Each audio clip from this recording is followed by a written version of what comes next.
Let's get peppy. Welcome to PEP 196. That's PEP or Planet Extra podcast. I am the host of Planet America on ABC Australia, but this is not an official podcast of the ABCs. Repeat, not an official podcast. But on PEP, we do cover all the stuff that's too nerdy for TV. Not just Planet America, any TV show at all.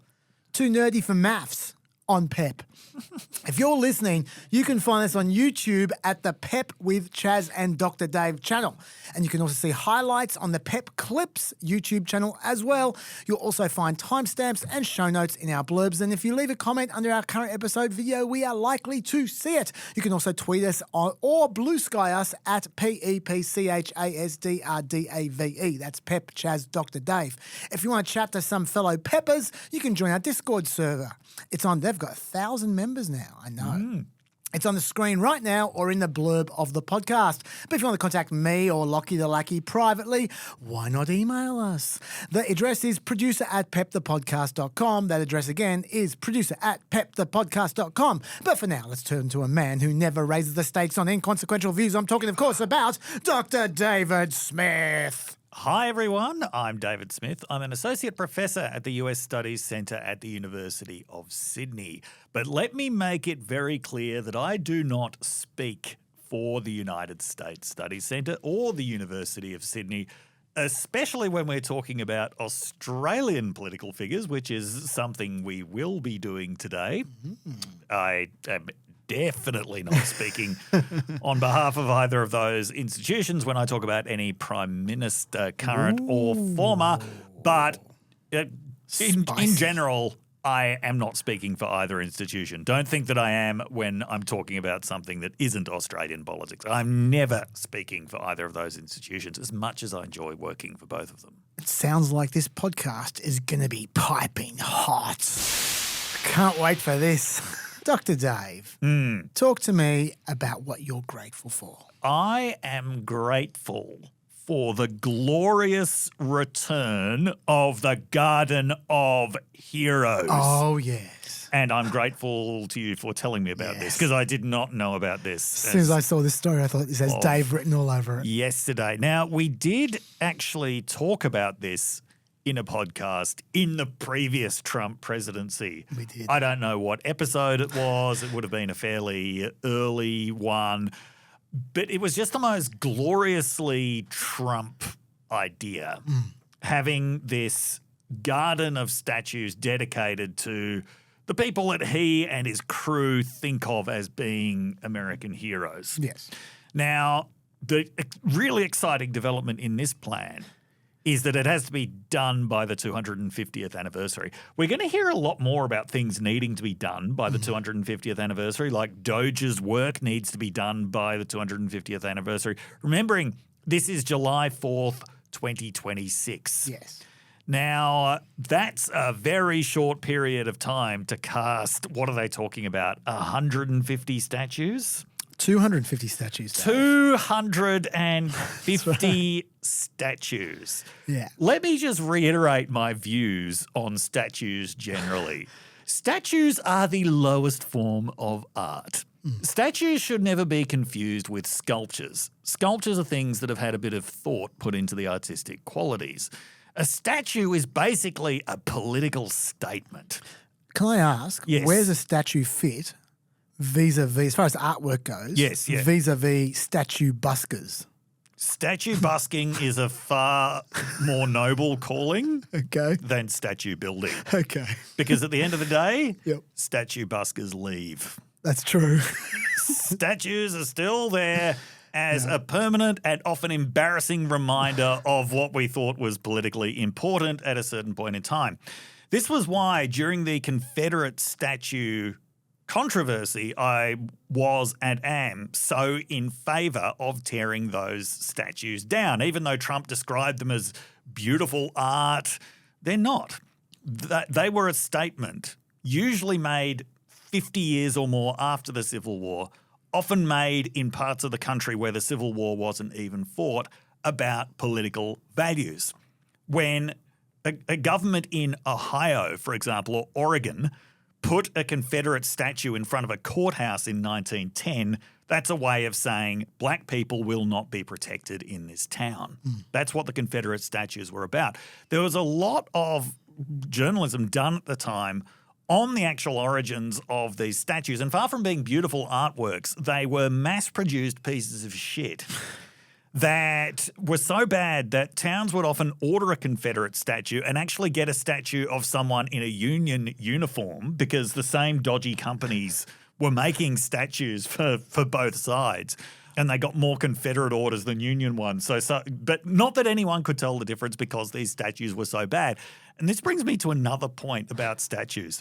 I highly, highly recommend that the Trump people, if they're looking for people who can knock out statues really quickly and can knock out statues that are so indistinctive that they could be anybody, right? Could be Abraham Lincoln, could be Harriet Tubman. You don't know. It doesn't matter. You can put whoever's name on it. You can just use it to fill the gaps. Yep. They should really consult whoever it is that makes the statues that go outside Australian sports grounds. Oh, yes. Yeah. I challenge you to go to an Australian sports ground, look at one of these statues and find any facial resemblance whatsoever to the person whom it is supposed to represent. Have you ever seen someone looking happy while standing next to their own statue? No. No. No, I haven't. No, you haven't. Look, there are so many good examples of these, but my very favourite one, which we're about to show you, is in Canberra. It's outside Canberra Stadium. This is supposed to be a representation of Laurie Daley. Now, he looks surprised to be a statue. He looks very surprised to be a statue, right? That's supposed to be Laurie Daley. Sorry, I should have had a photo of Laurie Daley in his playing days to actually show you how little this looks like Laurie Daley. Just imagine a human being and then you can see the difference. It looks more like Laurie Daley now that he's doing some fine shilling for the TAB than it does when he looked like a player. But it still doesn't even look like Laurie Daley now. And even though that's the best example I know of, I can't think of any statues that are actually more realistic than that. But is that Sydney Football Stadium? No, this is in Canberra. Okay. Yeah. I took that photo when I went to see a Tigers game in 2019. Yeah. So anyway, any of the Trump peppers who are listening, these are the people that you need to get. Has he ever commented on that, Laurie Daley? No, I don't think most people ever do comment on their statues because if they were asked to comment on them, they might not be able to control their disappointment. Yeah. Now, I don't remember the first two executive orders of this statue. As you say, this is actually the third executive order. Yes. You remember how when in Trump's first term we heard about his advisors just disappearing stuff they didn't want to take place? Yes. I just get the feeling they kept on disappearing the executive orders for the statue park. And so he's kept on signing them, just kept on writing them over and over again. He's done it again. I don't remember the first two, so I don't remember. I'm almost certain that even back then it was for the 250th anniversary. Oh, like okay. 6 years ago, 7 years ago. But then that would have been an appropriate time to wait. That would have given them some lead time. Because just for those who don't know much about this kind of stuff, like take, for instance, the Martin Luther King Memorial. Yes. That which was opened about 15 years ago. That took 4 years to build. Yeah. And $120 million, I think, from memory. Yep. So that gives you an idea. That doesn't have 250 statues, right? No. That gives you an idea of just how much time these things take. Yes. And so they have to somehow slap together 250 statues in the time, probably in half the time they would normally take to build one statue. So they are going to be all Laurie Daley specials, every single one of them. This is going to be a must-visit tourist attraction. I'm telling you right now. That it's going to be great. It's going to cost so much money as well. Like, there's no doubt. If you're interested in who those 250 people are, he's already named 244 of them. In the second executive order, he named 244 of the 250 people. I will link it in the homework so you can have a look for yourself. I was having a flick through them before when I knew you were going to talk about this. And I got to say, I'm not sure if he said this last time. It was actually surprisingly non-partisan. Yes. Like his list, it wasn't, just let's start with the 25 Republican presidents. It wasn't like that. No. It was like Woody Guthrie and stuff. Like it was like there were a lot of pop culture figures and stuff. I mean, okay, obviously you got the the 5 village people, and then there's 245 more. No, I think the village people made it. But it was definitely a very non-partisan. He obviously asked some historians because there were some fairly obscure figures there as well. The one that really stood out to me was Shirley Temple. That's right. I just thought to myself, that must be what, 99.98% chance of being creepy, that statue. Like there's always no way. When you got a little kid statue, that's not going to end up well. Yeah, it's going to end up feeling kind of shining. But but anyway, it's going to be good. I've got some blurbs here for you about this from the executive order because I like the logic because a lot of people have been wondering why is he doing this? Why is he so obsessed with this? Mm-hmm. Well, he's actually explained this because the past is always at risk of being forgotten. Monuments will always be needed to honour those who came before. These statues are silent teachers in solid form of stone and metal. They preserve the memory of our American story and stir in us a spirit of responsibility for the chapters yet unwritten. Because apparently we're not going to have any other visual media in 2026 other than stone. I think a statue is possibly the least informative way to learn about the past. You know when the past is in danger of being forgotten? Yeah, when's that? When books get banned. Oh, I see. That's pointed. Okay. Look, if you're going to be cynical like that, I'm going to give you one more quote. Okay. On its grounds, the devastation and discord of the moment will be overcome with abiding love of country and lasting patriotism. This is the American way. See, to me, it feels a little bit more like the Libyan way when Colonel Gaddafi was around. But, each to their own. The Soviet way? Yeah, maybe. Anyway. There's a giant park in Moscow full of all of the Soviet statues that have been discarded. Retired. Yes, yeah. Like Pete Hegseth is going to chain himself to that park, I suspect. But thank you for making that you're grateful. I thought we were going to end up just talking about it generally because it's such good stuff. But it's good to just come off the top with that so we can see Laurie Daly nice and early. What I'm grateful for is actually... This is a bit of a first. We are both grateful for Trump policies. Although in my case, you're being sarcastic. I was being sarcastic. I'm being serious. I actually am genuinely grateful for something that he has done, which I think most of you won't know about. It hasn't got a lot of publicity because it's not hugely controversial.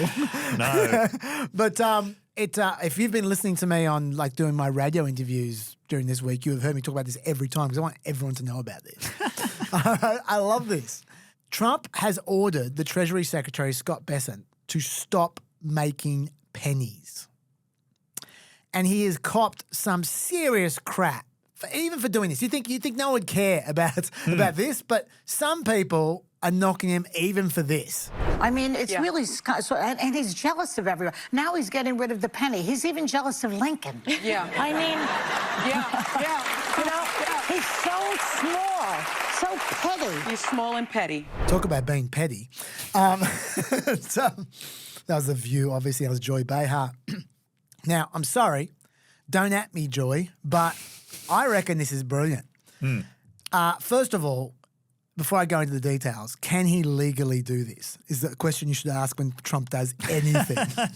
So let's ask him now. Can he legally do this? Can I take a guess and say yes? I think he can. Yeah. I think he can. Now, the penny was brought in by a statute, so normally you'd say it has to be brought out by a statute, but there is a statute that exists on the books, an actual law that says that the coins, the use of the coins, the printing of the coins is at the discretion of the Treasury Secretary. That is what I thought, yes. Yeah, so he can order the Treasury Secretary. Now, the Treasury Secretary might ignore him, but please don't, Scott. This is good. A Treasury Secretary could ignore a president. Yeah. Scott Bessent cannot ignore Trump. No, he won't be. He won't be. So I think he actually can do this, and I think he will do this. Now, should he do this? Hell yes. Yes, he should. If you think about it, no one uses pennies ever to pay for anything. There's only one thing that pennies get used for. Can you think of what that is? People throw them at homeless people. There is that. Okay, there's two things that pennies get used for. No, there's only one thing that pennies get used for, and that is change.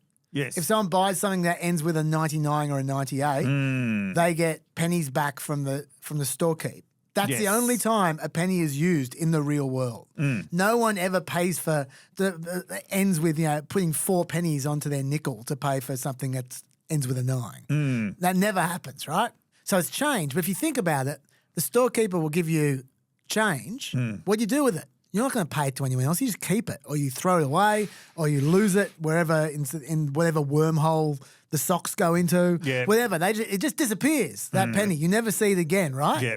Which means the guys who run stores need a constant supply of pennies because they're handing them out and they're never getting them back. Yes. And so they just keep on getting printed by the mint. I mean, there have been partial solutions to this over the years. So you may be aware of a take a penny, leave a penny tray. Yes, I am. Yes. Yep. So that's designed to say if you need an extra cent to pay for something, then it's probably going to be here because someone who doesn't want to take their pennies with them can just leave their pennies there. Yeah. However, the take a penny, leave a penny tray is rarely big enough for the volume of pennies that people actually want to leave behind. Yeah, look, that's a marvellous initiative. Yes. But the fact is that America keeps on printing every year endless pennies to just create this supply for shopkeepers that is of no use to anyone. And like, yeah, okay, sure, you end up with lots of nice pennies in grandma's fruitcake or whatever, but it's just such a waste. And what you end up with is, number one, a whole bunch of sad, pointless jars full of pennies, but also how many pennies, Dave, would you like to guess are in circulation right now? 16 billion. So you'd think that's a ridiculous guess. The answer is 240 billion. That's my point. 724 pennies for every person in America. Yeah. And by the way, they cost 3 cents each to make, all right, which is so more expensive than they're worth. So that's $7 billion completely wasted on pennies. The really annoying thing, though, is that if you melt them down, they're worth slightly less than 1 cent. So you can't even melt them down to make them worth more. Look. Yeah. Sorry, go on, what you say? Yeah, I'm just going to agree with you. Oh, that's a good thing to do, but just hold it, just in case I'm about to say something even just terrible that you disagree with. Yeah. It gets worse because let's say the fairy comes down and blesses America and makes them all want to use pennies. You can't use them all. If you did, it would be a disaster because 240 billion pennies are too many. Right? You would end up with they'd be too heavy, too hard to transport. They'd fill up every vault. How many Warragamba dams is that? Oh, Lachy. That's something for you in the lockbox. That's something for you to entertain yourself with for the rest of this podcast, Lachy.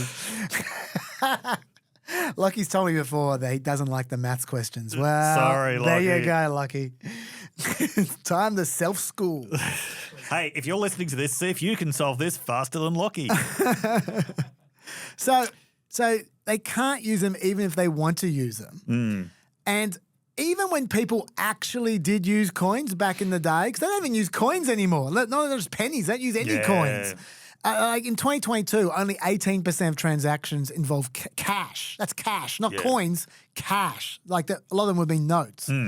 But even in 1999, when they did use coins, even at that point in time, the director of the Mint estimated that 2/3 of the pennies produced in the previous 30 years had dropped out of circulation because people just didn't use them. Yeah. So it's completely pointless. Now, some people have speculated they might be used by the poor. There is no evidence for that whatsoever. No. Some people have speculated maybe it's for charity because people, drop off coins for charity. That's where all of mine ended up. Yeah. Well, look, once again, wonderful initiative, Dave, on your behalf. But in reality, today, most charities don't even take coin donations. Yes.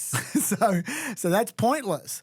So why do they still exist, you might be wondering? Well, for over 30 years, the Mint has been begging Congress to pass a law to stop pennies, while Australia and Canada and New Zealand all got rid of our 1 cent coins without incident. Is it because of maybe dysfunctional lobbying? That's something that people speculate about. There is actually one company that makes the blanks, the zinc blanks that turn into 1 cent coins, because they're actually zinc on the inside and just copper on the outside. Yep. It's called Artisan, And they do make $1 billion a year out of this. But they've only spent $3 million in total on lobbying. That's not enough to make the difference. I think it's actually just loss aversion. Just when something just doesn't matter, why would you take a risk you're going to piss someone off? There's going to be someone who's going to get pissed off. Old people. Yeah, exactly. That's what they're worried about. Yeah, I think it is. They are worried about the group of Americans who vote in the highest numbers. They're worried about Joy Behar. Yes, they are. And her audience. Look, I think I've probably got a lot more Penny experience than you do. You certainly do. And I completely agree with you. I remember coming back from a trip once where I managed to – I was only there for about 4 days and I managed to just accumulate some enormous number of pennies. And it's like my penny collection was the single most useless thing that I owned. Yes. I actually had to basically send it to landfill, which I think is where a lot of pennies – That's probably where they all are. A lot of pennies end up in landfill. So, yeah, I think they're pretty useless. I will say, though, as a child in Adelaide, with a 1 or 2 cent coin, you could put it down on the tram track in Glenelg. Yes. The tram would run over it. Yes. And it would turn it into a sort of football-shaped thing with nothing on it. Like it would remove the pictures and it would distort the shape. That was great. Can't do that with a 5 cent coin? Sorry? Can't do that with a 5 cent coin? Oh, you could, but it was, It's more expensive. It's more expensive. Sure. It's a lot more fun with a 1 or 2 cent coin. Yeah. I'm just trying to remember which irresponsible adult actually would have it certainly wouldn't have been my parents. My parents would not have been encouraging going onto the tram tracks and putting something on them, but someone did. Question without notice, and this might be the answer to this question. Yeah. What is the most irresponsible thing an adult has ever taught you when you were a kid? I am going to have to think about that. Okay. What's your answer? I've definitely got the answer to this. I'm sure you've got a good answer to this. I've definitely got the answer to this. Yeah. And this wasn't an acquaintance of mine. This was one of my friend's fathers. Right. Showed my friend, and then they passed on to all of us. Yep. That if there's a PowerPoint and you stick 3 uncoiled paper clips into the 3 parts of the PowerPoint and you turn it on, there were 3 sort of electricity beams shoot out, electrocuting anyone in front of it and short-circuiting the entire building you're in. Wow. That was a very, very, very dumb thing to show a school kid in year 7. We did experiment with that a lot. Wow. Yeah, so that was pretty irresponsible. That is incredibly irresponsible. And I've now continued the cycle because I'm sure there's lots of 8-year-olds who listen to PEP. Yeah. But anyway. I think I have your math Lucky. here. I'm not confident. We can't check it, Lucky. You can just say anything. Oh, okay. Well, I'm going to say that the amount of Warragamba dams that 240 billion pennies is 0.0004. Okay. Warragamba So you're dams. saying that 240 billion pennies would fill 4 100,000ths of Warragamba Dam. That's what you're saying. I think so. Okay. Look, that will do. That's information you can use. And if you do use it, please tell us how. Yes. So just to finish off this section, this is one of the very few examples of where Trump's mythology pays off exactly like it's meant to.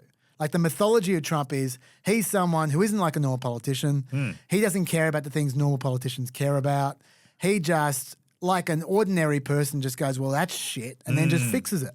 Now, like he uses common sense. He uses actual common sense. That's the mythology, right? Like he's like the dude watching TV going, well, that's crap. They should do that. And as president, he does it.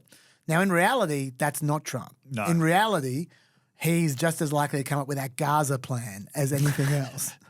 But this is an instance where he did exactly that, where just no one on earth would go, oh yeah, pennies, they're a great idea. Like just everyone would go, well, this is stupid, get rid of them. Yeah. And finally a politician has done it, and it's Trump. So good on you, Trump. I'm grateful for that. And by the way, that fraction that Lachy just showed us, that's about the fraction of good, sensible, common sense ideas that Trump has as part of the total ideas.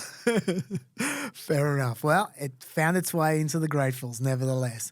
Now, as always, I'm behind on my preparation for this podcast. The thing I left off one or two little bits that are coming up, but also I didn't get to the correspondence. I did promise you some correspondence coming up. So we're recording this on a Thursday.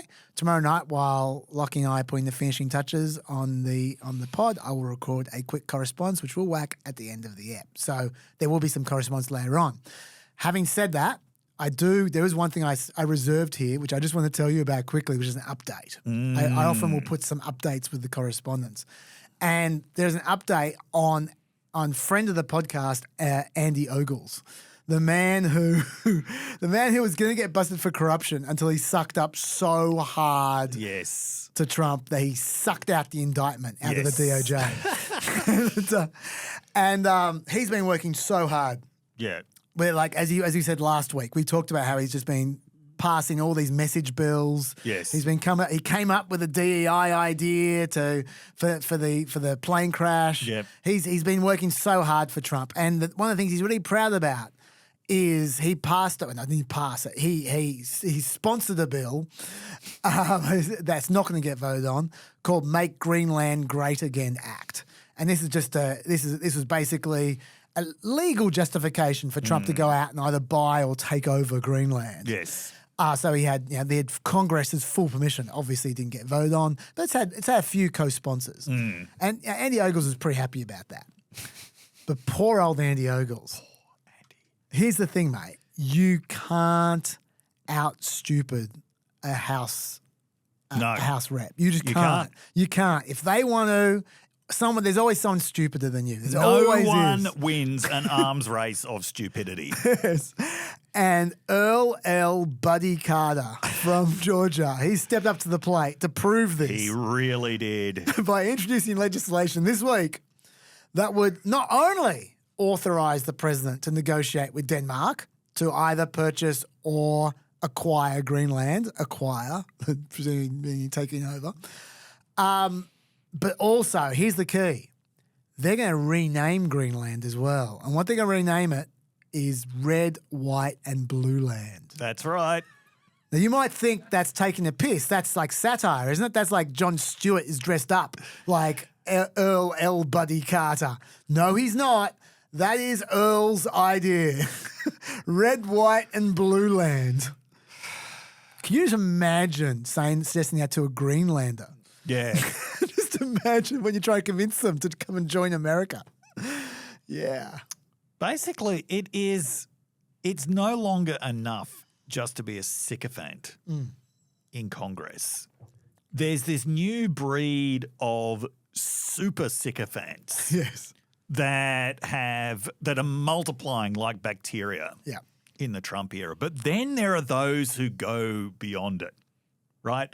The Ogleses and the Buddy Carters of the world can only be described as people who want Trump to do to them what James Joyce wanted his wife to do to him. Wow, that goes over my head. You gotta give us more. Not going into any detail about that. Well, looks like I got some homework. Yeah, no, you need to debase yourself, and I think that's a polite way of suggesting what you was just suggesting then. But while I'm going to go into the full correspondence later on, I do though want to come back to you guys on before we get into the main content of the answers you gave to the big question. Most of the correspondence this week was the question I asked about what you'd like to see if we're going to cut our losses. What are we going to cut them with? Ads or Patreon? And I've got to say, it was actually the least definitive answer to a question that I've asked, while at the same time, the most answered question. Like there are at least 200, maybe 300 answers, and it's damn close to 50-50. Like there's a lot of ads and there's a lot of Patreon, but probably about 10 people. I don't have your names because I'm not prepared for this, but about 10 people all said one option, which to me seemed like the most likely. So I'm going to put it to you guys out there, see what you think. if you object for whatever reason, sing out, because we've still got a couple of weeks, I think, before the ABC finally has this meeting with me. So I think the best way to go forward, as suggested by Peppers, is we run ads. Right. But we also run a super cheap Patreon with the podcast without ads. Okay. So you don't need the ads. If you prefer Patreon, and by the way, it's not just Patreon. There's services where you can get an Apple subscription or there are podcast groups we can join where they've got their own subscription service where basically you just pay say $2. I don't want it to be much, and you can just get the podcast without ads. So basically make the option where I think $2 is about right. Where about $2 a month, not an episode, a month, you get no ads, or there's ads for those who don't want to pay $2 a month, and that's fine because I probably wouldn't. But, tell me, does that sound good to you? Yeah. Yeah. Look, as long as I don't have to read any ads. Yes. And look, we might if we do this version, I might throw a couple of extra things on the Patreon, not necessarily extra content, but just we might introduce a situation where we always end up with 4 or 5 spare topics. I might create a situation where people on the Patreon can vote which one of those topics we cover or something like that. You know, there's things you can do which aren't extra content, but might make a super cheap Patreon or other method by which you can get the podcast without ads, and otherwise we run ads. See, tell me what you think of that. Yes. But let's get into the content, Dave. Okay. Smell the musk. Now, I spent hour and 40, I reckon, talking about Doge after you left last week. There was a lot to talk about. Yes. Now, I've said my piece. There is more Doge stuff this week, though. Not an hour 40 worth. But do you want to just kick us off by saying your thoughts about the Doge stuff generally before we move on to this week's court cases and stuff like that? Yes. Yeah. So I saw someone likening Elon Musk to the East India Company. So in other words, a gigantic commercial entity that is kind of a government unto itself. Yeah. And I think that is a useful way of looking at it. But I think that the most politically important point to make is Musk is, and I mean Trump himself, they are really enacting this long-standing right-wing fantasy about imagine if you could just send a smart businessman in to sort out the government. Yes. Right? And when people ask, why isn't this getting any pushback? That's why. It's because for half of the country, this is a long-standing dream about after decades of being told government is always worse, always less efficient than business, that finally there's this situation where you have 2 businessmen who are just going to tear down the government and run it like a business. And certainly a lot of the things that they're targeting are things that have been targets of Republican administrations for a long time, including USAID. All of the talk about potentially abolishing the Department of Education, which I don't think is going to happen, but that's another Republican dream. I remember PJ O'Rourke complaining in one of his books that Reagan did not knock down the Department of Education as he had promised. He said instead of taking a wrecking ball to it, he turned it into a platform for Bill Bennett, who's a conservative intellectual. And by the way, I think that's more likely to be the sort of thing that happens this time. It doesn't get knocked down. It instead gets turned into, they try to turn it into something that's more ideologically amenable. And I think in the long term, that would be the plan for the right. It's like these cultural institutions are valuable if you control them. I think that is the dream. It's not that Harvard or the New York Times would disappear. It's that they would turn into conservative mouthpieces. Just before we move on, can I just give you my prediction about what happens in the Department of Education? Yep. Absolutely nothing. And the reason why is because the time when Congress, it's going to require Congress to destroy it. Yes. If they're going to destroy it. Yeah. The time when Congress is going to be able to destroy it is going to be when they have much, much, much bigger concerns. Yes. In particular, tax cuts. Yep.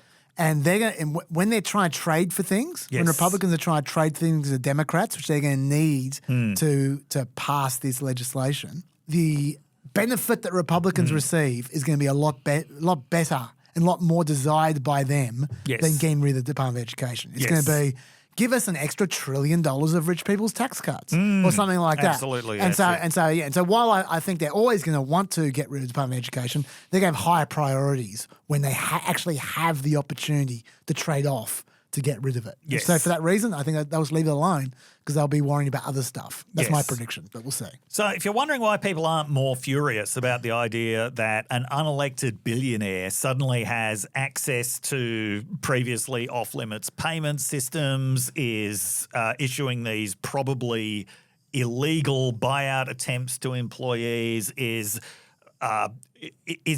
getting rid of departments on the basis of they have targeted him in regulation or just because they've pissed him off, meaninglessly accusing people of committing crimes. If you're wondering why all of this stuff, much of which is blatantly illegal, some of which presents a potential constitutional crisis, why aren't people getting more furious about this? It's because this is what half the country wants. And I do think that it won't be until people actually see the bad consequences of it that it's going to generate outrage. We have to remember at the moment what public opinion is actually being driven by in the United States is not all of this constitutional crisis stuff. What polling suggests is that Trump's approval is basically as high as it has ever been. The average approval rating is around 48%. There was one poll that showed him at 53%, which is an outlier, but it is within the sort of range of the highest approval that Trump's ever had. What Trump is basically having at the moment, when this might seem extraordinary given everything that's going on, he is having a very typical honeymoon period. Yes. If anything, it's a bit below what a president usually has. About 10 points below Joe Biden. About 10 points below Joe Biden's, although a little bit higher than what he had last time around. Yes. He's just having a very typical honeymoon period. What people are actually worried about with Trump is that prices aren't coming down. That's the biggest concern that people have. Prices are not coming down. Trump is very aware of this. When the latest inflation figures came out showing that core inflation had risen slightly, he posted Biden inflation up again. Good luck, mate. He may be able to get away with that for a little while. But the thing is, the point I'm trying to make is what people are concerned about at the moment is how all this is going to affect their lives. Now, I believe all of this will affect people's lives. Okay? People's experiences of dealing with government are often bad. They're about to get a lot worse because they're about to be dealing with a government that is even more under-resourced, more understaffed, and a lot more arbitrary than it has been before. There are going to be systems that are just going to stop working. There are going to be more and more plane collisions. There are going to be more substandard meat inspections. There are the Consumer Finance Protection Bureau is probably going to cease to exist. That one, by the way, is a good example of something that Republicans have hated for a long time. Yes, Republicans have hated it since it came into existence, which I think was about 10 years ago, 2014. Yep. I remember being at a panel in Sydney where I saw Mary Kissel from the Wall Street Journal describing this as it's a flagrantly unconstitutional, which, by the way, it's not.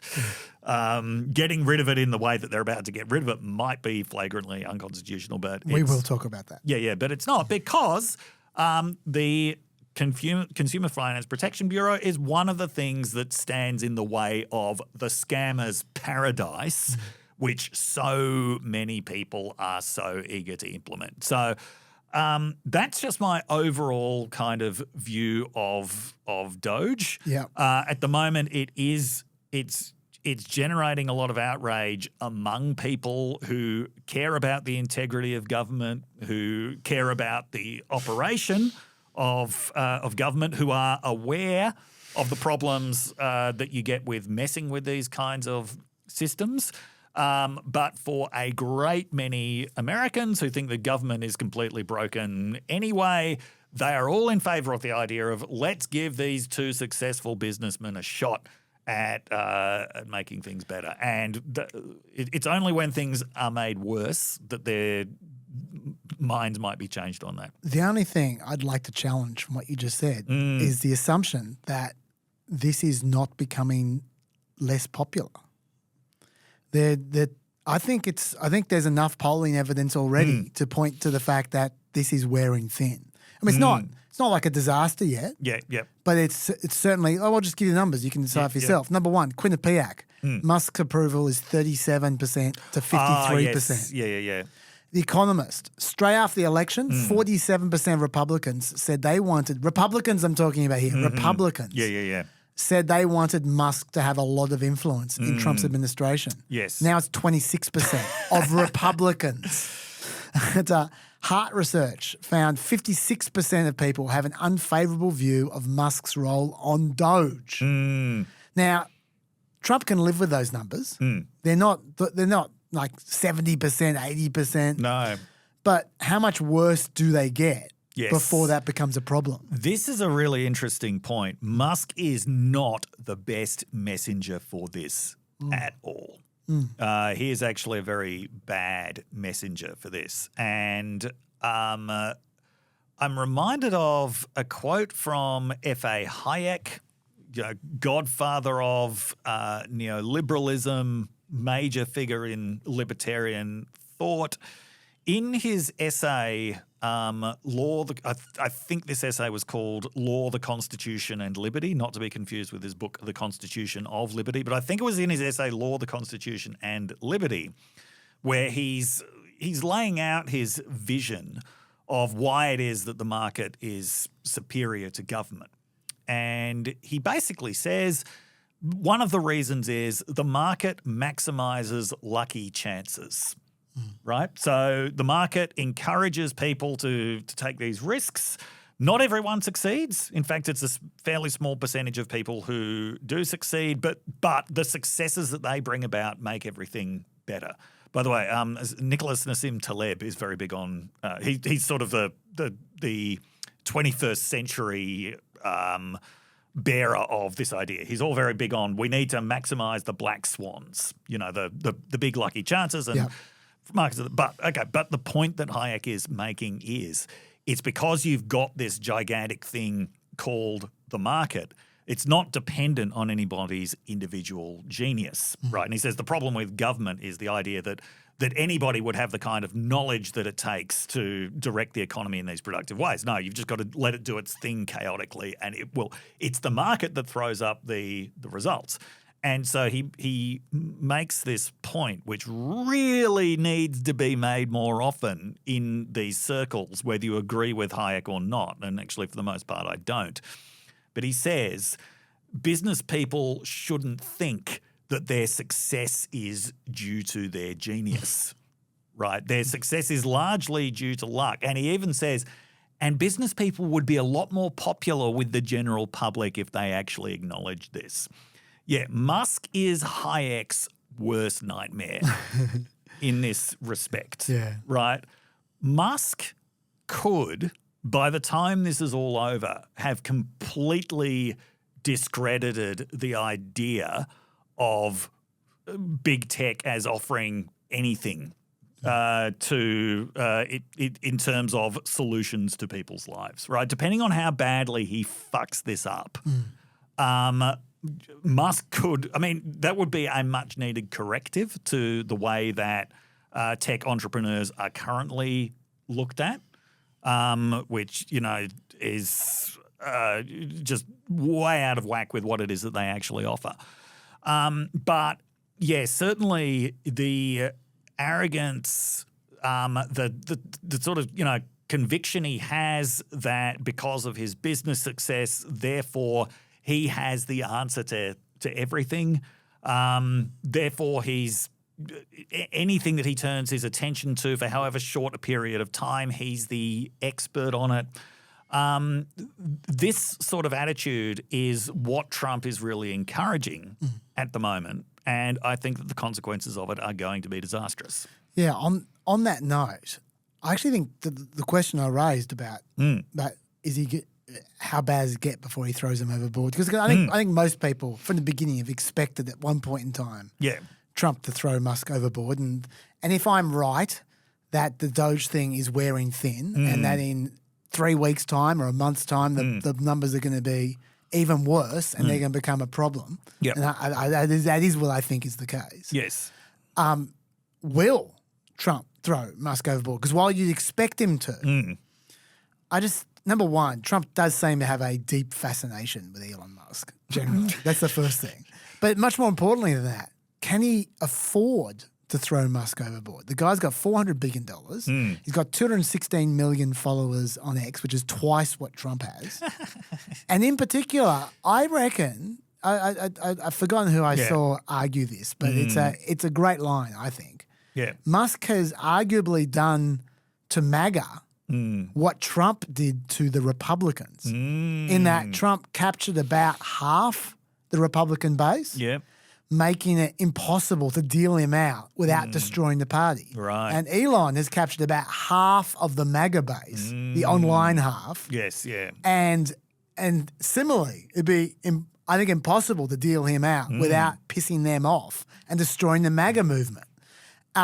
Also, Republicans knew back in 2016 that Trump would always go further than them. If they messed with him, they knew there was just nothing stopping what he could do, and he would always push it further than they would. Yes. Now Trump knows that Musk will always push it further than him because Musk is definitely willing to go further than Trump is, I think. Yeah. And has the resources to as well. Yeah. So I'm not sure he can afford to throw Musk overboard.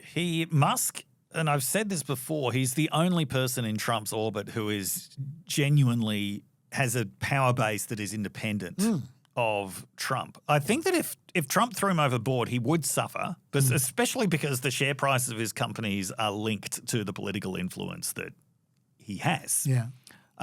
So I think that he would take on some damage.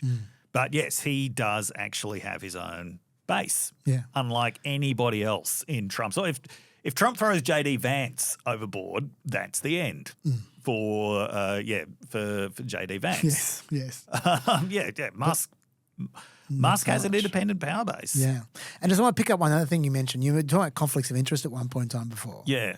I want to pick up on that because Musk held a weird press conference this week where this was a key issue. Yes. I'm not sure if you saw that one where he had his son with his Kanye-style silver chain around his neck in front of him. That was incredibly weird. It was weird. I mean, we're going to show a bit of this? Yeah, we're going to show a bit of this. Okay. We are going to show a bit of this. But just before you do, I just want to just say something just in general. Yes. Which is, dude, because I know Musk is a pepper. Dude. Yeah. Stop doing that to your kids. Stop bringing them to your press conferences when they're bored and they don't want to be there and they end up looking like a doofus in public. And in 15 years, they're going to be so embarrassed when their friends bring up these videos, which they will all the time. I think I've mentioned this before. I make a point, by contrast, of presenting my daughters, who I'm still not naming, by the way, at the age of 13 with a clean internet account. Yes. where they haven't. I still don't name them because I don't want their name to be online. I don't want their photos to be online. No. There are no Facebook pictures of them. There is not. They are completely clean. Yes. And I do that. I've done that on purpose. So then they can do whatever they want with their internet identity. It's not over by the time they're 13. The only thing that we know about your daughters is that when you asked one of them who uses Snapchat, she said absolute bitches. That's right. Yes. That's right. I'm not going to tell you which one. I'm not going to tell you their name. That is the only thing That's that we it. know. I just keep it to myself. And anyway, and I really hate when parents exploit their kids' identities to boost their own image. And that's what Elon's doing. So don't do that, champ. But anyway, let's get to the press conference. I thought it was a useful press conference because it did clear up this conflict of interest issue, which people kept asking about over and over again, and he was happy to answer. So this is what he said in a nutshell about conflicts of interest. Mr. Musk, the White House says that you will identify and excuse yourself from any conflicts of interest that you may have. Does that mean that you are in effect policing yourself? What are the checks and balances that are in place to ensure that there is accountability and transparency? Well, we actually are trying to be as transparent as possible. In fact, we post our actions to the Doge handle on X and to the Doge website. So all of our actions are maximally transparent. In fact, I don't think there's been, I don't know of a case where an organization has been more transparent than the Doge organization. I don't know who's looking more bored out of the kid and Trump. You know, and the kind of things we're doing are, I think, very, very simple and basic. They're not. You know, what I mentioned, for example, about Treasury, just making sure that payments that go out, taxpayer money that goes out, is categorized correctly, that the payment is explained, that organizations on the do not pay list, which takes a lot to get there, that actually are not paid, which currently they are paid. These are not individual judgment decisions. These are about simply having sensible checks and balances in the system itself to ensure that taxpayer money is spent well. So it's got nothing to do with, like, say, a contract with some company of mine at all.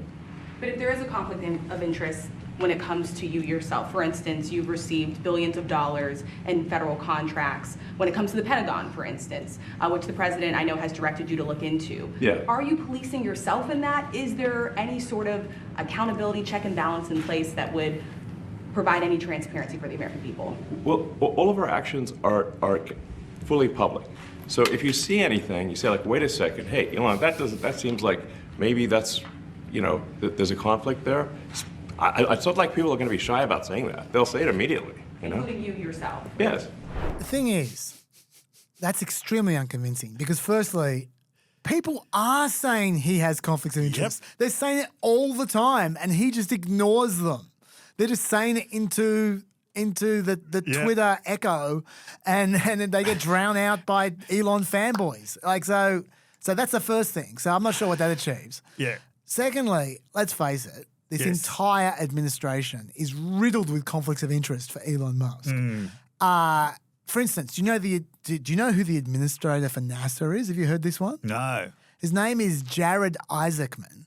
He's Elon's great friend, SpaceX investor, and an ex-SpaceX astronaut. He's the guy who's deciding how much money they give to SpaceX. Massive conflicts of interest, right?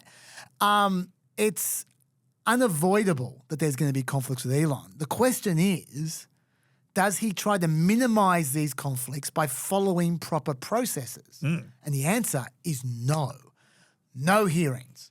No confirmations, no ethical pledges, no accountability whatsoever. They're not even releasing Musk's financial disclosure form. No. What kind of financial disclosure form isn't disclosed? I thought that's the point of a financial disclosure form. And to say it's so transparent because we post about it on X. Yeah. On the platform that I own. Yes. We put out what are effectively press releases, but written in Twitter form. And below every one of them, there are 1,000 people saying how wonderful they are. Yes. Yes. And they include emojis. I mean, this is a radically different idea of transparency from what the concept usually means. Yeah. And Musk's solution to everything is basically say what you want. right? Call it the Texas solution. Sure. Okay, yeah, you can say what you want, but it won't change his mind. And the idea that transparency just means everybody talking a lot more, that is not transparency, especially when you control the terms on which you talk about everything. Yeah. In summary, my view on this is that I don't expect you to be perfect, Elon. I expect you to try, though, and you're not trying. And He's trying very hard to look cool. He is, but he's not trying very hard to go through proper processes. Extremely hard. Yeah, with his little black MAGA hat. Oh, my God. This entire administration has stopped trying, which we're going to get to. Yes. Having said that, I did want to say I've got a positive note here because about a week ago I was freaking out in that big way about the Doge stuff. Now the court cases have made me feel a lot better about it because I feel like it's getting wound back into some kind of control, which is nice. But also that stuff he was saying in the middle about not making judgment calls, just clarifying processes and just trying to make sure that the data entry is correct and stuff. That's good. That's a good area to be. That is what Doge should be doing, as far as I'm concerned. Yeah. It can be really useful. Pushing grey transactions so they're either black or white, so then Congress can be informed when they make calls. Yeah. That's what Doge should be doing. It should be Congress making calls, not Elon Musk, and for God's sake, not his Twitter audience. Like I was saying last week, the thumbs up, thumbs down Coliseum bullshit really gets me down. Yeah. Like it should be Congress making those kinds of calls. And that stuff, it isn't sexy, like data management, but it doesn't involve owning libs on Twitter. But it's a great way to actually stop wasting taxpayers' money, which is what this is supposed to be. So Elon tweeted out something the other day, which I thought was fantastic. I want to read it out in full because this is what Doge should be. And this is the only time I've seen him talk like this, apart from that one moment in that press conference. To be clear, what the Doge team and the US Treasury have jointly agreed makes sense is the following. Require that all outgoing government payments have a payment categorization code, which is necessary in order to pass financial audits. This is frequently left blank, making audits almost impossible. All payments must also include a rationale for the payment in the comment field, which is currently left blank. Importantly, we are not yet applying any judgment to this rationale, but simply requiring that some attempt be made to explain the payment more than nothing. The do not pay list of entities known to be fraudulent or people who are dead or are probable fronts for terrorist organisations or do not match congressional appropriations must actually be implemented and not ignored. Also, it can currently take up to a year to get on this list, which is far too long. The list should be updated at least weekly, if not daily. The above super obvious and necessary changes are being implemented by existing long-time career government employees, not anyone from Doge. It's ridiculous that these changes didn't exist already. Yesterday, I was told that there are currently over $100 billion a year of entitlements payments to individuals with no social security number or even a temporary ID number. If accurate, that is extremely suspicious. If accurate. Yeah, I know. I was told. Yeah, That's something he saw on Twitter. Well, I can tell you I have definitely read before recommendations from the GAO about that kind of stuff. That is not just out of nowhere, right? And the GAO, the Government Accountability Office, they're the real deal, right? They're what Doge pretends to be. $100 billion sounds like a very suspiciously neat sure. number. I understand where you're coming from. To me, That's fine. That's fine. Your point is well made. Yeah. When I asked if anyone at Treasury had a rough guess for what percentage of that number is unequivocal and obvious fraud, the consensus in the room was about half. So about $50 billion a year or $1 billion a week. That's utterly insane and must be addressed immediately. Okay, so let's leave the end bit off. Up to that moment, that is what Doge should be doing. Data entry. And data management and unifying, making uniform entry methods, sorting out what looks a little bit suspicious, what doesn't. Once again, passing on to people and getting the people who work in the actual department to sort it out, not Doge. They should be helping them. They should be modernising their data, using AI, using technology to help the actual employees do their job better to sort out that shit. And that does actually save money. And that doesn't deprive people of services, and it doesn't own the Liberals, sorry, but that's constitutional. That's what I think they should be doing. So what are you going to say about that, Dave? I'm just very skeptical that anything that Musk describes is actually what he's doing. Yeah, well, this is what I was going to say. That what I just read out completely contradicts everything he said for the last 3 weeks. Like, he hasn't been talking like that at all. So, given how often Twitter just doesn't work, I actually don't think he's the data management expert that he is presenting himself as. Yeah, no, that's fair enough. But I'm just saying, if Doge, let's just have the fairy come down again, wave the wand. If that was Doge, well, I just described, not cutting $60,000 for transgender comics, then that would be really good. Now I'm not sure if Elon gave us the wrong impression by being a massive dick on Twitter for the past 3 weeks. I don't know, maybe Doge have lifted their game ever since the courts started cracking down on them, because this is after all the court cases, right? Yes, yeah. So maybe he's feeling the heat of the court cases a bit, and so he's saying that's for the court. I don't know. But whatever he's actually doing, if he did that, I'd be very happy. The other change in message I just want to note over the last week, which has been very welcome, was from Mike Johnson. I'd like to play that. We're fully supportive of what the DOGE effort is doing and what the president is doing. It's a very aggressive agenda that was promised to the voters. Remember, he's delivering on campaign promises right now.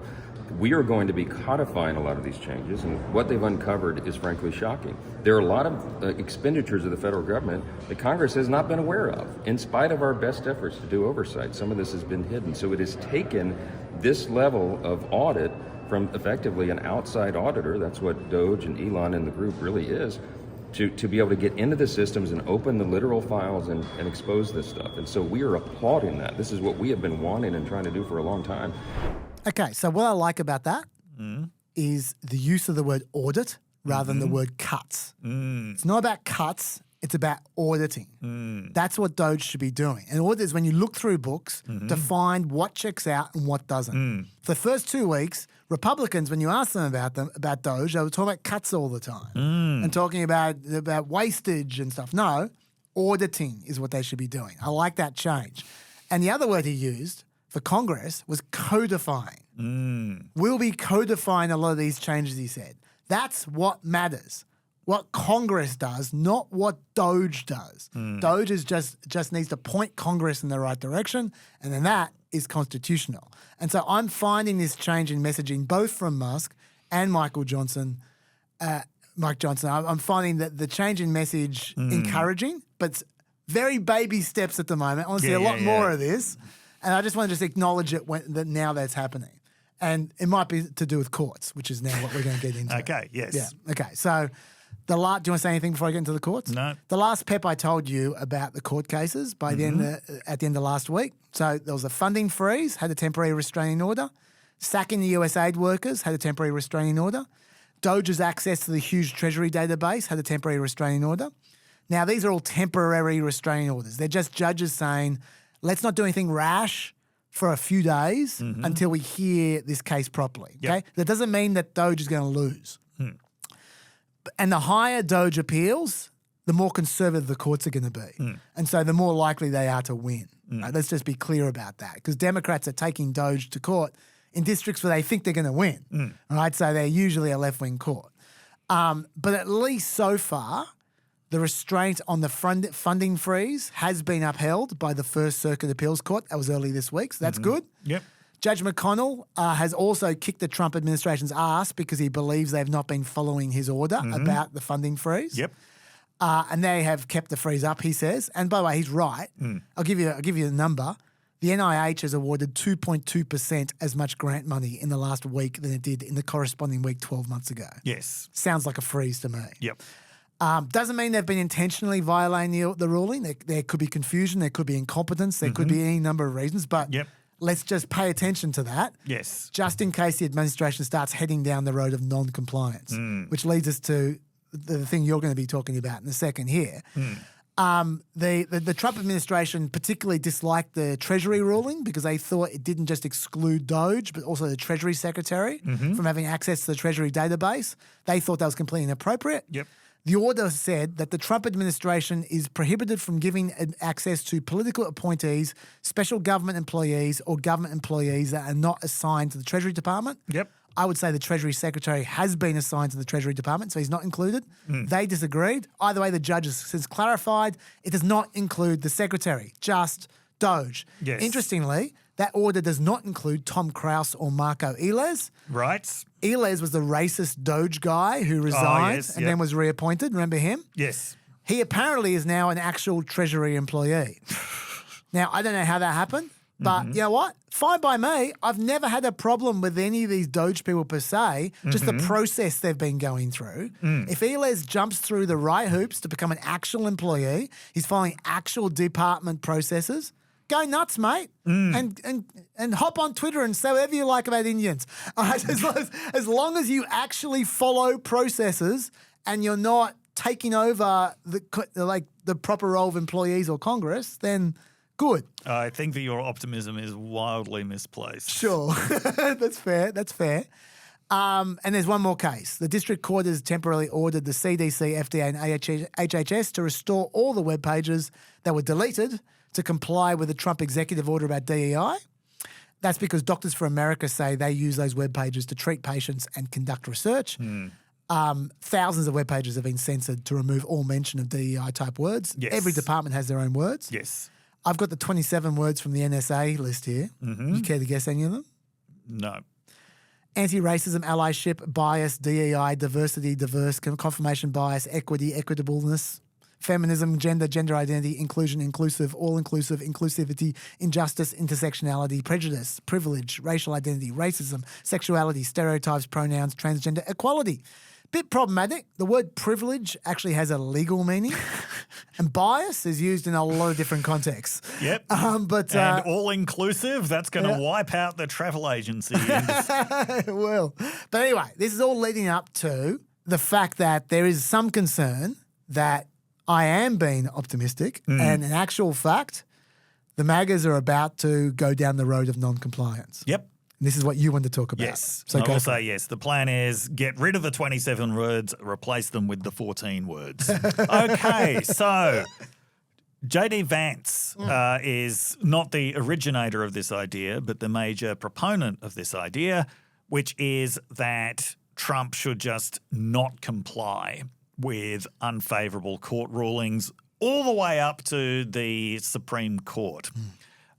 This is not a new thing from Vance. Vance has been talking about this since 2022, and it might sound like an odd thing coming from a Yale law graduate, Yale being the most prestigious law school in America, that you would have someone who was thoroughly socialized into the law saying that it's a good idea for the president not to obey legal rulings. My suspicion is that Vance probably got it from Curtis Yarvin. Should we hear what he said in 2021? Yes, let's hear what he said in 2021. Let's do that. I think that what Trump should do, like if I was giving him one piece of advice, fire every single mid-level bureaucrat, every civil servant in the administrative state, replace them with our people. And when the courts, because you will get taken to court, and then when the courts stop you, stand before the country like Andrew Jackson did and say the Chief Justice has made his ruling, now let him enforce it. Because this is, I think, a constitutional level crisis. We are in a late Republican period. If we're going to push back against it, we have to get pretty wild and pretty far out there and go in directions that a lot of conservatives right now are uncomfortable with. So you say Curtis Yarvin, Dave?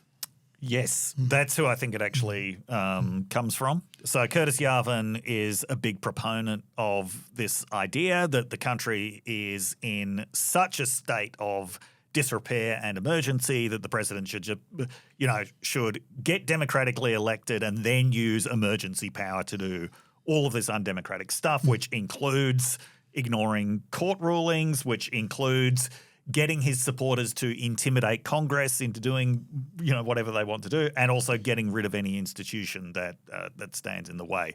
I think that is where it's coming from, and this is not long after JD Vance had grown his beard to try to look really hard. He's talking to a very right wing podcast today. You could also see the Vance.com thing. So that was when he was running for Senate. That was in his primary race, and so he's trying to distinguish himself from Senate candidates. So this is his hard right turn. Now, if you're thinking, though, yeah, but J.D. Vance is a smart guy. He's quoting Andrew Jackson. Andrew Jackson never said that. Oh. There's no evidence that Andrew Jackson said that. So to go from the Wikipedia page of Worcester versus Georgia, which is the court case that they're talking about. So it said, in a popular quotation that is believed to be apocryphal, President Andrew Jackson reportedly responded, "John Marshall has made his decision. Now let him enforce it." By the way, this was about the rights of Native Americans. Says this quotation first appeared 20 years after Jackson's death in newspaper publisher Horace Greeley's 1865 History of the Civil War, the U.S. conflict. And where it comes from, where this fake quote comes from, is in a letter in March 1832, Virginia politician David Campbell reported a private conversation in which Jackson had sportively, i.e. not seriously, suggested calling on the Massachusetts state militia to enforce the order if the Supreme Court requested he intervene because Jackson believed Northern partisans had brought about the court's ruling. Oh, so you reckon Beard Boy there was being sportive? No.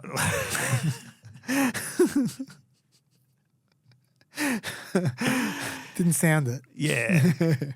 Anyway, so there's this popular idea that, one of the most consequential presidents in American history went and stuck it up the Supreme Court like that. That is not actually what happened. Oh, dear. Yes.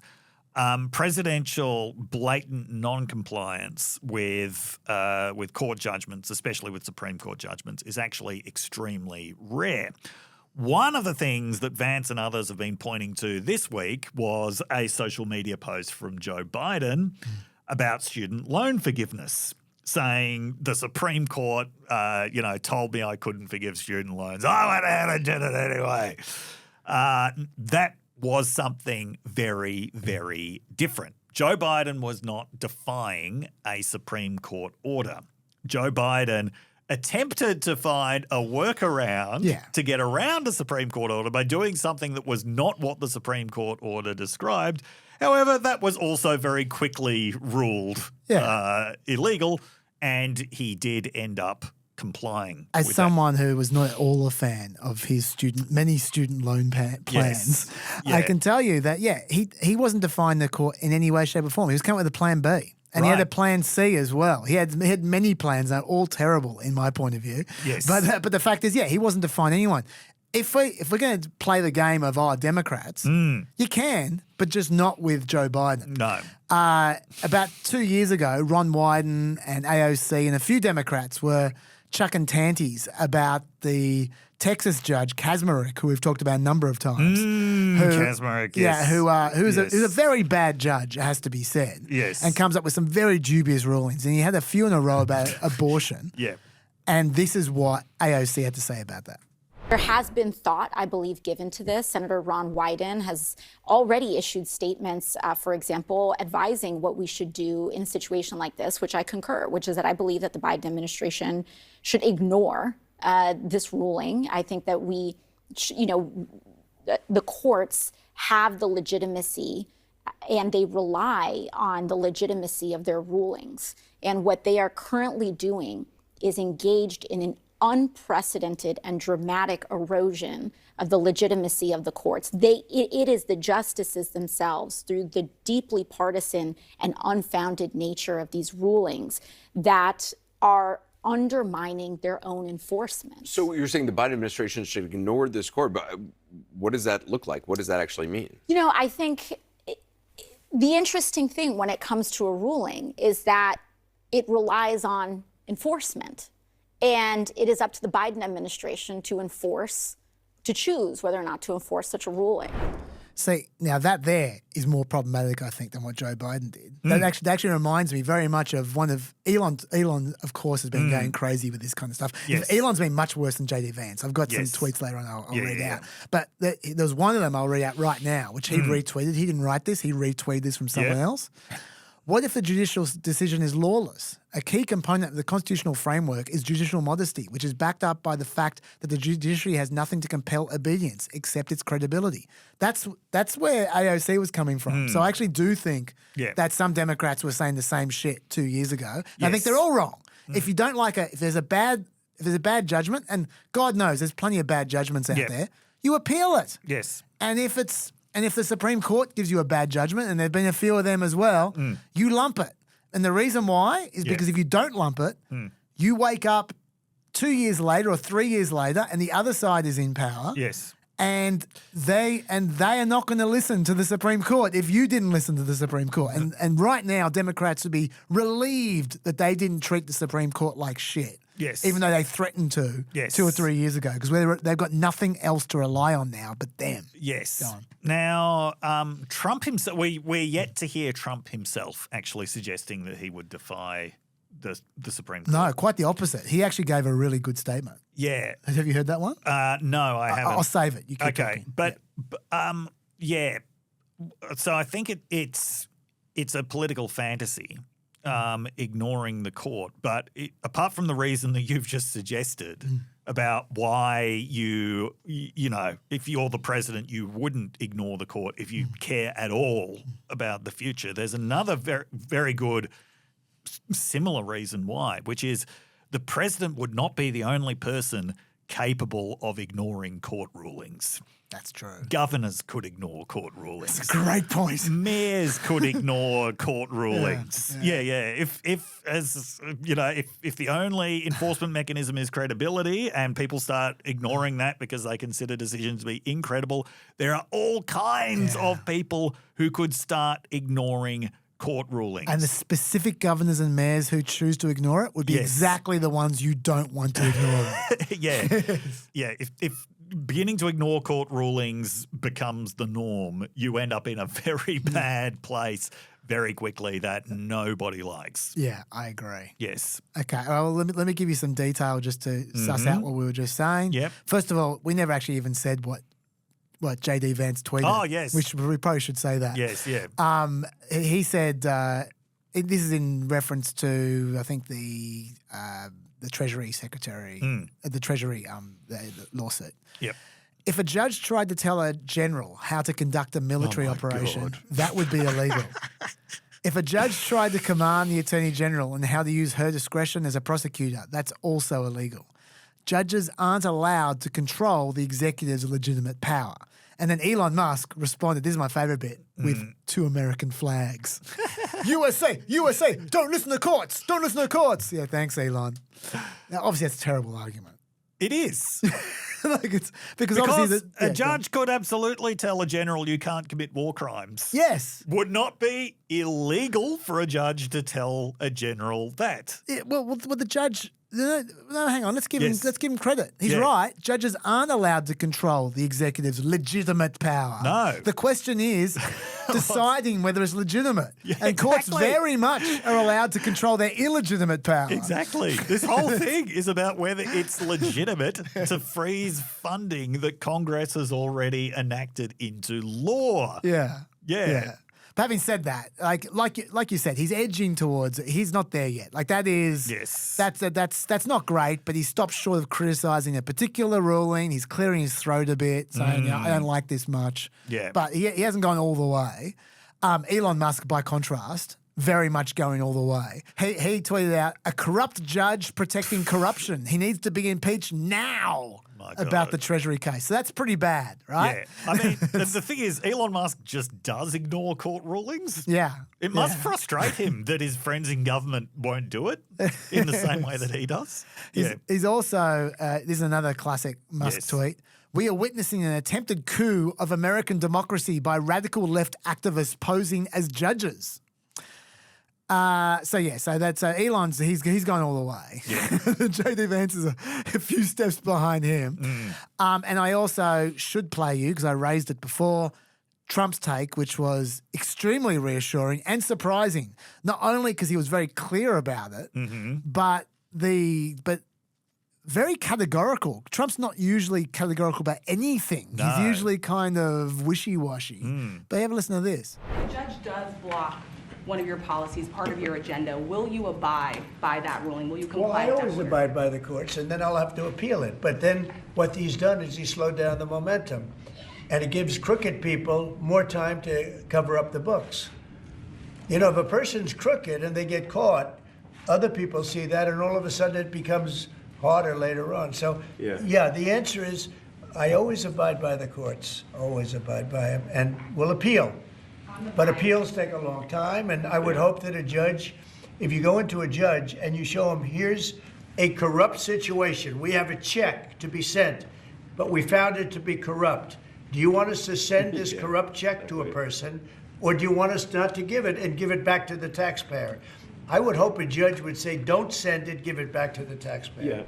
No complaints there.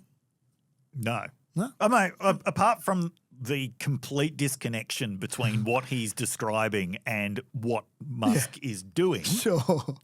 Yeah. Sure, but like he's unhappy about court ruling when he's saying that, right? For him to say, you know, I would hope the court would let us defeat corruption, but yeah, I'm going to abide by the court and then I'll appeal. Yeah. I don't think you can ask much more than that. I think that's like maybe my standards are incredibly low, but I was pleasantly surprised when I heard that. I thought, oh, that's nice.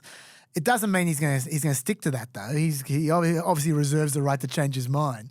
Also, we should say, it's in Trump's interest to stick with the courts. Yes, because it remember absolutely is. his long game here is to change the law.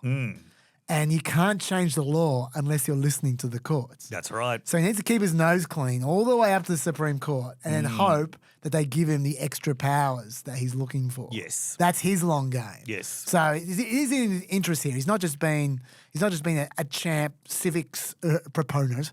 He's actually been smart for what he's trying to do.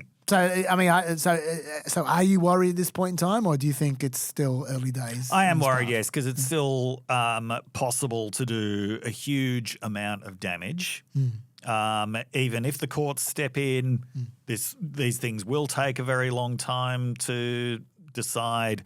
I think that he is completely demoralising government employees at the moment. He is. He's making it very difficult for anyone to do anything because they're scared of all the repercussions. They're scared of losing their jobs. So there is already a lot of damage being done.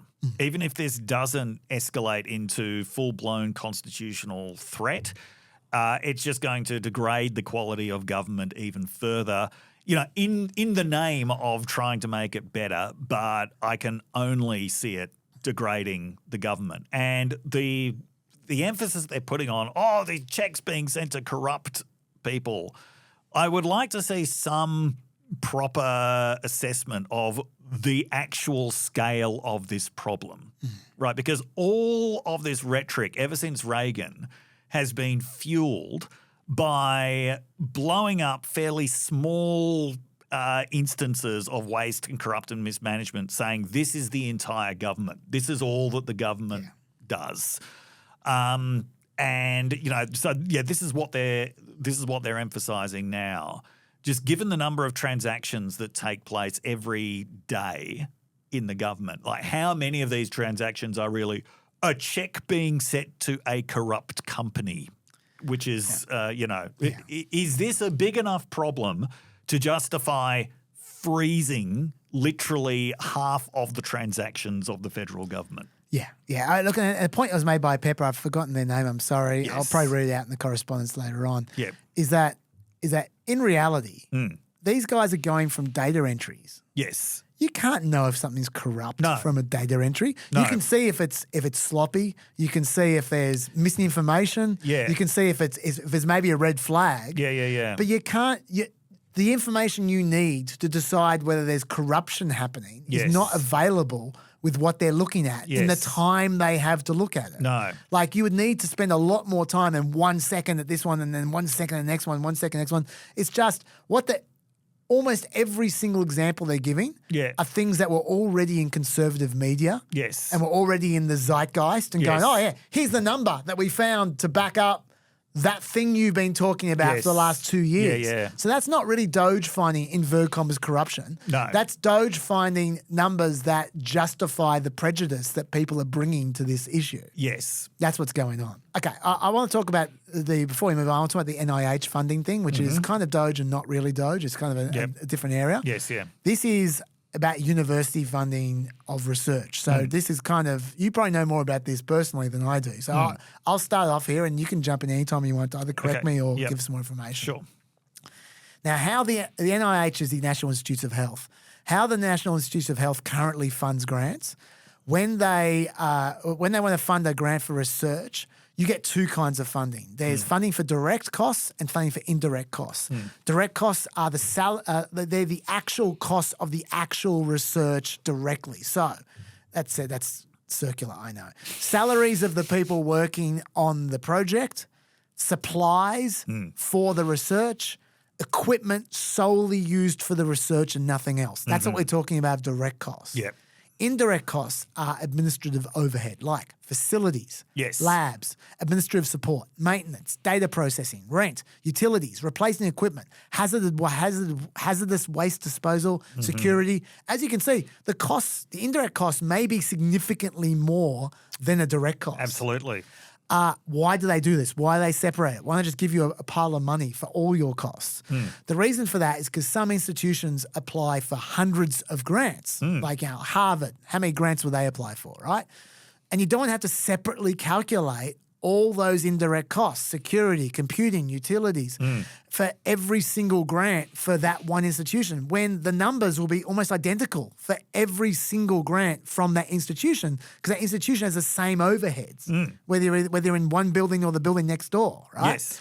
So it's way more efficient to assess each institution once for the indirect costs and then apply that percentage across the board for all the grants that institution is applying for as an extra payment for all research grants from that institution. Some will be quite low, some will be quite high. They will differentiate quite a lot. They'll differ quite a lot. Harvard, for instance, notoriously requires as much as 60% extra for indirect costs. So what's happened now? The new NIH, until now, averaged out about 27% extra for indirect costs. Last year, that was $9 billion for indirect costs out of the $35 billion that the NIH granted. But they've now set a 15% cap on indirect costs for all grants, and that is effective immediately. They say that that's going to immediately save $4 billion a year. Now, some have pointed out that they've pointed to a 2022 report from the Heritage Foundation. They're the Project 2025 guys, arguing that indirect funding is used to hire DEI employees. Oh, for fuck's sake. And so they're arguing that that's why you should reduce indirect funding for ideological reasons. And there's some suspicion that that's what's behind this, not saving $4 billion. I'm sure that's what's behind this. And you know what? It's true that some of that stuff would be part of your indirect costs. They're called compliance costs, compliance bloat. It doesn't just come from the left, though. It comes from the right as well. There have been more regulation and policy changes in the last 8 years than in the 25 years prior. Both the left and the right have made endless compliance demands of research grants over the last few decades. And the researchers themselves hate this, but they've just got to go through with it to get the grant. So if politicians want to reduce those costs, then streamline the requirements for you place on research, that'd be great.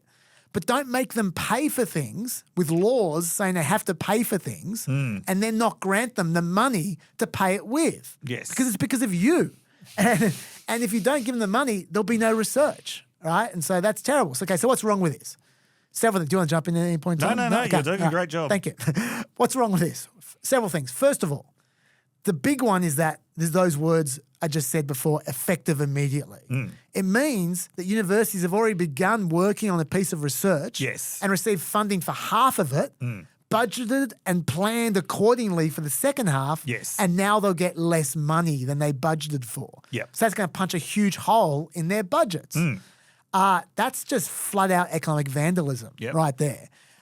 No one, I think, can possibly consider that reasonable unless you're trying to hurt the university. Number two, indirect costs are legitimate costs of research. Like we said, that's part of what it costs to do the research. And they can be massive. If you can't pay those costs, then the research doesn't happen. Now, NHS, you go, well, who cares about this? Oh, sorry, NIH. NIH is super important to research. Yeah. And so this from the NIH is massive because the NIH is actually the largest funder of medical research in the world. It is.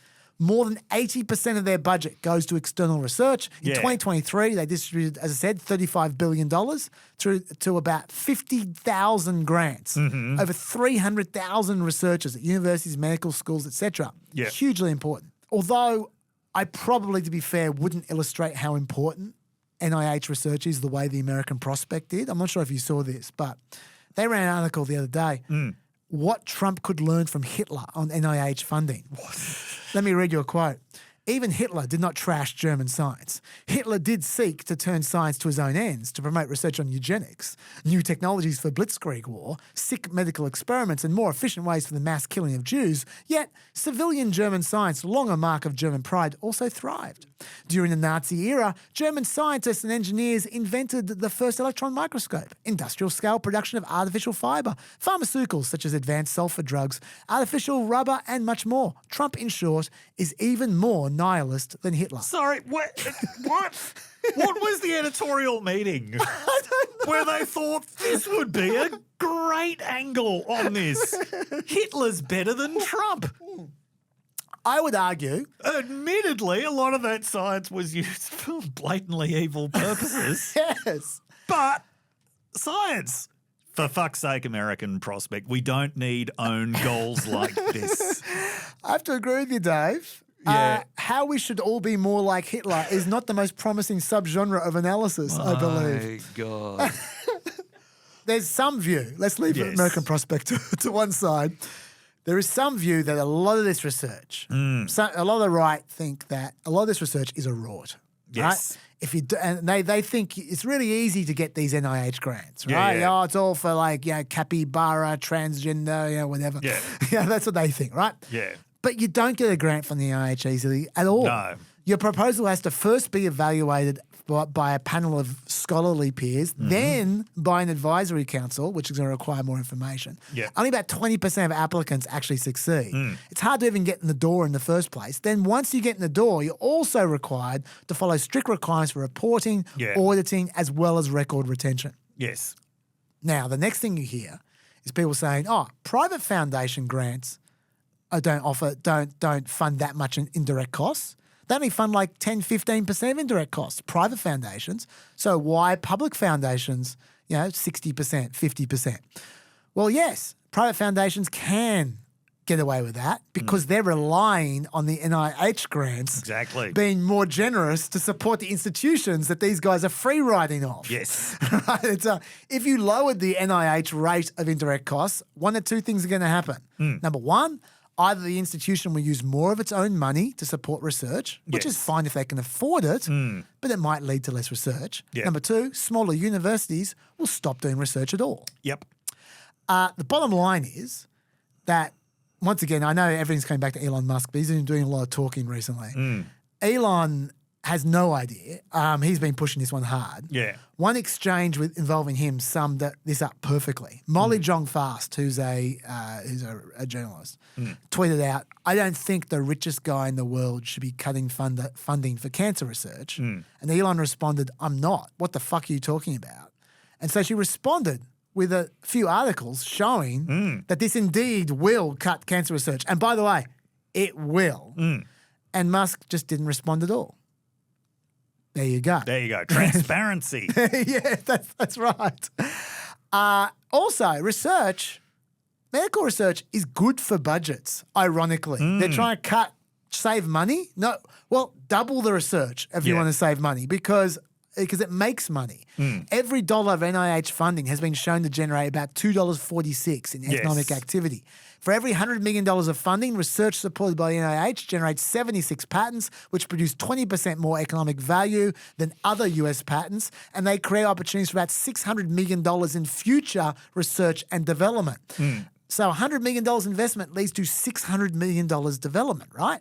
Another study found $10 million of NIH funding generates about $23 million in sales of newly patented drugs. Also, a lot of valuable research starts off not seeming valuable. ARPANET originally was designed to facilitate the sharing of computing resources across project sites. Yes. That doesn't seem valuable until it becomes the internet.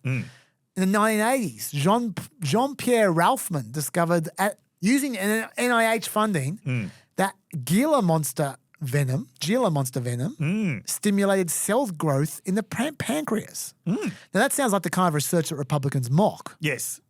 Do you know what that became? Some very important medicine. Take a guess. Insulin. Good try. Ozempic. Ozempic. A few decades later, that became Ozempic. Insulin's a lot older than that. Yeah. Yeah.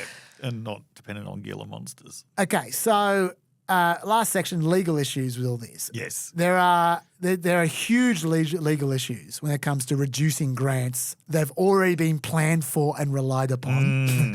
Right, so I think the courts just aren't going to let that happen. Yeah. But there's also a serious question mark whether this needs to be done by Congress full stop, rather than Trump doing it or whatever, the NIH doing it on their own. Because in Trump's first term, he tried to do this already through Congress and was shot down. The reason it was shot down is because a lot of this research takes place in red states. Yes. Like Alabama, for instance. So many congressional Republicans support it. Yes. To protect this funding in 2018, Republicans added language to the bill that funded the HHS at the time, explicitly preempting the executive branch from unilaterally reevaluating indirect cost rates. Yeah. That's in the legislation. Yes. So theoretically, Trump cannot do this. He needs Congress again. 22 states filed a lawsuit, and they've received a temporary block on this policy as well. Court's doing their job again. Yes. That is all I've got. What would you like to add that I didn't cover, or just personal experience with this shit? Look, I wouldn't underestimate the desire that some people have just to hurt universities. I think that is a big part of it, that there are a lot of people on the right who see universities as the enemy. Once again, the Curtis Yarvin faction. And that is what a lot of this is about. There are certainly business-minded people who see this kind of research as basically the source of all of the regulations that they hate. Every time the government tells them that they can't do something, it's because of some nerd who got government funding to identify problems that aren't real. So there's that. And I think, though, that it's not properly understood by most of the public how even very rich universities are really dependent on this kind of funding. And there's no substitute for this kind of funding. And you are really going to cripple the research capabilities. I mean, as you say, probably completely destroy the research capabilities of smaller universities, but even the big ones, you're going to completely cripple their research capabilities, and not just medical research either. Like this will cripple all research. Medical research is traditionally the form of research that is least vulnerable to political attack because of the fact that, yes, it's for cancer research and stuff. In fact, in the past, when members of Congress have attacked the National Science Foundation for funding things like political science, I think I remember Tom Coburn banging on about this. Now, social science is something like half a percent of the National Science Foundation budget. Tom Coburn was looking at some political science questions that have been addressed, such as why don't politicians give clear answers to questions?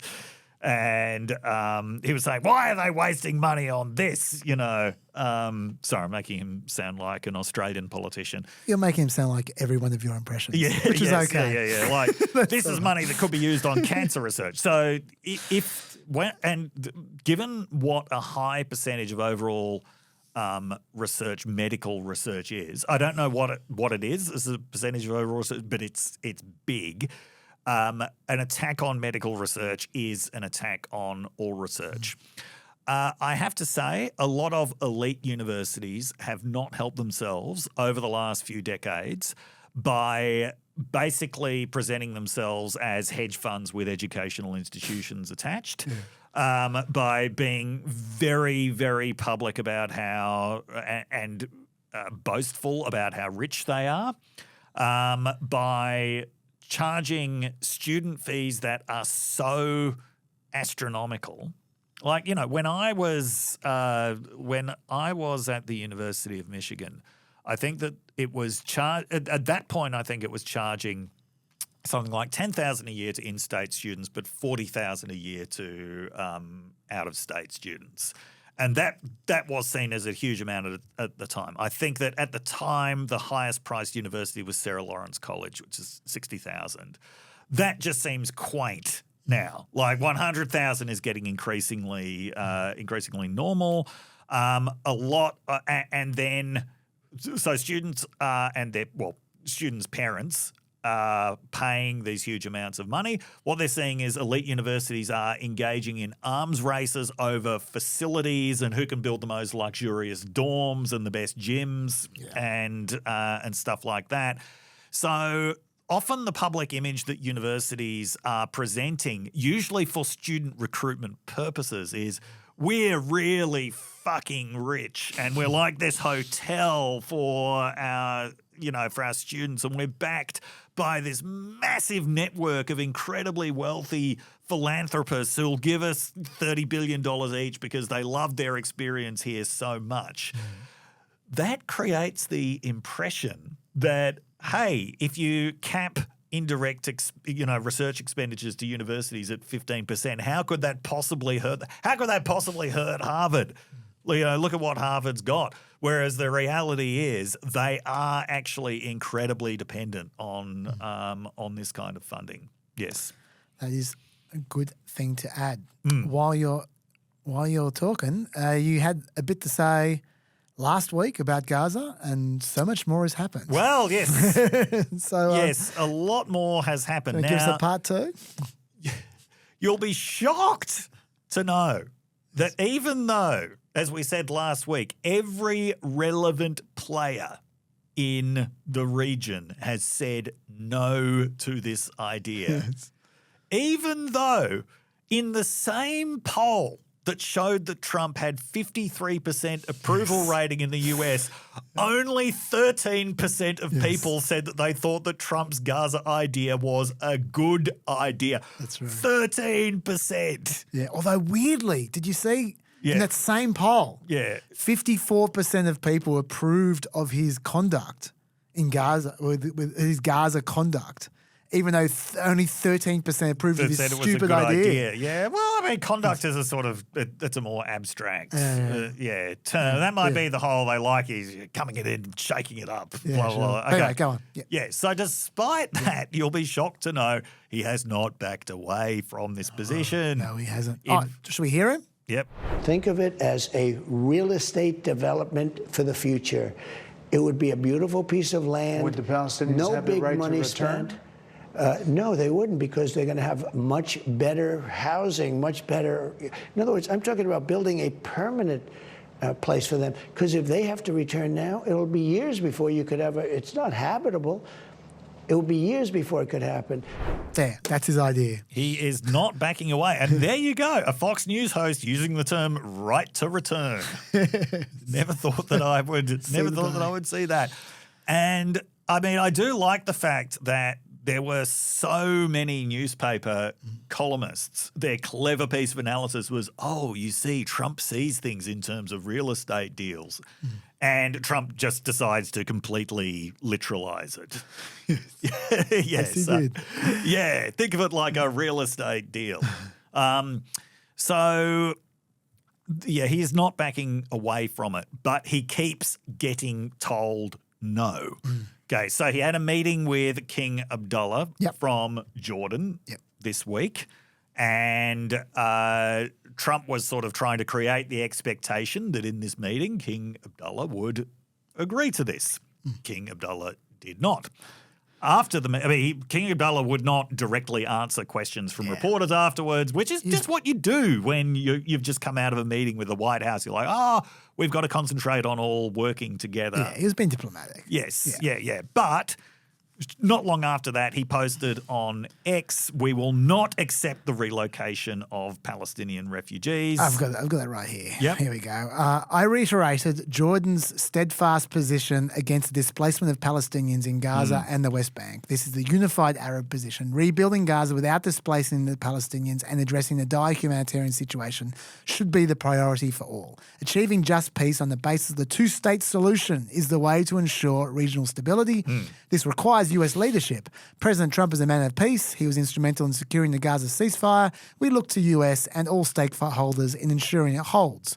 I also stress the importance of working towards de-escalation in the West Bank and preventing a deterioration of the situation there that could have far-reaching implications for the entire region.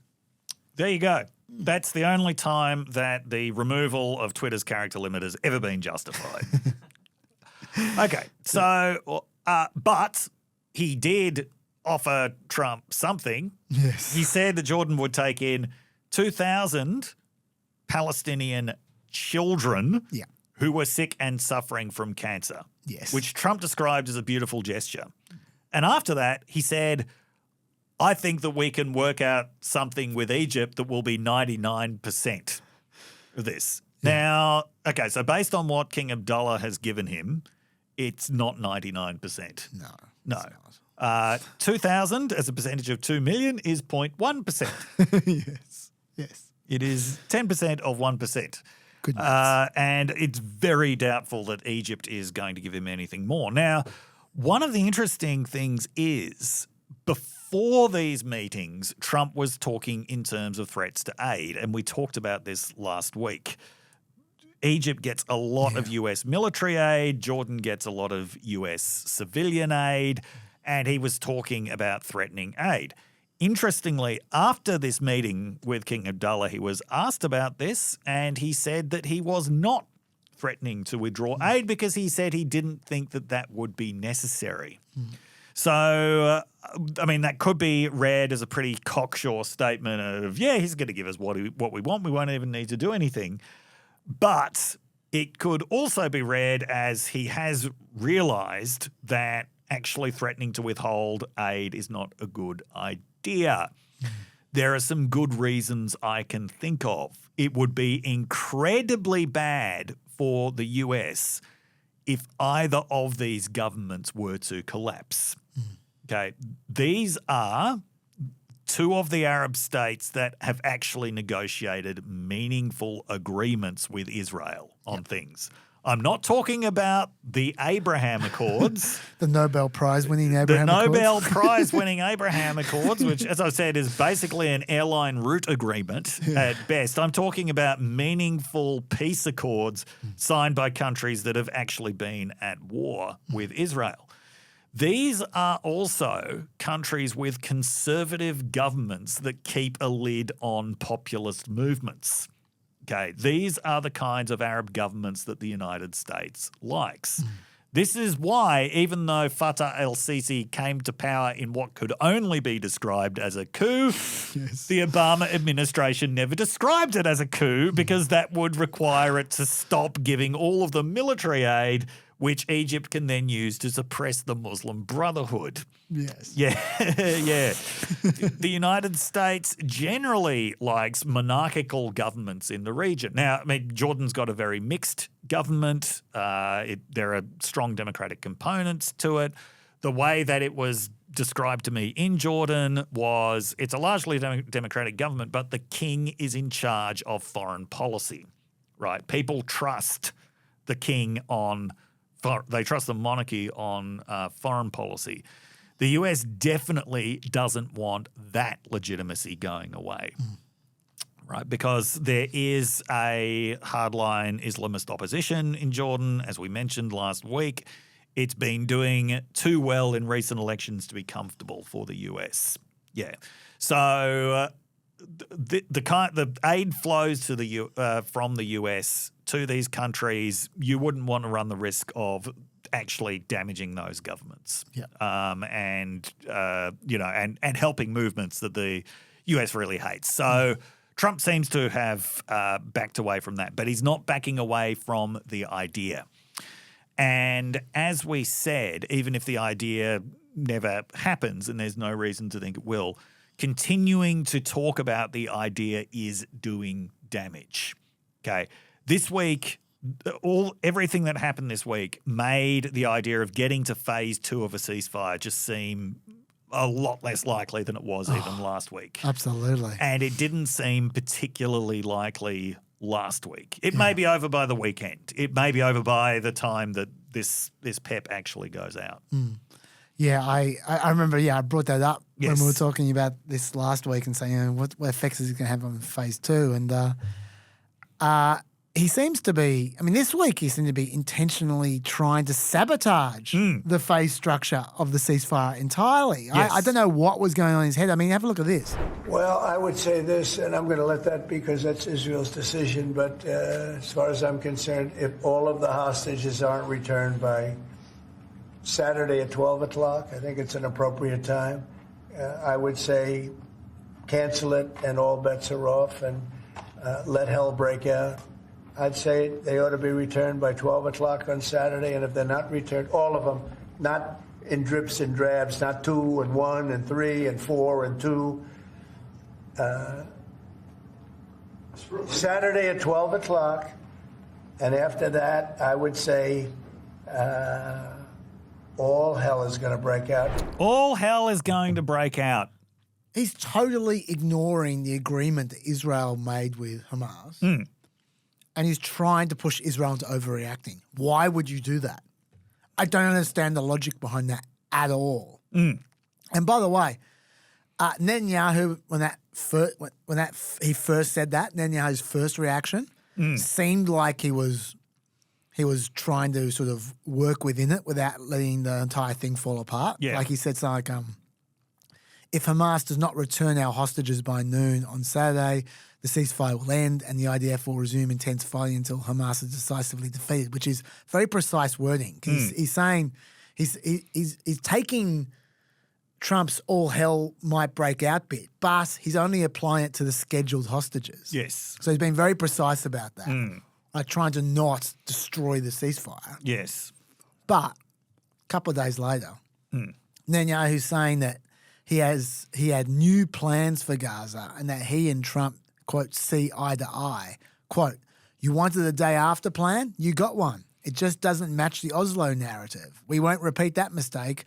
I've come back with a vision without Hamas and without the Palestinian Authority. So now he's basically just fully adopting the Trump vision. Yes. And that's not going to work. No. By the way, if you want Hamas's side of this story about what they're arguing about, whether there's going to be hostages released on Saturday or not. Yes.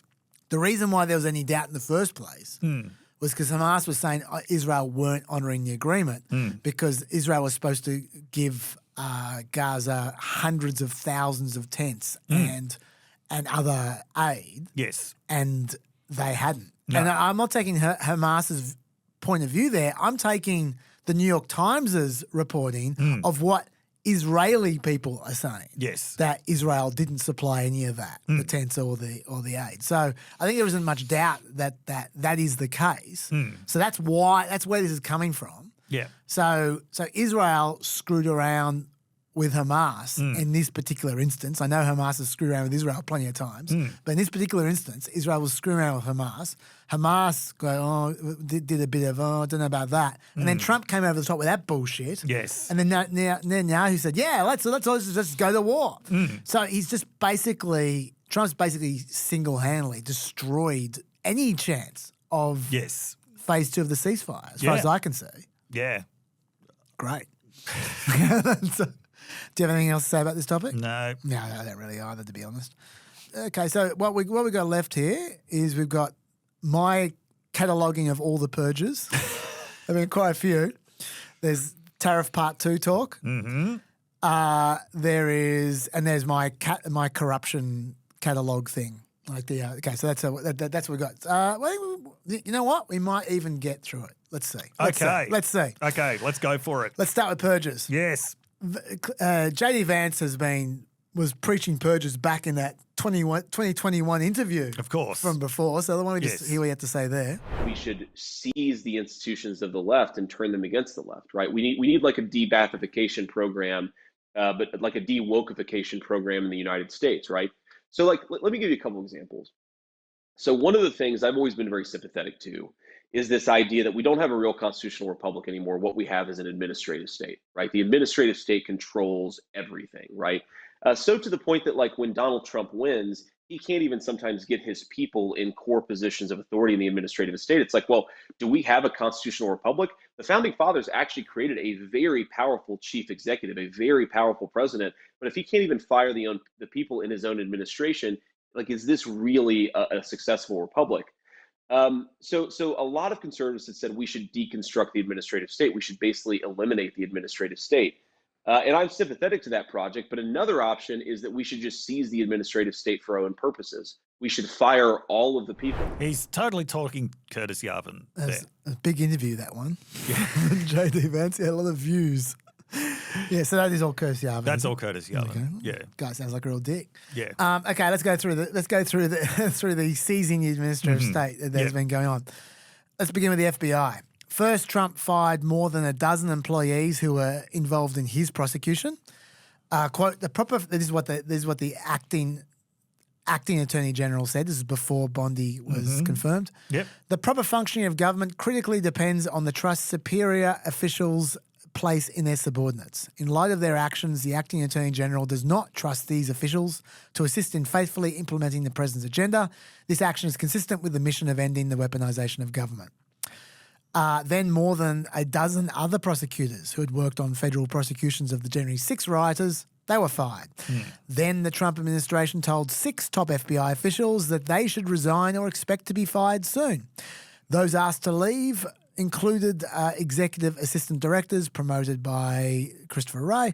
That news came at the same time as Kash Patel vowed during his confirmation hearing that he would not take action against perceived enemies should he be confirmed as FBI director. You would go, okay, it's not his fault. He's not confirmed yet, right? He said all FBI employees will be protected against political retribution. That's strange.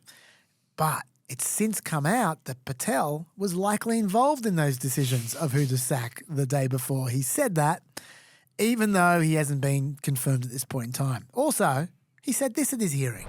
Are you aware of any plans or discussions to punish in any way, including termination, FBI agents or personnel associated with Trump investigations?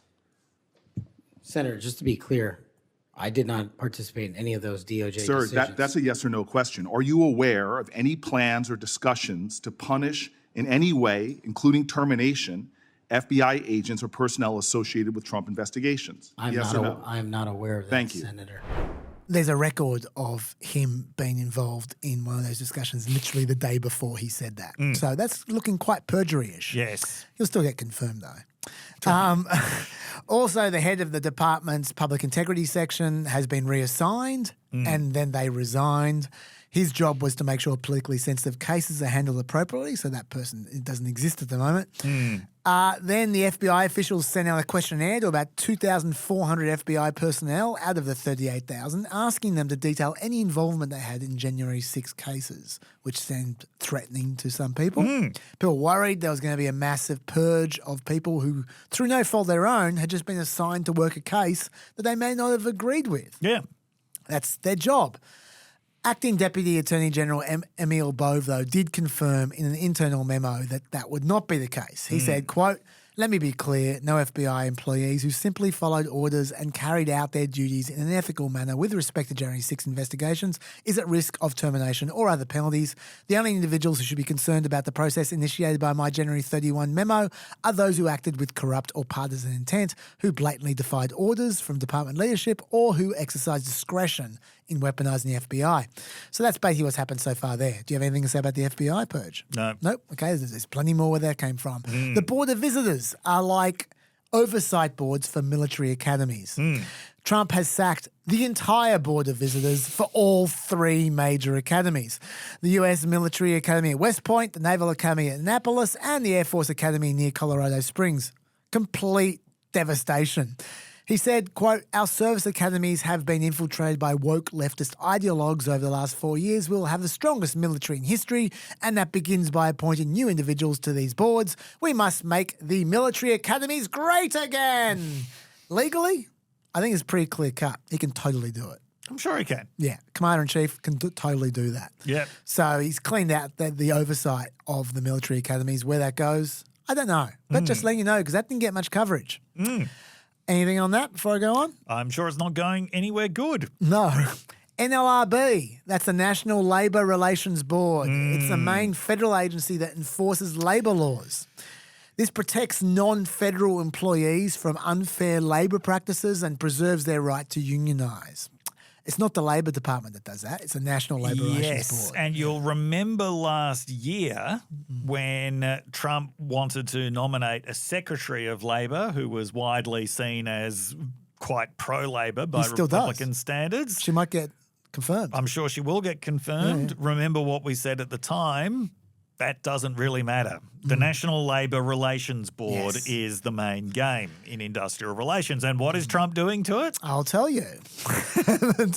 There are 5 people supposed to be on that board. Yes. They've got 5-year terms, 3 from the president's party, 2 from the opposition party. The key here is you need 3 of them to do anything. Yep. That's your quorum. There were 3 there at the end of Biden. He should have appointed 2 more. He really should have. Wouldn't have made any difference. Trump fired the Democrat before her term was up. That's Gwen Wilcox. Her term was due in 2028. He did that, so there's only 2 members left, and he's not appointing any others. He's leaving it, so they're short of a quorum. Yes. So they can't do anything. They are basically defanged. And I think I mentioned last week, you will hear a lot of that kind of tactic, taking away the oversight board, the administrative board, making it lack quorum. Yes. That's the cheap way to remove oversight. Yep. The legal way as well. Yes. Annoyingly. Okay, so that's what he's done with the NLRB. As far as the law goes, under the National Labour Relations Act, the president can remove a board member upon notice and hearing for neglect of duty or malfeasance in office, but for no other cause. Even then, the board member had to be given notice and granted the hearing. Trump did none of that. Gwen Wilcox has sued him accordingly. There is a Supreme Court precedent here. In 1935, Humphrey's executor stopped FDR from firing a holdover member of the FTC because FDR didn't have necessary cause to fire him. So Supreme Court said, you can't do what Trump just did. Brett Kavanaugh is not a huge fan of that precedent. I'm sure he's not. He's made that very clear. He says it infringes on presidential powers. So the Supreme Court is going to hear this. They may well overturn it. They need one more though. Like it. We'll see.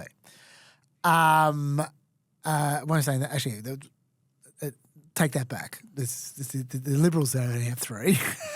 They got plenty of Conservatives. That's fine. Also, the Supreme Court have also already ruled in 2020 that the 4 cause removal limits that Congress gave the director of the Consumer Finance Protection Bureau did not hold. And Trump could remove them for any reason. Yes. That's a Celia law case if you're looking that up. But John Roberts in that ruling said that the president could remove the CFPB chair because the CFPB chair was someone who was acting alone and they could wield significant executive power on their own. Right. This board has 5 people. So maybe John Roberts will uphold Humphreys. Maybe. We'll find out. This is going to the Supreme Court. Yes, definitely. So we will find out about that. Yep. The next is the EEOC, the Equal Employment Opportunity Commission, who enforce laws prohibiting workplace discrimination. Is it going to be a surprise to anybody that the EEOC was targeted? I don't think so.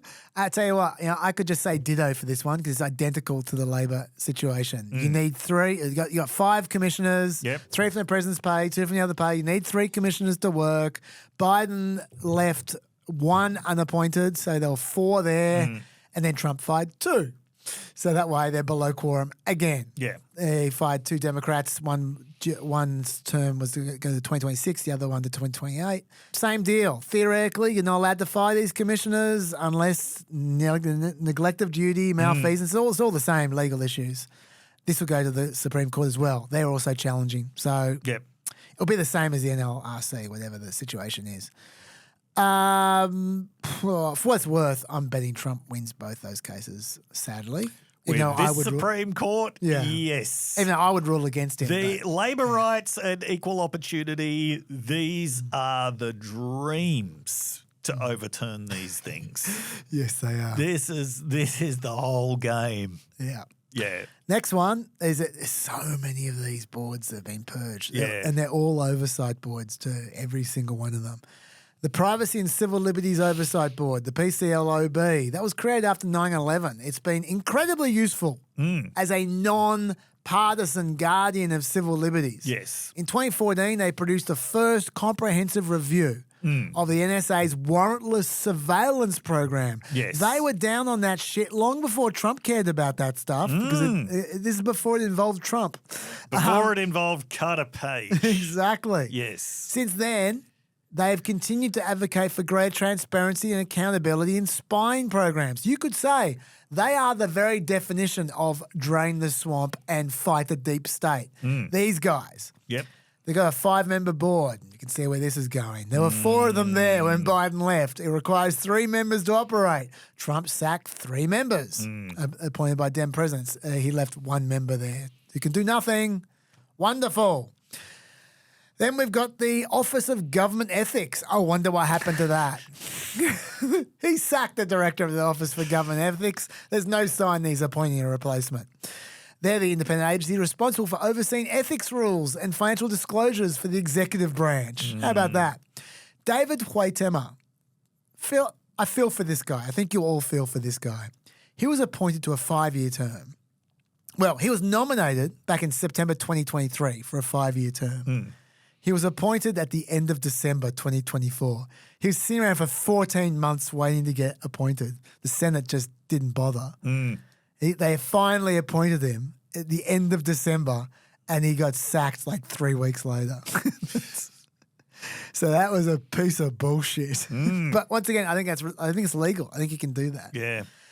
Then we get to now. You probably haven't heard of any of those ones I just told you through because none of them got a lot of news coverage. This next one got some news coverage. The Inspector Generals. Yes. It seems that Trump sacked 18 Inspector Generals. Do you want to say anything about this before I talk through? No, you go on. All right. For those who don't know, the Inspector General is the oversight for each agency. They're like the independent umpire. The IG sacked included Defence, State, Transportation, Veterans Affairs, Housing and Urban Development, Interior, Labour, Health, Commerce, Treasury, Agriculture, Energy, EPA, Small Business Administration, and Social Security Administration. Many of those sacked were actually appointed by Trump in his first term. So that was weird. I don't know, this sounds a bit odd. Also, to be fair, while this was clearly a purge, there are actually 73 Inspector Generals. So it wasn't as complete a purge as you might think when you saw the coverage. Yes. It's 18 out of 73. 18 is still a lot. This does not normally happen, okay? No. Normally, none of this happens. But still, it was... It's basically a quarter. It's basically a quarter. Yeah, exactly. And it's the big quarter as well. Let's be clear. Yes. They're all the big agencies. Yes. I have no idea why they were sacked in particular, except for maybe Defence, because the Defence IG was investigating Elon Musk. Yep. That was because with all of Elon's many conflicts of interest I referred to before, in particular with Russia and China, he has very onerous reporting requirements to comply with. Yes. Because of SpaceX's government contracts. Yep. Of course, he hasn't bothered to actually comply with any of them since 2021. He got dobbed into the Defence IG by his own employees. They got so sick of this shit. The SpaceX employees dobbed him in, and now the IG has been sacked, and that investigation seems to have disappeared. So that does make a bit of sense. The rest, I've got no idea what's going on. Yes. Interestingly, he did keep Michael Horowitz, the Justice IG, who has criticised Trump a number of times in the past. Yep. But Horowitz nailed Comey, so yes. I think Trump That was special for Trump. Yep. Quote, I thought his report on Comey was incredible, actually. Such an accurate, well-done report, he said. And it was actually accurate and well done, but just shows that Trump values revenge even above his own self-interest. Yes, totally. That's a good way of describing it. Yes. Anyway, okay, so let's talk the legals about sacking all the IGs. Yep. The president can sack an inspector general. He can do that. Yes. But the law requires the president to give Congress 30 days notice before doing so. And in 2022, they added a component, Congress, that said that he has to provide Congress with substantive rationale, including detailed and case-specific reasons. Now, they put that in there in 2022. Do you know why? Why? Because they were sick of the way Trump was sacking inspector generals in his first term. Yes. He was so suspect about the way he was sacking inspector generals, they toughened up the laws to deal with his abuse of power. And his response was to ignore those toughened laws, which is very brazen. And let's just make a distinction here. Trump ignores laws all the time. Yes, he does. Okay, that's a different thing from ignoring court rulings.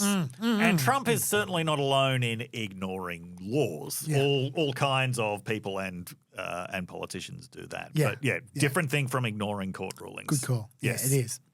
Trump's response to criticisms, because he was criticised quite vociferously for this. Yes. His response to these criticisms were, it's a very common thing to do.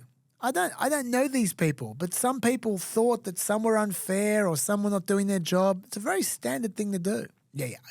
I'm sure there were lots of people coming up to you telling you how unfair the Inspector General for Social Security Administration was. I'm sure there were lots of people telling you that. But anyway. Crying firemen. Sir, please do something about the unfair, corrupt Inspector General from education. Yes. Okay, the legal question here is going to be very simple. This is going to go to the Supreme Court as well. All of these are going to the Supreme Court. Yeah. Can Congress place any restrictions on Trump's power to sack the Inspector Generals, or is this restricting his presidential power, Brett Kavanaugh? Yeah.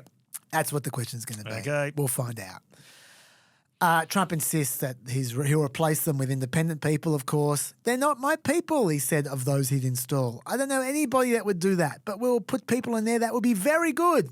So that's reassuring. Yeah. One more sacking the other day, by the way.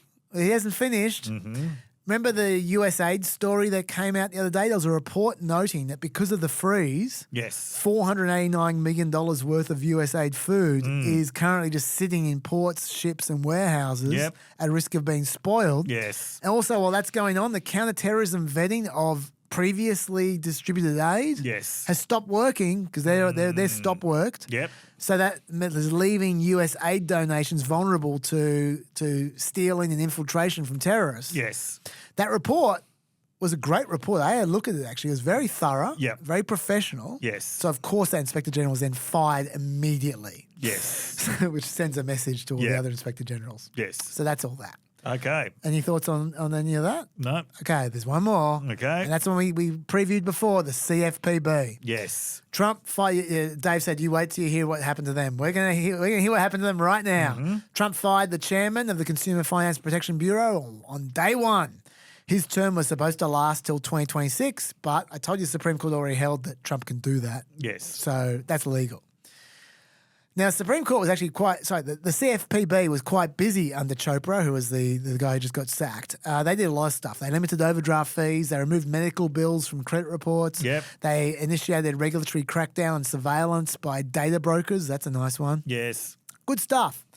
Musk is I know all roads point to Musk at the moment. Yep. Musk is very keen to end CFPB. Yes, he actually tweeted out a picture of a gravestone. He did. Yes, CFPB RIP. Yes, he did. And the reason he's so keen to see the back of it is because he blames them for blocking an effort to offer a real-time payment system on X in partnership with Visa, which is true.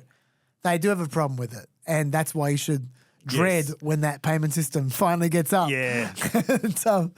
But anyway, he's not the only one who hates CFPB. As you said, Republicans have hated it from day one. Yes. It's very effective as an organisation. By the way, Elizabeth Warren was the driving force behind the creation of the CFPB. So, She was. yeah, It's there's her baby. a lot of reasons why they hate it. Yes. Yeah.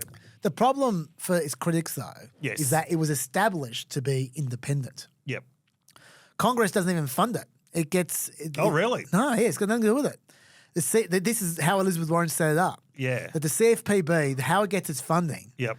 is by making requests from the Federal Reserve that it deems reasonably necessary. Oh, okay. So right. Congress can't mess with it. And this okay. They really would hate it then. Yeah, this is why the Republicans hate it so much. And this is why they say it's unconstitutional. Because they go, there's no oversight. These guys are a law unto themselves, which is how it was set up. So politicians couldn't lean on it. Yep. The problem is, and it's very clever, Elizabeth Warren did a good job of setting up this independent body that couldn't be leaned on by Congress. That's true. Yes. Also, if the agency has a surplus, they're allowed to reinvest those funds that the Federal Reserve gives them, and if they have a surplus, they can keep it and then reinvest it again, which they have been doing. They've got like $700 million just sitting there from their reinvestments, which is pretty cool. Yep. So how do you kill an organisation that's completely independent?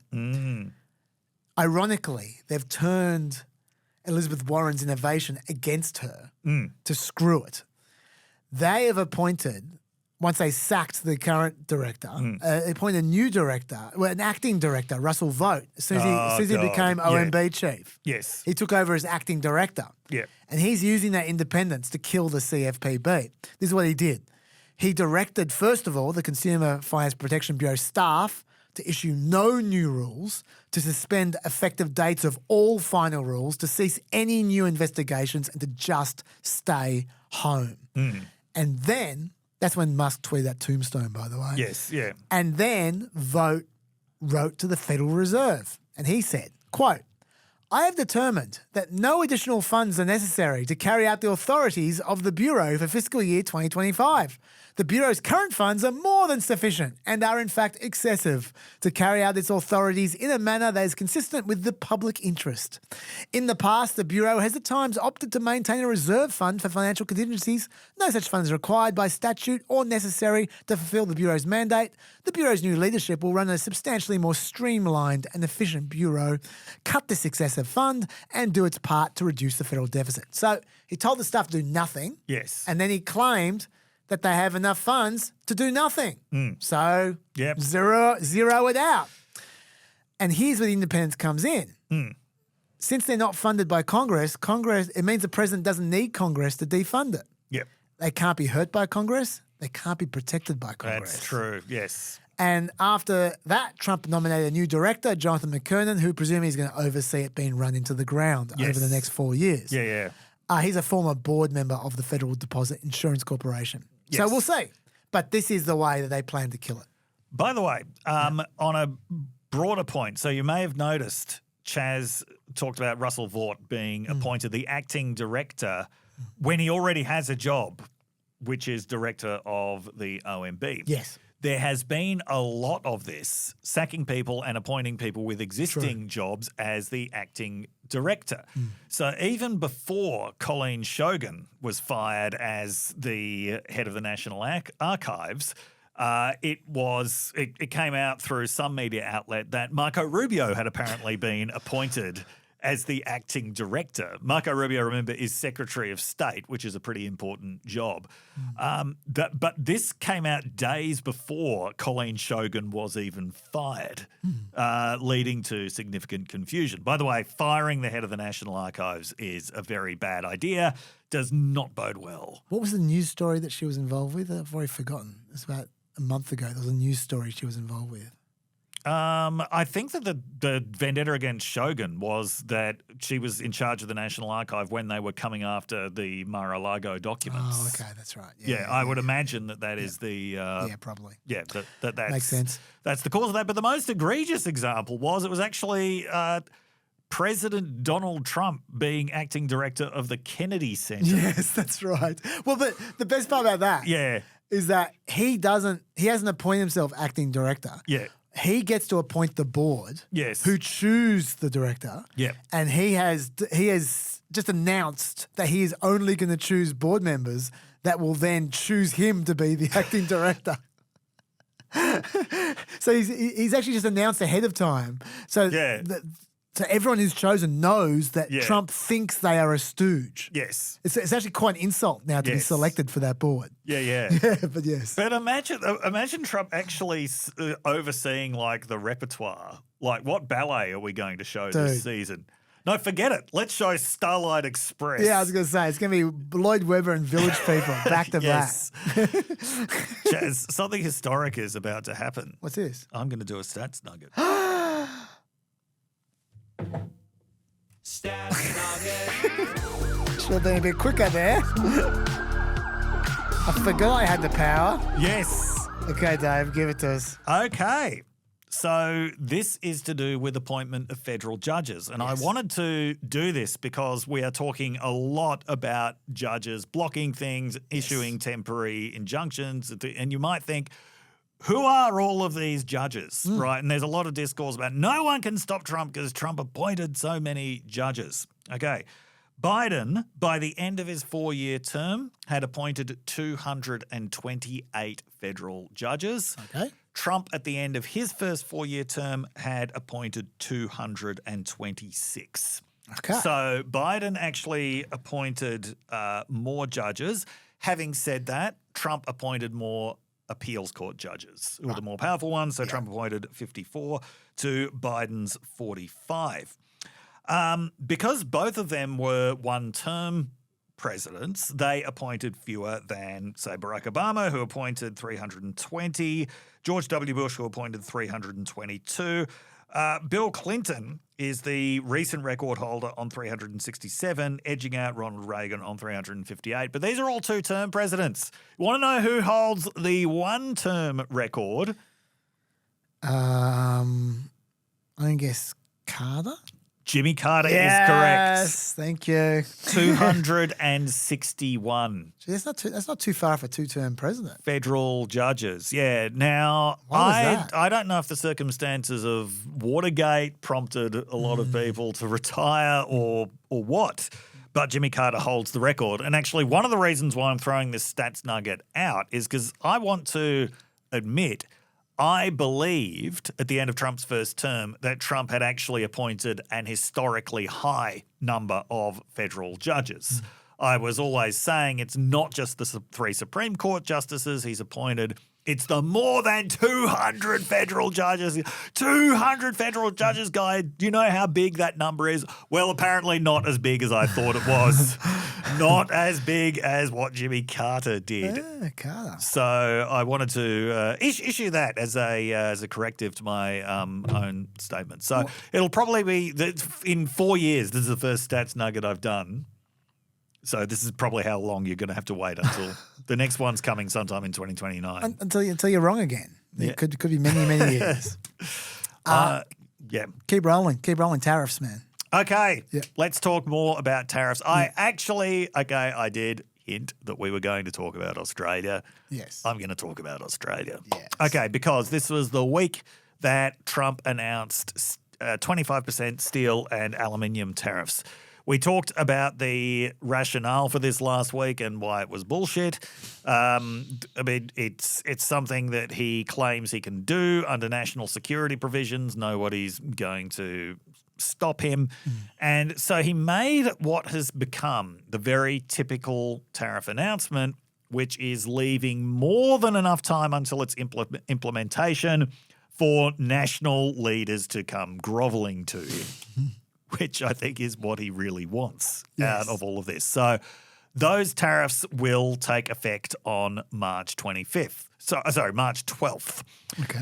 Now, before I start talking about Australia, I just want to mention the country that will be hurt most by this by far is, as we mentioned last week, Canada. Yeah. So Canada may have got itself out from under the blanket 25% tariffs, but Canada is by far the biggest steel and aluminium importer into the United States.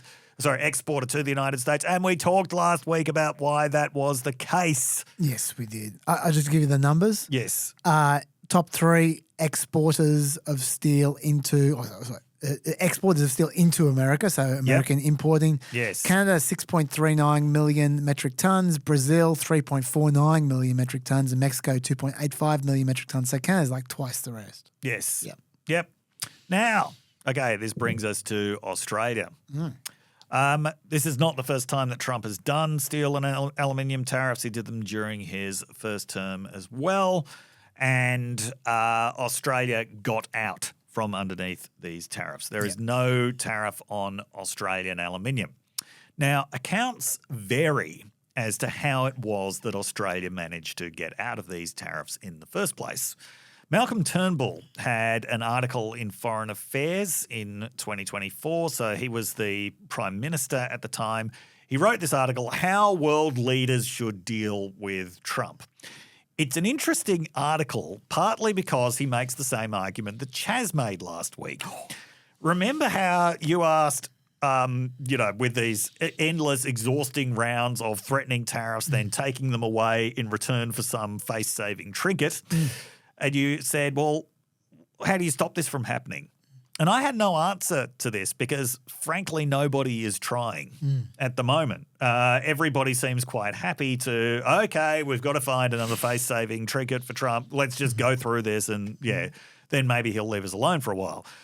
Turnbull is very against this approach. He's like, okay, basically everybody has learned how to flatter Trump. That is not going to stop the bullying. He's like, you've got to stand up to the bullying. And unsurprisingly, Turnbull presents himself as somebody who is a model of standing up to the bullying. Sure. And he said Trump won't like it at first, but once that wears off, he'll respect you for it. And in his description of what happened, he actually explained to Trump why Australia should not have steel and aluminium tariffs. And he said that the reason that, most of the steel exports from Australia to the US were going to California for roofing, and that it was actually cheaper to ship them across the Pacific than it was to ship them from the Midwest to California. And in Turnbull's telling, Trump understands the construction industry. There's a perception of him as being this irrational wild man, but he can be very, very intelligently transactional. You just got to explain it to him. And he also said, and of course, there's no way of verifying any of this. This is all just Turnbull's account. Is that he said, look, mate, you've got a trade surplus with us. One of the few countries with a trade surplus. If you still, slap quotas on us, even though you've got a trade surplus, then people are going to believe that there's no point to negotiating with you. And according to him, once again, he made Trump see reason on that question. So that's how you do it. Okay, so the answer to how you deal with Trump is just glorify Turnbull for 500 minutes. That's right. Yes. Now, okay, there might have been a little bit more to it than that. Ooh. Okay. This is a spicy bit, I think. Well, one of the reasons why there's now being reported that there might have been a bit more to it than that is because of what happened this week. Okay, so Anthony Albanese has this phone call with Trump, which from Australia's viewpoint apparently went very well. Yep. He came away from it saying Trump is considering exempting Australia from tariffs. When Albanese was pushed on this, he said, look, that's the language that we've agreed on, and I'm not taking any further than that, but we are under consideration for exemption. Most of the Australian media interpreted this as a win, given the trajectory of past things. And also, when Trump got off the call, he was saying that Anthony Albanese is a very fine man, blah, blah, blah. So it looked pretty good. And certainly from my point of view, what this looked like is this is an area of real sort of bipartisan cooperation in Australia. Albanese definitely would have talked to people from the previous government about how to do it. Also, I think ever since the last attempt at tariffs. There's been an awareness this could happen again. A lot of preparations. As I talked about last week, you've got people like Gina Reinhardt and Anthony Pratt lobbying. There is an entire Australia lobby that all would have been contributing to this this effort. Okay, right. So it all looked good until Peter Navarro came out the next day and said Australia has been reneging on its agreement that it made with us. Ooh. Okay, and then I'm pretty sure this is the first time we're really hearing about this. He's saying there was an unwritten agreement that Australia would agree to, that Australia would voluntarily restrain its aluminium exports to the United States. Now, okay, sorry, this may not be the first time this is being reported, but it's really in the wake of Peter Navarro's comments that the media is now really exploring this. And so according to David Spears at the ABC, what happened was Peter Navarro was from the beginning one of the people who was very against any kind of exemptions for anyone, including Australia.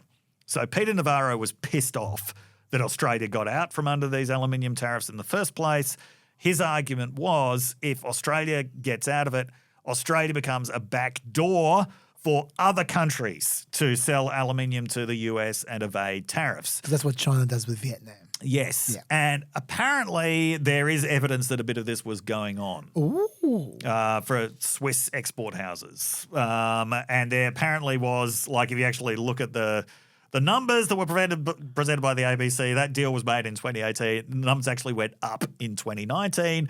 Apparently, Scott Morrison had to be brought in for a little chat about this. That's where the agreement was made to voluntarily restrain imports. We were cut out for Swiss aluminium exports. That was what I read in David Spears'. They make aluminium. They produce aluminium in Switzerland. I don't know. It's weird. No, I think it was Swiss brokers or something. Oh, okay, sure. That's fine. Yeah. Go on. Yeah. Anyway, yeah, apparently the agreement that Navarro is talking about came after that. So came with Scott Morrison. Yeah. And I don't think this was really reported at the time. I can understand why it wasn't reported at the time. It was a face-saving thing for both countries. Maybe it was reported at the time. Sorry, maybe I'm just the one who's been out of the loop, but I'm pretty sure that the level of detail that's coming out now wasn't widely known beforehand. So it may not have just been Malcolm Turnbull's negotiating genius. There may have been an understanding there as well that even if there wasn't a tariff, that there was going to be a kind of voluntary quota. From Trade Minister Scott Morrison, amongst others. Yeah, yes. Good one, yes. Yeah. Yes. Anyway, Australian steel exports then did plummet during COVID, but then went up again. Now, what some Australians are saying now is like, yes, it's above the unwritten quota, but there's a good reason for that, which is the US is no longer importing aluminium from Russia. We are basically the substitute for Russian aluminium. Okay. Sure. Peter Navarro is not having any of this. He says that China is backing an Australian surge of aluminium. He's saying we're the new Vietnam. Yeah. Now, I don't know if there's any factual basis to that whatsoever. He's saying that Australian aluminium is flooding the market and killing the American aluminum industry, which he says the aluminum industry is on its back in the United States. Australia is the 8th largest exporter of aluminium to the United States. I think we're something like 2.5% of the market, right? So that's, I mean, it hardly needs to be said. Australia is not killing the American aluminum industry. I'm not just being patriotic here. Well, I think that's pretty close to a fact. It's harder for us to export aluminium into America because we've got to export not just the aluminium itself, but also the second eye. Yes. It's really hard to sneak that second eye on. It is. Yeah. Anyway, it seems that what Navarro is really upset about is that this was not an outcome that he wanted in the first place, Australia getting out from under these agreements, and that from under the tariffs, and that Australia broke an agreement with him. So does that mean then that there's no way Australia's going to get an exemption? Well, no, I don't know. Because does Trump actually have to listen to Peter Navarro? I guess he doesn't. Not necessarily. Sure. Trump loves being flattered by world leaders. Yeah. I think he does all kinds of stuff that his advisors don't like because people have sufficiently flattered. What this means is this might take a little bit more flattery than was originally anticipated. Sure. Now, to come back to Malcolm. Yep. Okay. He'll like that. You know the way, yeah. You know the way that Malcolm wanted Albanese to approach this? This was not a secret. Malcolm said this. By just talk about Malcolm? He said Australia should withdraw from AUKUS. Oh, okay. Yeah. Now, some might say Malcolm's being a bit disingenuous there because he wants Australia to withdraw from AUKUS. He was the one who negotiated the French submarine deal. He thought that was a great deal. Yeah, I'm not sure. How's the logic work? Maybe he's trying to get Australia out of AUKUS. Say, if you put tariffs on us, we walk away from AUKUS. Talking about, by the way, what's actually legally possible or what's not, I think it's a little bit more complicated. I'm not speaking from pro-AUKUS position here. No. I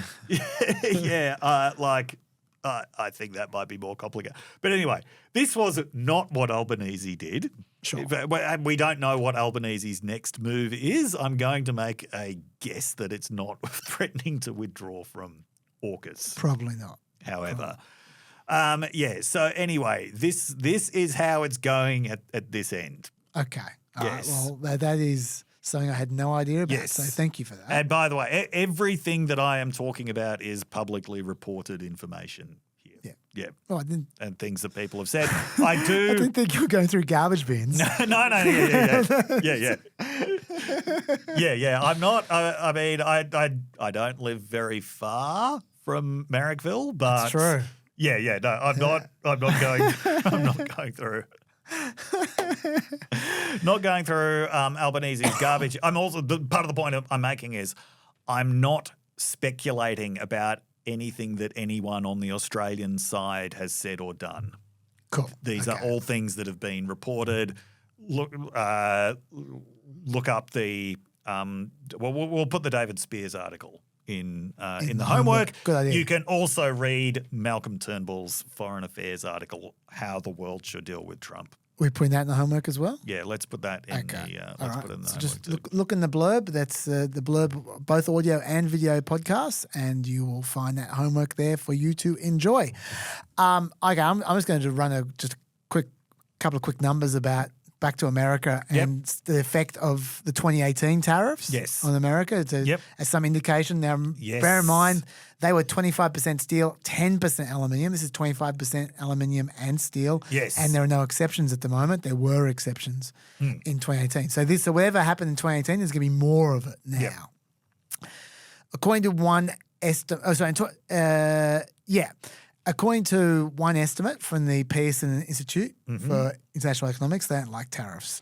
They do not? Yeah, no, you see them quoted a lot when this issue comes up. Yeah, exactly. Yes. Trump's metal tariffs were on track to cost American consumers and businesses roughly $11.5 billion per year.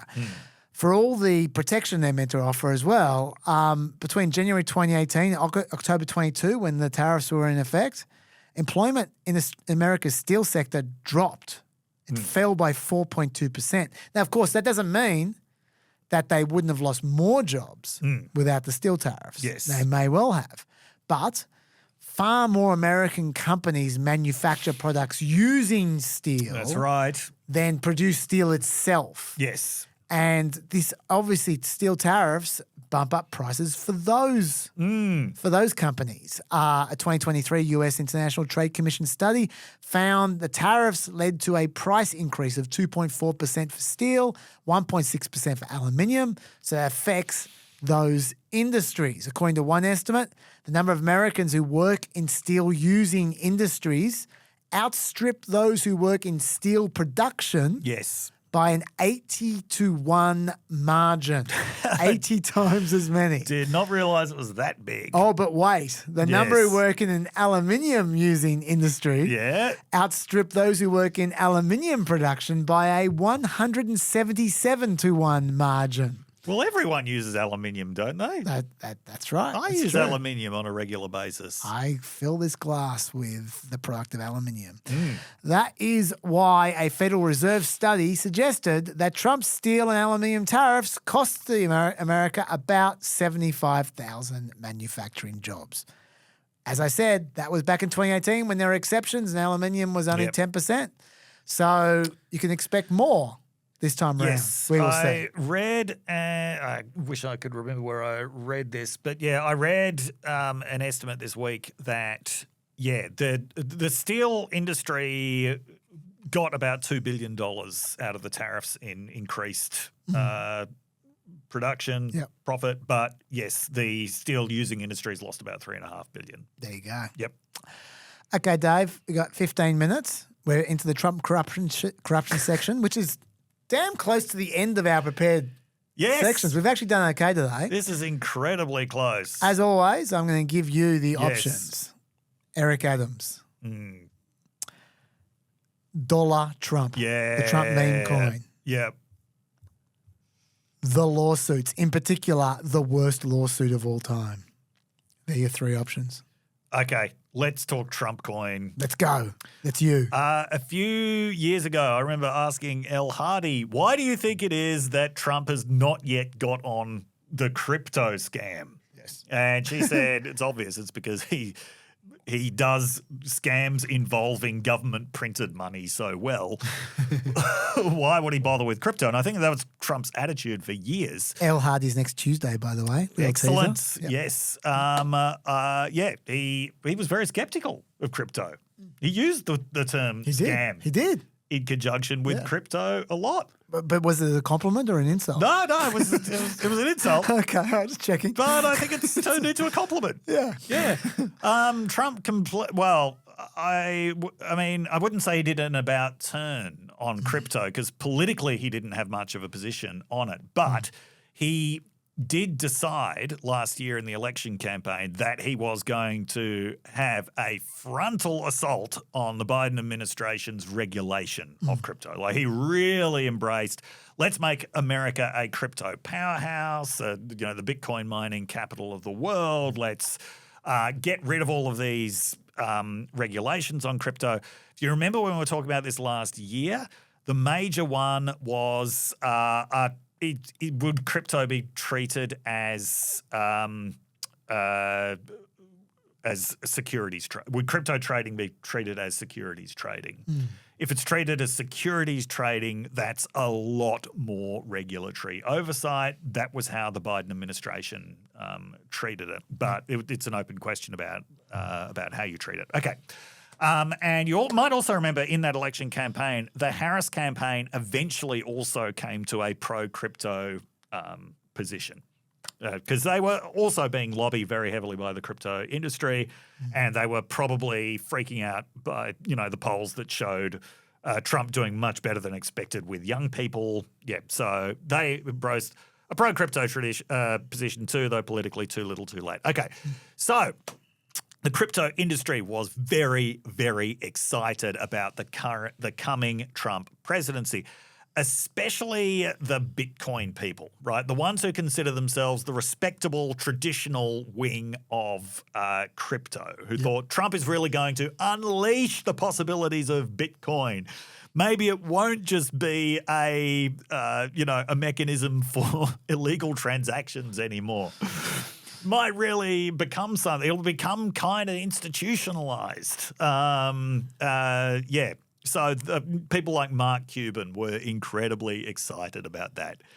Then 3 days before his inauguration, Trump launches an obvious scam coin. Yes. Called Trump coin or Dollar Trump. Yes. This absolutely horrified the respectable wing of the crypto industry. It did. Yes, I think Mark Cuban said something along the lines of, by launching this meme coin, he's made it look as if all that crypto is meme coins. Especially given, like, 2 days later they launched a Melania coin Yes, as well. yeah, as if just to make the point. So the Trump coin. As you might expect, similar trajectory to the DJT stock, it immediately just went through the roof. New York Times had a story on one investor who got in within the first 2 minutes of it being launched. It's actually believed that this was an investor from China. And walked away with an estimated $109 million profit a few hours later. You really needed to get in the first 2 minutes to make that kind of profit. That's before it was announced. Yes. Yeah. Yes. If you're in the first few hours, chances are you've lost a lot by this point because at this point it's about $17. We'll show you the graph. Yeah. Yeah, it's about 17. Yeah, way, way higher than it should be, but obviously far short of the $87 that it was at this point. Yeah. So people have, the Trumps have, on paper, for a brief period, became some of the richest people on earth because they own 80% of the coin. We do need to specify on that, though, sorry. Yes, yep. And that is that the 80% hasn't been released yet. Yes, like that's right. It's not like they got 80% of $87 Yes, at the beginning. Yeah. They released the 20%, which they don't own first. Yep. And then over the next 36 months, they're releasing the other 80%. Yes, So they're probably going to end up 80% of $17. Yes. No, that's why on paper they were extraordinarily rich for a few minutes. And then, this was such an obvious scam. Like, this was so obviously based on nothing other than the Trump name and the delirious excitement about it was 3 days before Trump's inauguration. I don't know where this reporting is coming from, but there's reporting claiming that the majority of people who bought it were first-time crypto investors. In other words, the kind of ultimate rubes. Yes, then Trump undermined his own coin 2 days later by launching Melania coin. It was just such an obvious scam that it was completely embarrassing to the entire industry. Do you know even the pastor that read out the invocation at the inauguration launched his own coin? Have a look at this. I need you to do me a favor right now. I need you to go buy the official Lorenzo Sewell coin. I want you to be able to see politics become manifest, not just in a way where we're praying over political gatherings, but where we're seeing us become the hands and the feet of the Lord Jesus Christ. Would you help me? Would you help us in this endeavor? Would you go and purchase the coin in order for us to do what we need to do in the ministry? We do transportation, housing, education. We heal medical, mental, and dental illnesses. I need you to do me a favor and go and get that coin in order for us to accomplish the vision that God has called us to do in our earth. That is amazing.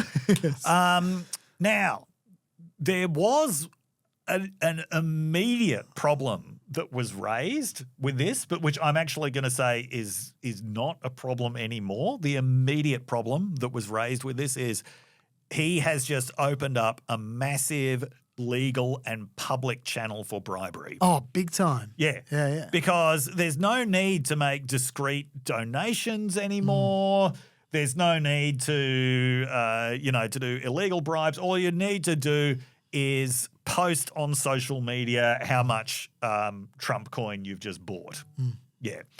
The only reason that's not a problem anymore was that this was such an obvious scam that people are too embarrassed to buy it for bribery purposes. Oh, by the way, talking about scam. Yes. There was straight after this, there was a Barron coin released, which turned out wasn't released by the Trumps. Yeah. It was a scam. Wow. But people found it very difficult to be able to tell the difference. Yeah. It took a while for people to realize, oh no, that is a scam. Yes. because the actual Trump coin is so close to a scam itself. Yes, So there you go. Yeah. So Trump presents himself as a friend of the crypto industry, but by making such a cynical mockery of it before he was even elected president. Yeah. And possibly by making people wonder, what is actually behind this? Yes. Yeah, he might have done some serious damage to the crypto industry, even to the respectable parts of it. So it's a favourite thing for libertarians to point out that there's actually nothing behind government printed money as well, right? So it's not tied to gold. All that it's really tied to is trust in the government. Right, trust that the government can actually supply what is behind the money, and a lot of libertarians don't believe that any government can be trusted and that everything is a gigantic scam and a gigantic pyramid scheme. That's not me.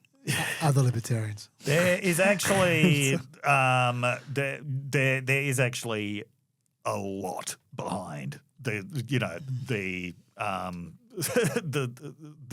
government money, right? And that is one of the reasons why not just Americans, but as we were talking about last time, governments of other countries buy American dollars. Yes. Because the United States government is an enormous and extremely powerful organization. The full faith and credit of the American government is a lot. Is actually it means something. Yes, it is actually a lot, even if libertarians regard it as a giant pyramid scheme. This, on the other hand, is an obvious scam. Yes. It is a really obvious scam. Yeah. Oh, by the way, the way, like I said before, the 80% of shares is going to be released over time, and they might not be worth very much. But that's not actually how he's going to make his money. Oh, look, he'll make some money from them, but of course he will. The way he makes money everywhere. Yes. The way he really makes the money with this is with trading fees. Absolutely. Because they get a slice already of every trade. Estimated to be in the hundreds of millions. Yes. Yeah. And they can't legally cash that out for 2 years or something But still, that's money in their pocket. That's not going away. No, it's not. Yeah. It's not. So that was an effective fast earner for the Trump family. It was. At the expense of his own supporters. Yeah, they lost, $2 billion. Yep. Too bad. Okay, Dave, we've done pretty well there. That is it from me for the second PEP of the week. Okay, I am going to join the rest of you after the white flash for a. I might do the Eric Adams and the. Do Eric Adams. Yeah, and the worst lawsuit of all time. Oh, yes. Yeah, That's a lot of fun. You'll enjoy that. That's and very special. With a little bit of correspondence as well. So I'll see you guys after the White Flash. And Dr. Dave, I will see you next Thursday. Yes. But before I see you, yes, I will see all of you guys, for the ones who don't want to hang around for the White Flash, with Elle next Tuesday sometime when Lachy can get that edited. I'm sorry, Lachy. For the second PEP of the weekend. And let me say again, you should buy her book, Beyond Belief. It's fantastic. You should. Okay. And while you're reading it, stay peppy. Stay peppy. Welcome to the other side of the White Flash. This is Locked On, I think we're calling this. Oh, hello. Yes, we've given it a name, which is again a lot more effort than what it deserves for just nodding along. But I'll take it. There is correspondence coming about you, Lachy. People are loving it. It's a new sensation sweeping across the nation. I hope that the last name on all that correspondence isn't Besser, but I'll take it. He's very upset with you. This is Friday now. We recorded the main podcast on Thursday. So I hope you like this extra hour of content, which I think is going to be an hour, that we're going to present for you now, because without it, Lachy could have got the podcast out at 7 p.m. That's true. Why would we tell them that? I just wanted to like, if they hate this extra hour, they should tell us. And so then we can just get the podcast out early in future. Okay. Well, I trust them to make their decision on that without Any little hinting whatsoever? No. Well, we know which Lachy would prefer, but from my perspective, I mean, look. No, I think good. More content is good. I think it's good. It's good to give them value. Because we're not going to have a PEP this week because Elle is going to be recording. We're going to be recording with Elle on Monday, and how many podcasts could you possibly fit in? So how many podcasts can you possibly fit in, Chaz? I think I've pretty much reached my limit. So since I'm recording here on Monday, you won't get on Monday. You get on Tuesday. That means that we're not going to have a PEP. So I thought we should get some extra, and also we've got heaps of correspondence stacking up. So I just want to get some of it dealt with. Well, let's crack in. Let's do that. You know we're going to keep on giving you extra content and wasting your time. And pushing the podcast out of 4 a.m., whatever, as a consequence. Yeah. They're used to this. They know how I work. Oh, yeah. Okay. All right. Let's start with, I just want to deal with one topic, which I foreshadowed a number of times, the worst lawsuit ever, which I think is a lot of fun. And I just want to just get it out now. I'll push Eric Adams back to Elle. And then I got just a little bit of a little bit of sliver of extra material I couldn't quite squeeze into the tariff section, and then we'll do correspondence. So let's start off with the big one, the lawsuits. Lachy, I'm going to talk you through a few unrelated lawsuits, okay? Unrelated. Completely unrelated, I say, with that voice. Oh. And then we'll discuss what they all mean, okay? First of all, a lawsuit where in 2021, Trump sued X, then Twitter. Sorry, X is in the company. Oh, the company. Yeah, sure. but Cool. then it was Twitter. Yeah. And 2021, he sued them for banning his Twitter account after January 6. Okay. So now you might be wondering, hang on, what's the grounds of this lawsuit? Like he kind of earned it, didn't he? His case was based on the idea that they only banned him because of government interference. Government pressure in violation of his First Amendment rights. His First Amendment rights to annoy people on Twitter. And no one is allowed to interfere with the government on January 6. Well, so you've identified one element there, but there's an even more obvious element. Well, it's not, I say obvious is the wrong word. If you think about it and you take yourself back to the time directly after January 6, there is another element that you're missing, which is the real kind of element. And that is, who was the government right after January 6? As in right after, like January 7th? Or? Yeah, well, when Twitter banned Trump, who was the government? On January 7th, it would have been Trump, wouldn't it? Yeah, it would have been Trump. It was Trump. So there's a lot of government interference. He asked to be kicked off so that he could sue the government. Yeah. So Trump was suing X, then Twitter, for banning him because he says that they were inappropriately influenced by his own government. Well, that's called foreshadowing. Yes, it is. Not a great lawsuit, not a high quality lawsuit, you have to say. Also, I mean, let's face it, it's pretty obvious that a private organisation, you shouldn't be suing them for violating your First Amendment rights because private organisations can't violate First Amendment rights. It's governments that violate First Amendment rights. So why are you suing Twitter? You should be suing the government, which in fact is what people did. People did sue the government for violating their rights through social media censorship. That's exactly what happened. There was a very famous Supreme Court case, which ended up culminating in a resolution at the end of last year where the Supreme Court said, actually, your First Amendment rights were not violated. So when they did sue the government, the Supreme Court said, you don't have a case anyway, let alone suing a private organisation has nothing to do with the government, and it's when it's your government anyway. Like, so it's a really bad lawsuit, this one. That's what I'm saying. It is okay? the turducken of bad lawsuits. Yes, it is. Just save your analogies because there are worse ones coming. But, I only had one analogy. But anyway, it's bad, and it's a bad lawsuit. In 2022, it was dismissed by a district court judge, and then Trump appealed because he's Trump. Went nowhere.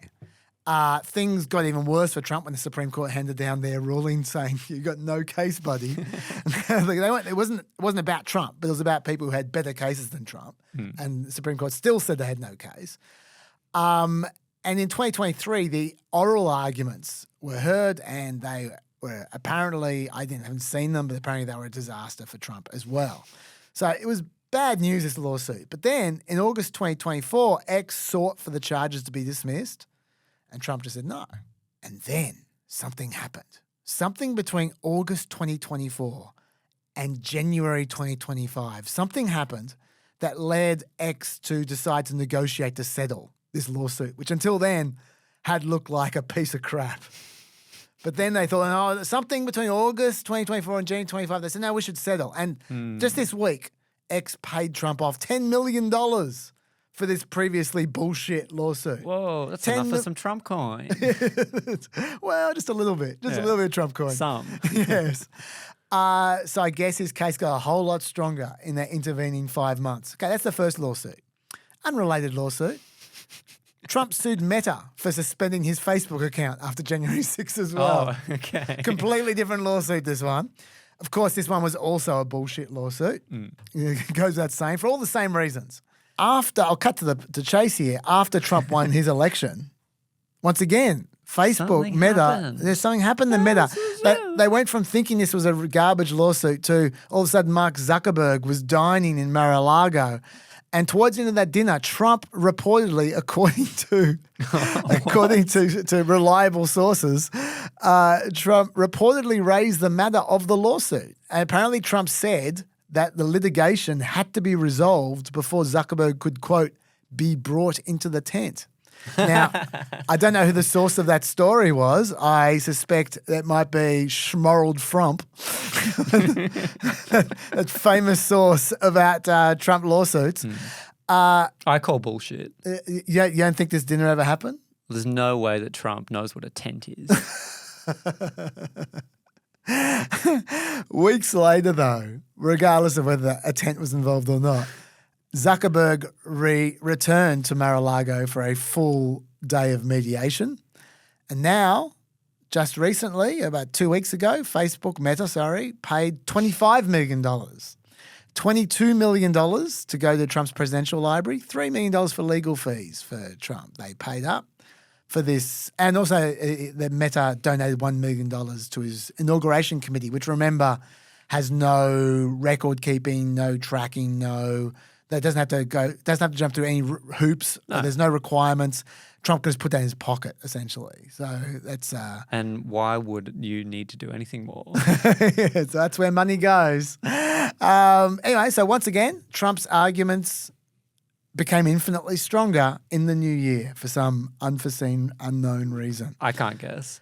Let's go to another lawsuit, shall we? Another unrelated lawsuit. MySpace. ABC News. Oh. ABC News, not Australia, America. No. Trump sued ABC News because George Stephanopoulos, this is last year, just after the New York sexual assault case, when he was found guilty of, I've forgotten the name.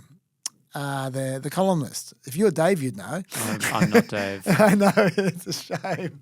You all know who I'm talking about. I'll look it up. And we just white flash while both Lachy and I use Google. E. Jean Carroll, of course. This is just after E. Jean Carroll verdict. George Stephanopoulos was on ABC News, and he said that Trump had been found liable for rape. It was on their morning show, actually. He said Trump had been found liable for rape when a New York court had found him liable for sexual abuse under state law. Not rape, sexual abuse. The judge, though, had literally the day before explicitly said in court that this was commonly considered rape. Oh, wow. Okay. So the judge had basically just set that up. Yeah. Completely. So what George Stephanopoulos said was entirely justifiable given the facts. It wasn't even close to maliciously false, which is the standard you need for defamation of a public figure. And it was easily within the bounds of the First Amendment. Once again, another bullshit lawsuit. No chance he's going to win this one. Very weak case. Let me guess. Something happened between August 2024 and January 2025? Yes, Lachy. Have you been looking at my notes? No, I'm just getting a sense of these unrelated. Sometimes the universe is very lazy. While ABC News tried the entire year to get that case to get that case dismissed and get Trump to drop the charges, drop the lawsuit because it was just ridiculous. and Trump just refused to drop it. After the election, ABC decided to settle for $15 million. $14 million for the presidential library, $1 million for legal fees. So, nice series of wins for Trump there in unrelated cases for unrelated reasons, I'm sure. He must have been feeling pretty good because by total coincidence, just before that happened, he also coincidentally won an election. Yeah, things were really looking good for him. So that was a really weren't they? good couple of weeks. That guy must have found himself a four-leaf clover. Let me tell you, he was sitting pretty. His luck really turned. The best thing is, he probably, I don't know this for a fact, but this is Trump, so I'm pretty sure, has an NDA, a non-disclosure agreement, in all of those settlements. So we're never going to find out about the details either, about that amazing luck. But it brings us to what I keep on referring to as the worst lawsuit ever. This involves CBS News now. Strap yourselves in. This is going to take a little while. He has been suing CBS for, no, I won't tell you the sum yet, but it's considerable. 240 billion pennies worth. I'm not going to say anything until the right moment. But you can just keep that figure in your head if you wish.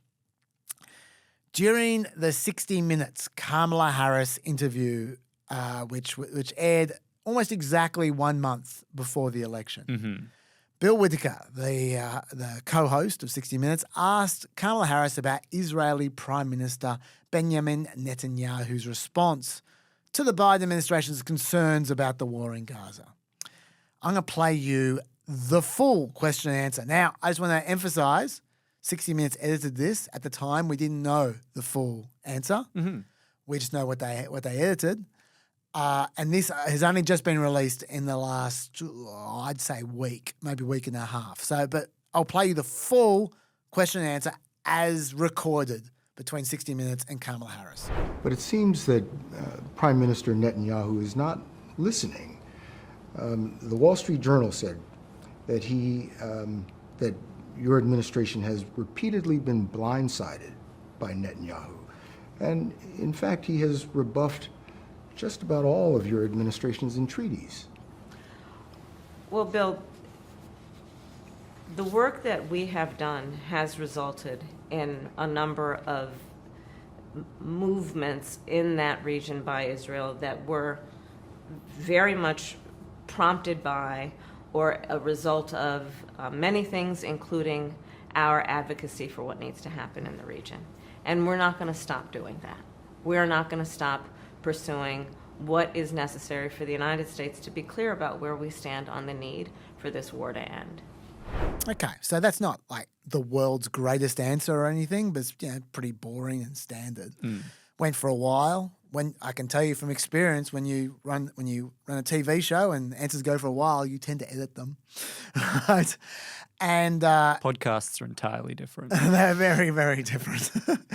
And the problem for 60 Minutes was different. They obviously sent it out to Face the Nation, which is their CBS breakfast show, to promote the 60 Minutes interview. And Face the Nation chose to edit that answer in a different way, how 60 Minutes themselves chose to edit the answer. Okay, so they were floating around two different answers to the same question. And so when after the 60 Minutes story aired, people were going, well, what's going on here? And they were comparing them, and they're going, well, what's this all about? So I just want to be very clear about exactly what happened with the full answer. We're going to watch that again, and I will read out to you where each answer begins and ends. Okay, so you got a good idea of how this all fits together.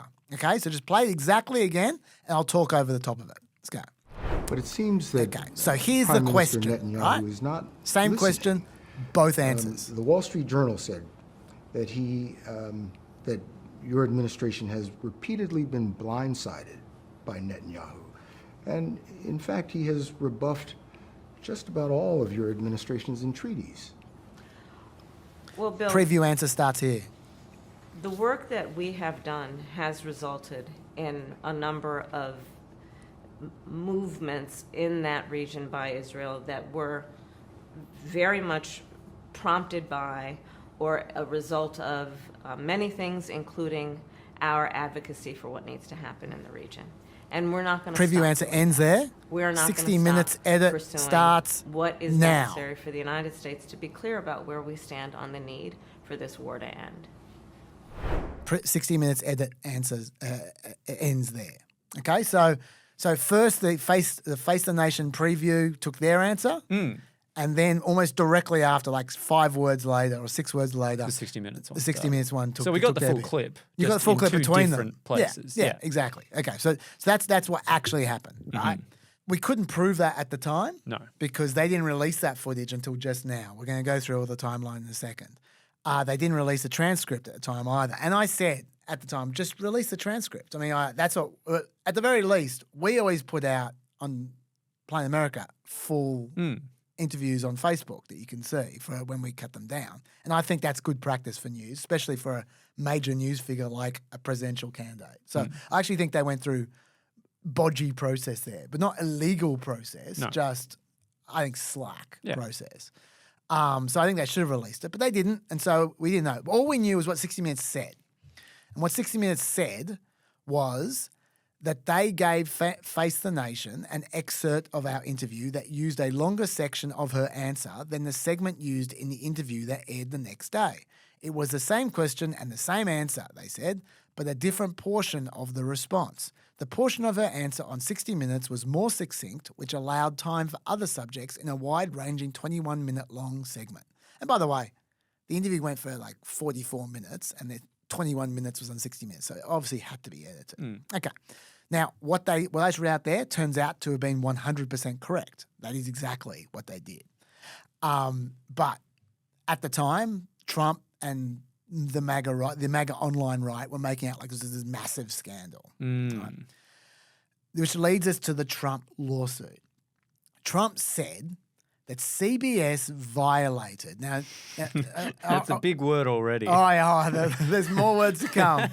Now, try and concentrate hard here, okay? I wish I could show you stuff written down because it's complicated, but I'll try and guide you through the logic. Focusing. Okay, this is their logic. CBS violated Texas's Deceptive Trade Practices Act, which prohibits, quote, false, misleading, or deceptive acts or practices in the conduct of any trade or commerce. That's what Trump's lawsuit was about. Now, to be clear, the law defines trade or commerce not as a TV show, but as the advertising, offering for sale, lease, or distribution of any good or service, including any trade or commerce directly or indirectly affecting the people of this state. So, is a TV interview trade or commerce? I don't see that. Is it a service? Is it a good or service? Like let's say they were being misleading. Depends what show. Yeah, I guess. Yeah, it's. I don't think a TV show. I don't think a TV interview is a good or service. But I mean, let's just keep on going. Let's just keep on reading their logic. I mean, this is a free TV show, by the way. There was no sale. There was no lease. There was no like. There was distribution, but I'm not sure it's distribution of good or service. Anyway, that's just the first way this lawsuit doesn't make a lot of sense, right? This act was clearly about selling stuff, not about TV. Secondly, editing an interview in a straightforward manner like that was edited, that's obviously protected by the First Amendment. Obviously. Let's move on. Thirdly, Trump says that the Texas law, he quotes the Texas law again, a consumer may maintain an action. This is a section just saying whether this law applies to him or not. Okay. He says a consumer may maintain an action when they suffer economic damage or mental anguish as a result of false, misleading, or deceptive statements that he relied on to his detriment. So what did he rely on to his detriment in that interview? It caused him mental anguish. That caused him mental anguish. I mean, like you just saw, you saw the bit he's talking about there. Did you think any of that caused mental anguish, or that it would cause economic damage if he relied on that to his detriment? Well, it would have caused economic damage to his plans for Gaza Lago. That's true. So that's true. Maybe now he does have a case. Yes. Until now, he didn't. But that's which is why they've, I assume, settled it. The spoilers. Yeah, that's a really good observation, Lachy. Maybe he outthunk us all. But until Gaza Lago comes into the picture, I'm failing to see how an editor choosing one answer rather than the other one could have caused either mental anguish or economic damages because he relied on that editing choice to his detriment. But I've just skipped past the word consumer. How is Trump a consumer by watching a TV interview? Like the law defines a consumer as someone who seeks or acquires by purchase or lease any goods or services. What was he purchasing or leasing from watching a TV interview? Does he think that by purchasing the TV, I don't know. Or maybe it's like his Foxtel subscription? I don't know. But you need to be a consumer for this act to be relevant to you. Of course. Yeah. So he obviously didn't purchase or lease anything from CBS or from 60 Minutes. And if you do call watching an interview buying a good or service, did Trump watch that interview because of false, misleading, or deceptive acts or practices, which is what the law requires?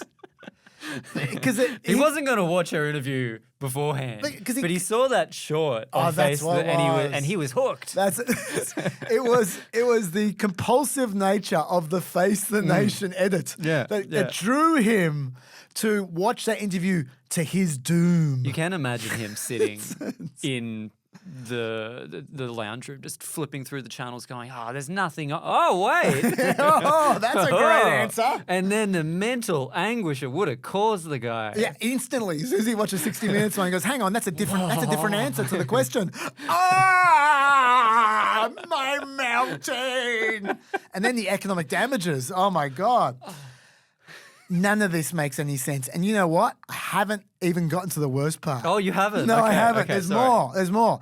There's also a consumer if he is a consumer, let's just assume he's a consumer, can also sue under the law based on breach of an express or implied warranty or any unconscionable action. Okay, we got maybe unconscionable action there, but the law defines those as an act or practice which to a consumer's detriment takes advantage of the lack of knowledge, ability, experience, or capacity of the consumer to a grossly unfair degree. I don't even know what to start with this. It's got nothing to do with that interview at all.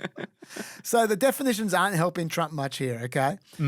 But Trump's lawsuit said CBS did take advantage of his lack of knowledge, ability, experience, or capacity to know that they edited the interview. That's what his lawsuit says. And that is why he watched it, I think. I don't know. I just have one word. What? But this is the best bit. I've saved it till last. What are the damages, the economic damages that he suffered? You said I should be I should be guessing this. Yeah, remember before I said I left out the damages. What are the damages, both in number and the reason, how he justifies these economic damages? Because you need damages to sue. If you're not damaged, you can't sue, right? He says the damages he suffered as a consumer of the interview, even though he never purchased anything, are reasonably believed, this is a quote, reasonably believed to Say it one more time. Reasonably believed to be at least, could be more, at least $10 billion. Okay, I was going to be silly and say 1 billion. Yeah. Because I would have put it in 100 millions. Your $240 billion pennies, the 240 billion pennies, that undershot. That's $2.4 billion, mate. He had 4 times as much mental anguish and damages as you thought. Yeah, $10 billion. At least $10 billion. Could have been more. Wow. He's been reasonable. He's knocking it down to a slimline $10 billion. And, he reasonably believed that, Lachy, after all. It's just a reasonable assumption. Okay. He says that CBS's, this is a quote, CBS's distortion of the 60 Minutes interview damaged President Trump's fundraising and support values by several billions of dollars, particularly in Texas. That's his justification, right? He's saying it's through fundraising. Okay, now let me ask you, how many less dollars do you think he raised because 60 Minutes played one answer rather than the other, or didn't run both answers in the preview as in 60 Minutes? Are you asking me reasonably, or are you asking yeah, me? I'm asking what you reasonably believe. Lachy. I mean, what? Musk was giving out $1 million a day, so yeah. like a couple mil. Bear in mind, this was a month before the election as well. Okay. Okay. 10. Have you got a figure? Well, I'm going to give. I have a figure. I don't know the answer. We can't possibly know what the answer is. No. It's a hypothetical. Well, we do know what the answer is. It's $10 billion. Any reasonable person will tell you that. At least $10 billion. But I do have a number to throw at you, which is the amount that Trump spent, which is pretty much equal to what he raised from beginning to end of the entire campaign. Oh. Not the last month, the entire campaign. Oh, okay. So if this number's not anywhere near 10 billion. And the answer is 355 million. Wow. Okay. But he is of the view that had that interview been edited just slightly differently, he would have raised $10.35 billion instead of $0.35 billion in the last month, just the last month. That is his contention in this lawsuit. If only CBS hadn't deceived people with that edit, Trump would have raised 30 times as much as his entire campaign in just 1 month.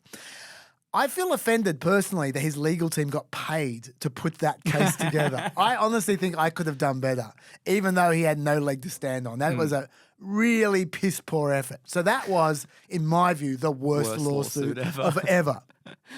Meanwhile, we all know how this is ending, obviously, but there's a bit more in the middle.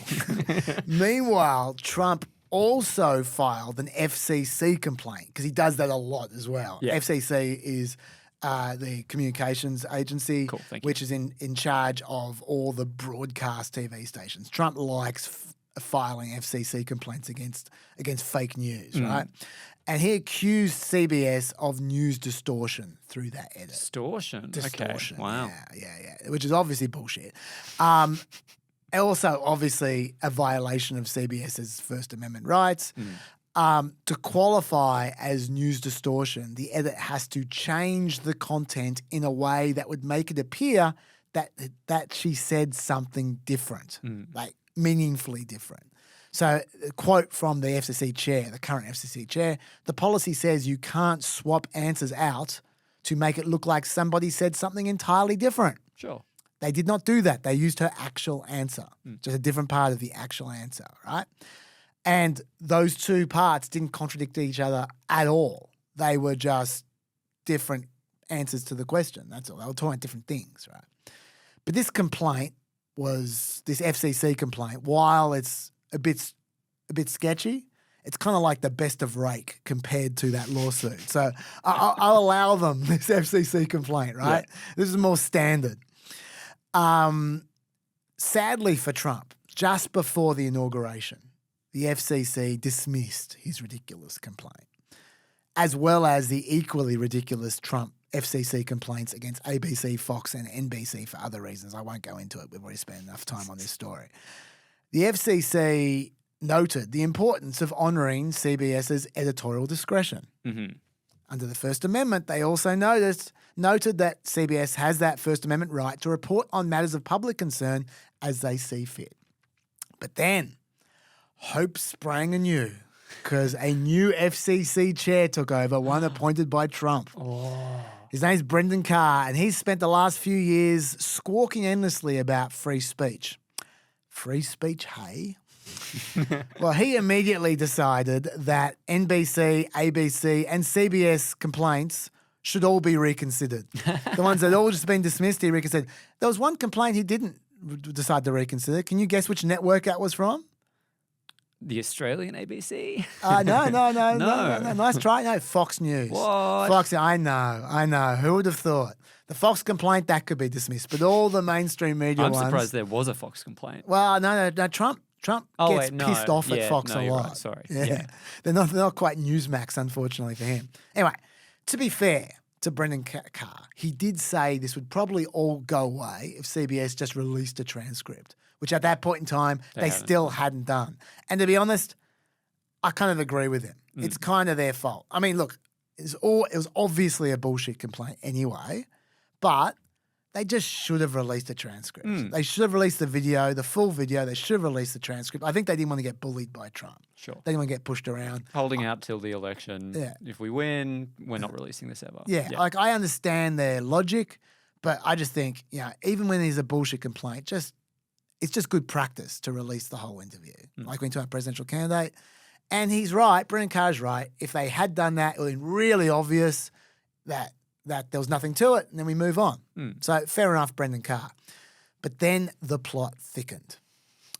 And we discovered that there was a proposed merger between Paramount Global, who owns Paramount Pictures Film Studio as well as CBS, and Skydance Media, which produces films. Top Gun, Maverick, Mission Impossible, Tom Another Cruise Tom stuff. Cruise film? Yeah, obviously they got something to do with Tom Cruise. But Paramount agreed to Skydance's terms in July 2024, a deal valued at $8 billion. Big bickies, right? That's almost as much as Trump lost because of that edit. That's a lot of money. Right? But it needs to be approved by the FCC before the deal can go through, because the FCC is in charge of CBS. Broadcast networks under the agency's purview. According to the New York Post, Carr, quote, told them, this is straight after, this was after the election, obviously, told them that a quick and clean approval is not on the table. And all else remains on the table, including an eventual approval or a denial, he said. So their merger was in doubt. You go, hang on. He's not threatening them, is he? Surely he wouldn't be threatening them when he's supposed to be Mr. Free Speech, and this is a free speech issue, and he's threatening them with a merger. I mean, that's paranoia. That can't Doesn't sound like a threat. It sounds like a coincidence. Well, maybe he didn't mean it to be interpreted that way. He was just shooting the breeze, maybe. Who knows? Who knows? But then on Fox News, this is not a report. This is Brendan Carr. Oh dear. On Fox News saying there's a news distortion complaint at the FCC still having to do with CBS, and CBS has a transaction before the FCC. And I'm pretty confident that news distortion complaint over the CBS 60 Minutes transcript is something that's likely to arise in the context of the FCC's review of that transaction. So that's pretty explicit. Spelling it out. It's not leaving much to imagination there. He's saying that distortion complaint about the interview is getting in the way of your $8 billion merger. Gee. So then, diabolical. So then suddenly Paramount decided they wanted to settle this lawsuit as well. They decided that the lawsuit was a lot stronger than they had previously considered. They suddenly felt sorry for Trump having that $8 billion, so that $10 billion hole in his pocket, reasonably believed to be $10 billion. And so they, I should say, there's no confirmations here. There's just news report after news report saying that they are currently negotiating to settle. Okay. There's been no settlement so far, okay? Sure. So this is still in the world of speculation, but lots of different newspapers are reporting the same thing here, okay? And this is, even though when the lawsuit was first filed, they said the lawsuit Trump has brought today against CBS is completely without merit and we will vigorously defend against it, they said back then before things changed. Okay, then they released the transcript and the video at this point in time. Because obviously they thought to themselves, well, we just got to shut down this bloody complaint, right? So they released the transcript and the video, and that then proved what we've been saying all along, which was there's nothing to it. There's no doubt. There's no way you can interpret that footage I just showed you as other than legitimate editing, okay? That's just is unambiguous. So what did Trump say in response to that? Her real answer was crazy or dumb, so they actually replaced it with another answer in order to save her or at least make her look better. He wasn't assuaged at all. That's fine. Who cares what he has to say? So he just didn't believe it. Yeah, he just didn't believe it. And then it just didn't pretend it didn't happen, basically. He's really going through a lot of mental anguish as a consumer of so this much anguish. show. Well, think about the hole in your pocket made by $10 billion. I do often. But at the end of the day, it doesn't matter what he thinks. It matters what Brennan Carr thinks, because Brennan Carr is the guy who has to approve the merger, right? Mm-hmm. Brennan Carr got his transcript, the thing that he said he wanted. He wanted, yeah. So what was his reaction?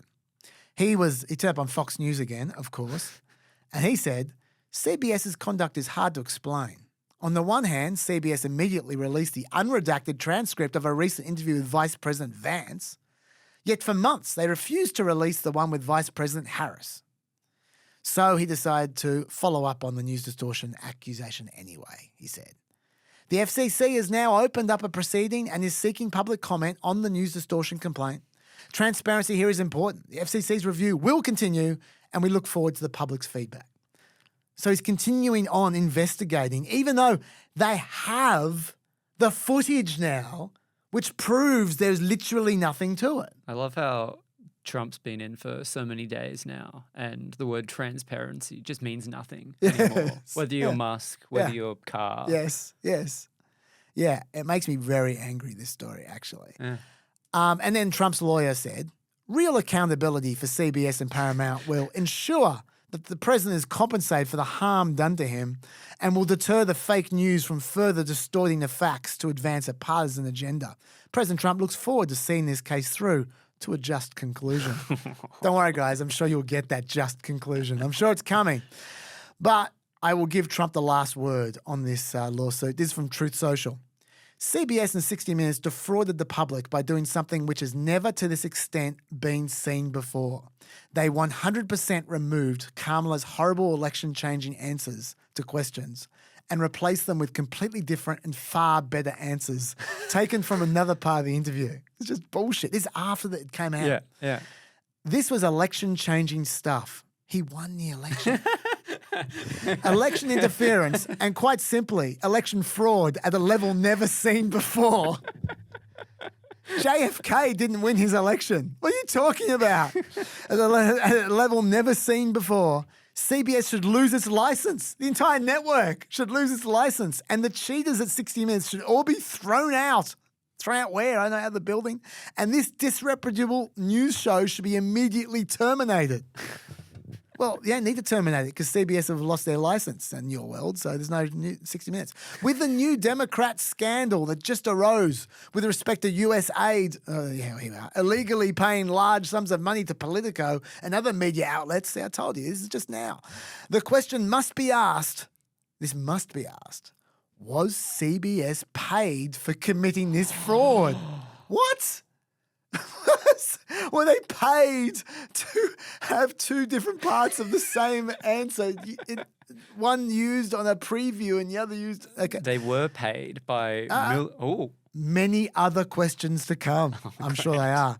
This will go down as the biggest broadcasting scandal in history. That's the worst lawsuit of all time. Let's put this all together. What have we learned?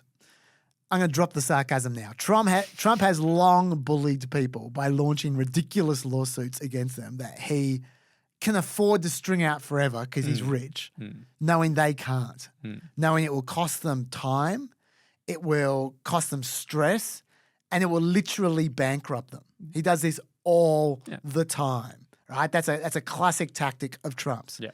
It's a noxious tactic, and it's in my view a borderline corrupt tactic. But now he's president and he's shown a demonstrated tendency to outrightly, corruptly punish his enemies and reward his allies. The subjects of these ridiculous lawsuits now have to settle with him. They have no choice. That's what's going on. This number one pays Trump off with literally $100 million worth of legal bribes. These are bribes. Let's not fuck around here. These are bribes and it's legal. That's the first thing. Second thing is this sets precedents in the law. Like, I'm not saying that, I mean, these are settlements, so they don't have literal precedent value. But every single time someone launches one of these bullshit lawsuits and gets away with it, that sets a standard of other rich people to do another the bullshit same thing. lawsuit. Sure. Like he's chipping away at not the legal First Amendment standard in America, but the practical First Amendment standard in America. So it's chipping away, chipping away. For the people who can afford it. Yeah, for the people who can afford it, not for the people who can't afford it. But this is literally undermining America settlement by settlement with these junk lawsuits. And this, in my view, this is the most corrupt practice that Trump is involved with. I mean, there are things where he makes more money. There are things which are dodgy in other ways. But in my view, like launching deliberately insane junk lawsuits with the purpose of settling them to blackmail people with. Like that just, when you're president and you're supposed to, you've taken an oath to take care of all laws. It's just mind-numbingly corrupt. And it's one of those ones where we just accept it and just move on, but you should just blink for a second, just think about just how awful this is. I think it's just such a bad practice. So I took 40 odd minutes doing that, but I think it's worth it. Sounds good. Because that is a doozy, I reckon. Yeah. Good on you. All right, thank you. Now, I'm going to add just a little bit on tariffs. A few things I didn't manage to work in when talking about tariffs the last 2 times we talked about them. Number one argument gets used all the time, which we didn't address, is you keep saying that this is going to cause inflation. Trump says it doesn't cause inflation. He says that the countries themselves pay it, not America. If it causes inflation, and Trump did tariffs in his first term, why wasn't there inflation in his first term? This is how he puts it. How would you expect to have prices come down if you have such a broad plan for tariffs? And what do you say to the voters who want to see you reduce everyday costs? Well, let me just tell you that I got elected for a lot of reasons. Number one was the border. Number two was inflation, because I had almost no inflation. And yet I charged hundreds of billions of dollars of tariffs to countries. And think of it, I had almost no inflation and I took in $600 billion of money from other countries. And tariffs don't cause inflation, they cause success. They cause big success. So we're going to have great success. Big success. Big success. Big success. That's my favorite kind of success. I need to supersize my excess, please. Yes. Okay. Now, look, we can mock his language, but I mean, the point is not an unreasonable one. You say tariffs cause inflation. I did tariffs. Where was the inflation? By contrast, Biden had inflation. By the way, Biden kept a lot of Trump's tariffs. So that doesn't let him off the hook, but still. Okay, now let me answer it seriously because it is a fair question. Those tariffs, I mean, you heard what Trump said, $600 million. That's actually not much in terms of international trade. They were narrowly targeted tariffs at a small range of goods and services and a small range of countries. Remember what I told you when we talked about tariffs on Monday, that when you have a small range, people can work around you. Yeah. They can find substitutes, both of the product and of the country. And if you find a substitute, zero inflation. Yeah. Okay, so narrowly targeted tariffs do much less damage than broad-based tariffs do when there's no opportunity for substitution. The ones in 2018, they were narrowly targeted. They were just steel and just China, basically. The ones now, we're talking about Canada and Mexico, we're talking Europe, we're talking about the entire world with steel. In the first term, it was just steel and aluminium, but they were targeted at a few countries. There were lots of exemptions. This time he's saying no exemptions. So, look, it's not... So how narrow is that? Well, when you're saying no exemptions, that's not narrow at all. That's very broad. Thought I'd check. Yes. So you would expect more inflation now than you got back then. That's the first thing. Also, the tariffs themselves weren't very high. He's adding to the tariffs from then. Like a number of the tariffs, like the Chinese tariffs he's adding now are on top of the Chinese tariffs from the first term. So he's adding more to the tariffs. They're bigger, so they'll have more of an effect. There is one factor that's going to cause less inflation than it might otherwise, and that is when you impose tariffs, it does appreciate your dollar, makes your dollar stronger. So that makes overseas products cheaper, which wipes away some of the tariff, if you think about it. Sure. Yep. No, that makes sense. Yeah, and so about a third of the tariff inflation tends to be wiped away by a stronger dollar when you impose tariffs, which is nice, but your exports become that much less competitive because you've got a stronger dollar. So your exports are more expensive overseas, especially when you get retaliatory tariffs against you, which is why tariffs will often lead to higher trade deficits because you'll have many less exports as a result. And that's certainly what happened in Trump's first term. Yes. The trade deficit got bigger. In fact, someone dug up a real gem from Scott Bessent about a year ago. This is January 31, 2024, writing to his investors about hypothetical Trump tariffs. And he said, tariffs are inflationary and would strengthen the dollar, hardly a good starting point for a US industrial renaissance. And the tariff gun will always be loaded and on the table, but rarely discharged. It's got a different story now. Anyway, my point is that all because and there was, by the way, a little bit of inflation due to the tariffs. It was just a little. There's probably going to be more inflation this time around. I'm not saying it's the end of the world, but I'm saying there will probably be noticeable inflation. Yeah. Some, not the end of the world, but yeah. Okay, so I want to make that point just because that's a point. The inflation thing is something a lot of people talk about. Also, I just want to note China with their retaliation. They're doing it. They're not doing full-blooded retaliation, which is going to help America actually. The Ministry of Finance in China said they're going to have a 15% tax on certain types of coal and liquefied natural gas, 10% tariffs on agricultural machinery, crude oil, large displacement cars, and pickup trucks coming from the United States. Trump's tariffs are targeting $450 billion worth of Chinese goods. The Chinese tariffs are only targeting $20 billion of American goods, 12% of the total imported from the US to Beijing. So a bit more symbolic. I don't know why they're doing this. But also, Trump's tariffs are going to be really annoying to Americans when they talk about China because until now, there was an $800 duty-free exemption for shipments when it comes to tariffs from China. With the new tariffs, that's gone. People bought $18 billion of low-cost stuff from China online in 2023 in America. We're talking 917 million parcels. They're now going to have to be examined for tariff payments, which is going to add a lot of cost, a lot of time to the compliance process. It's going to be extremely annoying for Americans. So there's that as well. They're just some random bits I just wanted to just throw in there because I didn't get a chance to say them. Let's get into... Here we go. Correspondence Central. Hey. Okay, so we're about 47 minutes in, I reckon, at this point in time. So I reckon maybe 20 minutes of correspondence, and then we'll get out of here. Let's see how we go. Yeah. This is just correspondence from YouTube. I'll do correspondence from email next one. First of all, we've got tariffs correspondence. Just a couple of salient points you missed when talking about the pressure Trump would have faced, even briefly, had his tariffs on Canada in particular gone through.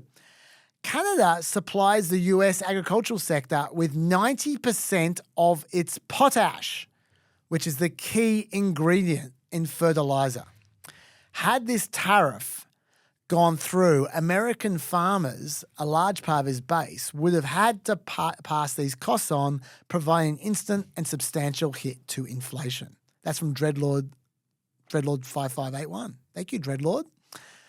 Also, he says they say the tit-for-tat tariffs that Canada had already proposed were going to be specifically targeted at red states. And Dreadlord's right about that because Chrystia Freeland, who's competing hard to be the next Canadian Prime Minister, she's in the Liberal, which is the Labour Party, the left-wing party in Canada. She's underneath Trudeau.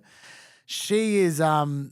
she's making very loud noises about getting Trump if he imposes tariffs. I have a message today for President Trump. If you force our hand, we will inflict the biggest trade blow that the United States has ever endured. Man, her last name is just fantastic for advertising. It is, oh isn't my it? goodness, Free the slogans land. write themselves. Those were very aggressive drums, I thought. Oh, yeah. She's not messing around, and she elaborated about this on CNN. What does that trade blow look like if you're the next prime minister? Dollar for dollar retaliation. Any tariff imposed on Canada, Canada will respond to, and our response is going to be smart and targeted. The tariffs the U.S. is threatening Canada with are across the board, and they're going to hurt you. Take aluminum. Aluminum is basically electricity in solid form, and in imposing a 25% tariff on Canadian aluminum, you're hurting yourselves. You're putting a 25% tax on electricity, and you actually need more electricity today in this AI race with China. Yep. Our retaliation is going to be a lot more surgical than that. We are going to go after American stakeholders who matter to the White House. I have proposed a 100% tariff on all Teslas. I am calling on all the countries that are affected by this tariff to join us, and our retaliation will target specific Trump constituencies. Another group that we're going to go after is Wisconsin dairy farmers. We know how important they are for the president, and we're not going to let them sell their products in Canada anymore. But I also want to say to you, Aaron, we don't have to do this. That's such a great cut. It's a bit more threatening, isn't it? We don't. The 100% tax on Teslas, but we don't have to do this. Yeah. So, but you want to, right? Like you want to. She wants to win the election. She wants to do that. And I'm all for it. That'd be fun. I want to see that happen. Well, you should become Canadian. Or you should cheat. Hey. Thank you, Dreadlord. That is a fair point. Lachy correspondence. Here we go from JJ. I think Lachy's nodding last week was quite good, but he's upped his nodding game this week. Not just nodding, but also definitive in as well. So, Lachy, was that a strategy? Are you gradually lifting your game bit by bit? JJ, this one's for you. Oh, that's good. That's good. Watch out. I don't want you to peak too early, Lachy. Oh, I peaked way earlier. So you've got nowhere to go? Is this it? All downhill. Oh, well. Well, I hope you enjoyed it, JJ. I've just been doing a, what's the guy on Frontline? Far out. What's Rob Sitch's character on Frontline's name? I can only remember Elliot Rhodes. Yeah. Mike Moore. Mike Moore. Yeah. That is a good Mike Moore. Well Cheers. done. Thank you. Canada Lakes correspondence. These are from Farm Letty. Chaz, Canada has 62% of the world's lakes larger than 25 acres. Not total. Close to 14% of total lakes. Oh no, here's where all the math correspondents come in and they scare me. Smiley face. That was a scary smiley face, Farm Lady. We don't have to do this. Yeah, no, we do. We absolutely do, Lachy. Get the calculator out. No, it's I got that one from CNN. I'm ashamed to admit. I should have fact-checked them a lot more thoroughly. What was I thinking? I did at least Google it after I saw it, and I didn't. Unfortunately, when I Googled it, I got a page which didn't say the thing about the 25 acres. Thank you very much for the correction, Farm Letty. I appreciate it. Malaysia Solution Correspondence. Now, you might recall if you listened to PEP last PEP, I was talking about how Remain in Mexico is quite similar to the Malaysia solution that Australia tried at one point in time, where there's, I think, the Labor government back in about 2012 was just before the election when they were getting desperate to tamp down on immigration issues for the election. They were talking about sending asylum seekers to Malaysia for processing. And if they got through, then they could come to Australia potentially. And if they didn't, then they were south. And I said, that's just like what they're doing with Remain in Mexico. And I said, I don't have a problem theoretically if that's done in a humane fashion and all the rest of it. Alexander says, yo, sorry, Chaz. I got the yo. Yo, sorry, Chaz, but I have to call you out. The Malaysia solution is not comparable to Remain in Mexico. You said, just like I never had a massive legal issue with the Malaysia solution. But come on, it was literally struck down by Australia's High Court. It failed to meet legal protections for refugees and was a clear attempt to dodge Australia's responsibilities under international law. Legally indefensible, morally bankrupt, and a blatant deviation from refugee protection obligations. There was absolutely a massive problem with that. And I thought to myself, well, maybe we just, like he's very emotional there, but maybe we just can agree to disagree. So but I didn't know the details of what he was talking about. So I asked him to clarify. And then he clarified. Malaysia wasn't a signatory to the UNHCR, but Mexico is. That's a big difference. That meant that Malaysia wasn't bound to avoid non-refoulement. Non-refoulement is when you send refugees back to the country they come from that they might be harmed in. That's the worst thing you can do. If an asylum seeker comes to your country saying, I got tortured in country X. And you go, well, why don't you go back to X? Yeah, why don't you go back to country X then? Yeah. And then they get murdered or whatever. Like UNHCR bans you from doing that. You just don't do that, right? Right. The argument at the time, not saying I agree, was that this added to the deterrent for asylum seekers. I have no problem with third country processing, says Alexander, when it's done legally and safely, but Australia has consistently rejected offers from New Zealand, for example, because we were determined to keep up the deterrent factor. Say that 5 times fast, Chaz. My take home is that as Australians, we forget just how legally and morally fucked our detention system is/was. We had our own Remain in Mexico program, i.e. how we processed asylum seekers in Indonesia. The Malaysia solution was a cruel by design addition to act as a deterrent. Nice. Thank you. Excellent point, Alexander. You are absolutely right. I forgot that element of the Malaysia solution entirely. So once you reminded me, I entirely take back my I don't mind the Malaysia solution. You are right.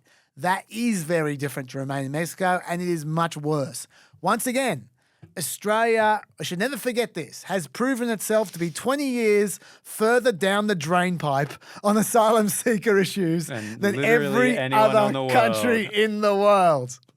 Yes, we are world leaders in that regard. Steve Miller should be taking notes from Australia. Are we going to hear them do Stop the Boats, do you reckon? I bet we will. Honestly, like it's uncanny how I'm like I was being a smart ass then, but I honestly think they do study us. Really? I genuinely, there's no doubt that Britain does. Yeah, well. And I'm pretty Well, sure they've got that Tony. Well, there you go. He's helping them out. Yeah. But also I have spoken to American think tank people who say that everyone in America knows, like the political guys know that Australia's the place to go for absolutely for bastard great. for bastard policy on asylum seekers. So anyway, thank you, Alexander, for pointing that out. English Channel Correspondence. So do you have anything to say about any of that? No. Other than you want to renounce your citizenship to then become a Canadian and vote for Christian Freeman? Yes, I want to do about that. English Channel Correspondence. The French don't call it the English Channel, guys. We said that we were talking about the English Channel the other day. They call it the English Channel. They know. Good try. They call it La Manche, Gracias. which means the sleeve. Did you do French at school? Oui. Yeah. How long did you do French at school for? How do you say, is one un? Not long enough. Wow. Wow. So we're talking what? The only French thing I remember how to say is, and I hope that I get correspondence on this, Allez mec, ne mange pas tu les bar Snickers, which is, hey bro, don't eat all the Snickers bars. That's the only thing you remember. So that and Je suis cheval. Did you? Cheval. What's cheval? Horse. I'm a horse. Yeah, but not I am a horse. Just I am horse. I am horse. Oh, okay. I imagine it if Borat had learnt French. Sure. Well, I did French for 2 years, and I remember a lot of it. But good. obviously, we never learnt the word cheval. Who's horse now? Hey, who's cheval now? I remember a lot of it, but the thing was the exercises they gave us, like they got you to memorize conversations, and the conversations were wildly inappropriate. That's hilarious. For even 12-year-old boys, but especially inappropriate for 47-year-old men. So the French I remember is incredibly useless to me now. So I won't say inappropriate. I don't mean like sexually or something. I mean like for instance, like conversations would be things like bonjour, ça va bien merci. Comment t'appelles-tu? Je m'appelle Jean. J'habite Sydney. J'ai 6 ans. Which is I am 6. Yeah, like I live in Sydney. I am 6, and like what was it? Où est-ce que mon Asterix? Like, where is my Asterix? And where is my Asterix? Like, they were really, really bad conversations for me to use today. Right, because I don't know how to say I'm 47. I don't know how to say I'm 6, and I live in Sydney, and my name's John. You didn't go to France in your recent Euro trip, did you? I did not, thankfully. So anyway, it wasn't very useful. But now I know what the sleeve is. La Manche. What do they call the English Channel? La Manche. The sleeve. Sorry, the sleeve. Pardon me. So there Pardon we go. me. So they do have a different name to the English Channel. We're talking about like compare it to the Gulf of Mexico, Gulf of America. Yes. Virus correspondence. Hillary says, we've got a few of these. Stop it with the COVID lab conspiracy, Chaz. Try talking to the virologists at TWIV, This Week in Virology podcast. By the way, I actually looked at that podcast. It's pretty good. I've been watching a bit of it, and it's solid. So I would recommend other people have a look if you're into that kind of thing. Enyo said something similar, not the podcast plug, but just lay off the conspiracy theorizing. Someone else did one. I was surprised by it. I was going, what are they talking about? Because I wasn't conspiracizing. I was criticizing the conspiracy. And explaining it to me, who didn't know anything. Yeah. Like, and then I looked back on what they were talking about, and I understood. It was a misunderstanding. Yeah. Because what I said something like, because there were conspiracy theorists about it, and I was saying, look, I was trying to bat down the conspiracy, and I was saying, look, there's plenty of evidence out there that it was lab. There was originated from a lab, and there's plenty of evidence out there that originated from animals. There's no way we can absolutely know for sure at this point in time. We may never know. But one thing we do know for a fact is all this stuff they're saying is bullshit. And then I just went on with it, right? Yeah. So I wasn't like playing my flag in the ground going, I'm very convinced by all the evidence I see that it's lab. You should consider the lab. I wasn't saying that. I didn't mean that at all. So I just want to clarify. I misrepresent myself. It's my own fault, right? Well, when I was saying there's a lot of evidence for the lab theory, because all these people are going, there's no evidence for lab theory. Look, there is circumstance. I don't know of a lot of scientific evidence for the lab theory. I know of things that are coincidental and circumstantial stuff that doesn't necessarily prove it, but makes good copy. Like that when you see the article, you go, oh shit, this all checks out. I see what they're talking about. I've read a number of articles which made superficially convincing cases for the lab theory and superficially convincing cases for the animal theory. I'm not saying one of them's right, one's wrong. What I'm saying is I haven't looked into it in any detail. And I don't want to be one of those people who just regurgitates what someone else says and pretends that it's my opinion. When I don't know something, I'm not going to pretend that I know it. Okay, so good phrase. Yeah, so all I'm trying to do there is say I haven't had the opportunity to actually dig hard enough into it, because it takes a long time to get through the science stuff. You need to really understand it, right? And I'm not going to shortcut it. And so I don't want to weigh in on a complicated, important issue about which I'm not sufficiently informed. I just wanted to the reason I did that was not to talk about lab theory and advocate. It's because I want to slap down the conspiracy theory. Yeah. Because I was qualified enough to do that.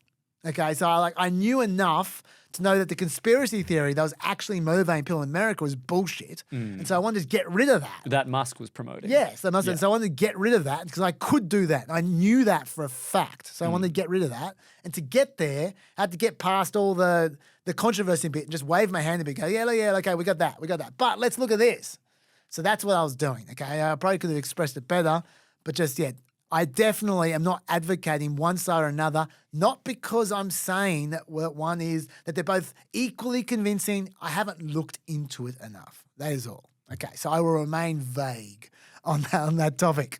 I don't want to oversell my knowledge or I'm out of my depth. And I think I've now definitely not oversold my knowledge on this topic. Birthright citizenship corresponds from Jack. Cool. There's actually, we talked about this, the Australian situation, how until 1986 Australia had full birthright citizenship, and then there have been a few, it's kind of partial birthright citizenship. I didn't define what that meant because, once again, I didn't want to go through the law and spend 5 minutes talking about it.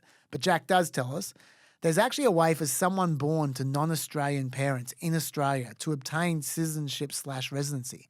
If they're born here and somehow manage to stay for 10 years without leaving an unlawful non-citizen, without leaving, an unlawful non-citizen can apply to become a lawful citizen. There are many loopholes to obtain citizenship in Australia, and you won't find most of them on the Home Affairs website. Okay. I'd still prefer birthright citizenship, but if that's true, it's good to know, Jack. So thank you. Just want to share with people. Refugees correspondence. I said at one point in time that no one ever regrets taking refugees. And I remember you saying that. Yeah. And Warney said, I'm not taking this position, but no one ever regrets taking refugees. There is a strong narrative in communities with historic refugee populations that the children of refugees are problematic. The children. The narrative goes that the second generation don't come with the gratitude or hard-working ethic of their refugee parents. They may experience racism and not feel connected to the culture of the country, if there isn't birthright citizenship, or resettlement, and indeed look towards their former culture and may be more prone to radicalisation, etc. Again, I'm not supporting this position, says Warney, but I just don't think Chaz is right that, quote, everyone agrees refugees are great for their society when this narrative clearly exists. You're right, Warney. I let my bias get the best of me there. I try not to do that, but I did. Those people absolutely exist. I have definitely heard that argument that the second generation aren't as constructive to the society as the first generation. For those from the last correspondence, I'm not floating that theory myself. I'm not advocating that myself, and neither is Warney. But I do agree. I've heard people say that they do exist. So therefore, they are a subset of everyone, and so I am wrong. I imagine also that those people probably hate me. So they're probably not watching. But I'm still acknowledging your existence, even though you probably don't acknowledge mine. 1300 Smiles Stadium correspondence. Sorry, do you have anything on either of them, Lachy? No. Okay. 1300 Smiles Stadium correspondence. Lewis says, I don't want to be the bearer of bad news, Chaz. Oh, no. But the stadium formerly known as 1300 Smiles Stadium was sadly demolished in 2023. R.I.P. Lachy? No, it can't be. Lachy, we need confirmation on this one. Permanently closed. Oh, my God. Why didn't I Google it? Was a former stadium located in Townsville? Oh, no. Gone This is too genuinely soon. the worst news I've heard all year. 2025 now officially sucks. And it was such a good year until now. It was doing well. If this podcast becomes a Leviathan, now that we're going to try and monetize it, if $2 per month on Patreon, we could fund to buy and exactly. rebuild. If we become the next big moguls, Elon Musk, I am going to look. I don't have to rebuild the stadium. We can just sponsor another stadium and call it 1300 Smile Stadium. I am going to sponsor a footy stadium or reconstruct the original 1300 Smile Stadium, brick by brick. And either way, there is going to be. Mark my words, if I can afford it, there is going to be a 1300 Smile Stadium in existence for the rest of my life. I will make the sun shine again, folks. There will be many more than 1,300 smiles. There will be 9 billion smiles if I get my way. Be reasonable, Charles. Very good. There you go. And you said you'd peaked. Now you've peaked. Oh, good. There's nothing like being told you've peaked. Okay. This one is probably the main correspondence. This is the one which we got the most corrections about. Lay it on me. Is equality versus equity. This is from PEP. Ah, yes. I was talking about. I don't even remember the context, but I was trying to explain. I think it's because equity's banned now in America. The word equity's banned. Yeah, it's one of those words, and I was trying to explain for those who don't know, because it's kind of a academic kind of speak. Equity, like a lot of people don't even know what it means. They use it interchangeably. I didn't before. With equality, and so I was trying to just explain, since I'd come across it a bit in my travels, what it meant. And I explained, and what I said was, I drew an analogy. Whereas, first of all, as I said, equality is where everyone starts, where everyone is treated exactly the same, and then you end up wherever you end up. You used the race. Yeah, I'm going to get to that. Yeah. Oh, okay. I said, whereas equity, I said, was to try and take care of all the differences, so that people end up in the same place. So then I used a race analogy, whereas equality is everyone starting at the same beginning point with the same starter and the same everything, and just let's see who wins. Equity is people end up at the same place and they start at different places to ensure they end up in the same place. And I said that equity is about. I tried to be as fair as I could, because I said I'm more an equality guy than an equity guy, and I said that I said the idea of equity is that there is all kinds of structural inequality and imbalances in society, which of course there are, and that if we can only account for some of them, then it's a lot fairer that people end up in the same place, because they should be in the same place, and the only reason they're not is because of all the structural inequalities and structural inequities and the unfairness in society. That's what I essentially said. And I got 15 people who just said, bullshit. You got it wrong. Yeah, I got that wrong. And I'll start with TW. The competitive race analogy is just wrong. Everyone who enters the race agrees on the criteria for winning. There is no equity issue there. If there are barriers to entering the race, they have nothing to do with how fast you can run. Then you have an equity issue. That's all TW had to say. Now, I'm sorry about that, TW. I certainly wasn't trying to play rhetorical games or trying to give a partisan definition or trying to verbal it. I was trying to be fair. I was just doing the best according to what I knew. I suspect that I simply misunderstood the concept of equity. And the reason, you might be going, why are you apologising, Chaz? You're apologising real fast. It's just one dude has just said you're wrong and you go, oh, I'm sorry. How do we know he's not wrong? Well, the reason we know he's not wrong is because every single one of the people, the commenters, said exactly the same thing. All in different words. They weren't like copying each other, but they all had different ways of giving exactly the same definition. And I thought, geez, when 10 different people are all saying you're wrong, here is what's right, and they're all saying exactly the same thing, you're probably and also what you're saying sounds kind of dumb, but what they're saying sounds kind of sensible.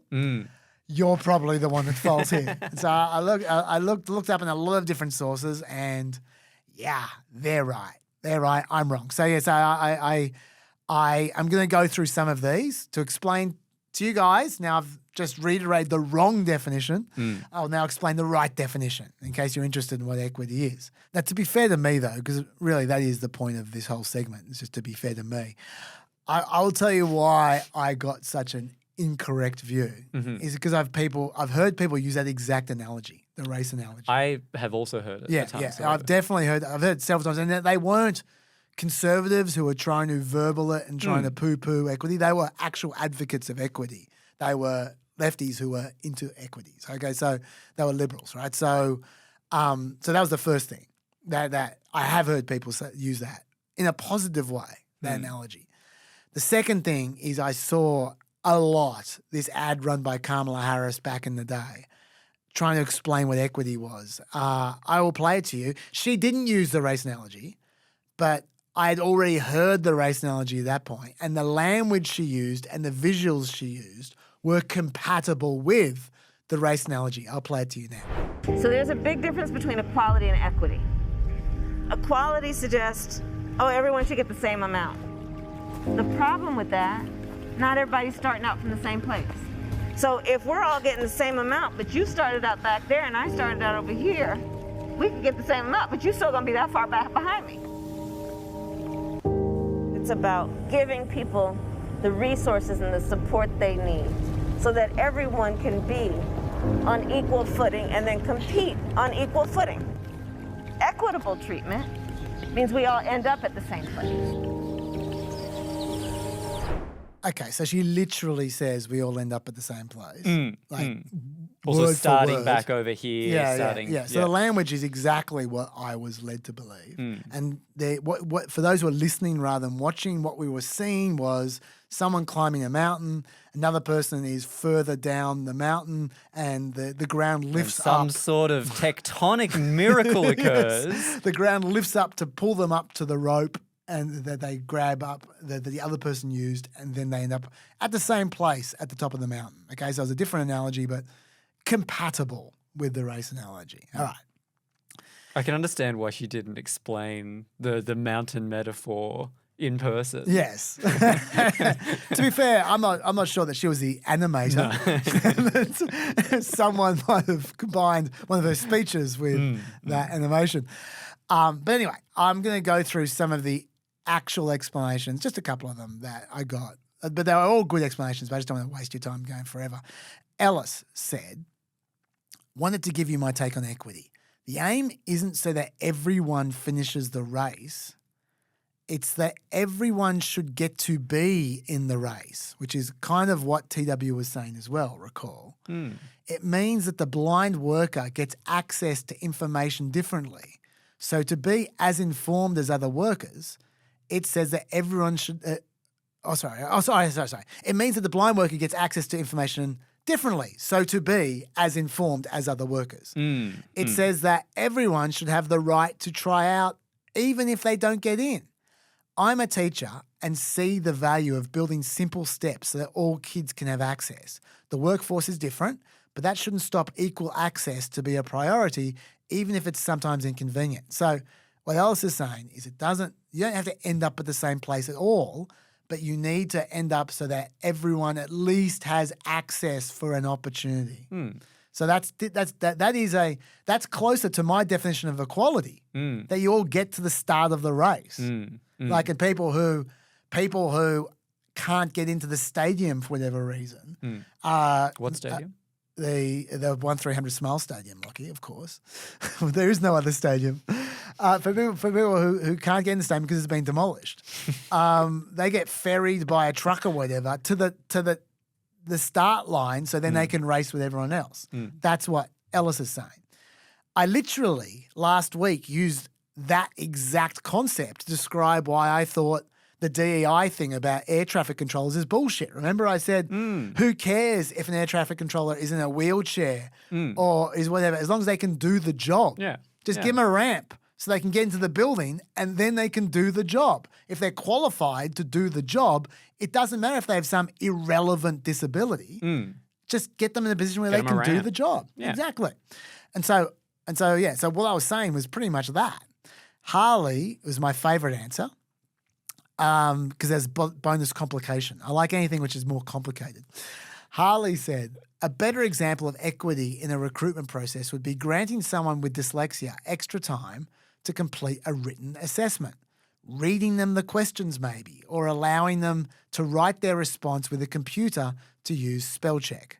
In Australia, this would be limited by the inherent requirements of the job or something outside of reasonable adjustment. By that, I mean a job where writing is not a core part of the role, the above adjustments to the recruitment process are reasonable. In a similar vein, a role where someone is mostly coding and programming, an adjustment could be made where someone with a stutter is given longer to respond in a verbal interview, or perhaps is able to take notes and write a response to then read. In the end, equity should give you a better outcome than giving everyone the same test. Where a skill is core to the role, it should not be changed. A programmer must be able to program. Someone taking orders in a restaurant needs to be able to hear the orders and communicate. Those are the inherent requirements. So what Harley's saying is basically the same thing again as the air traffic controller. The air traffic controller needs to be able to do air traffic controlling. You don't give them shortcuts to do the job, but you can make allowances for them to get into a position to do the job. And so they're saying, and not just these people, everyone was saying that's what equity's about. Equity's about placing people in positions where they have the opportunity to have a real go. And then let them fly. And then so people don't have to end up in the same place. People have to start off at the same place at the relevant point, not at an irrelevant point way back, which has nothing to do with anything. That's the key difference. And I 100% agree with that. Yeah. I guess I'm an equity guy. I didn't realize.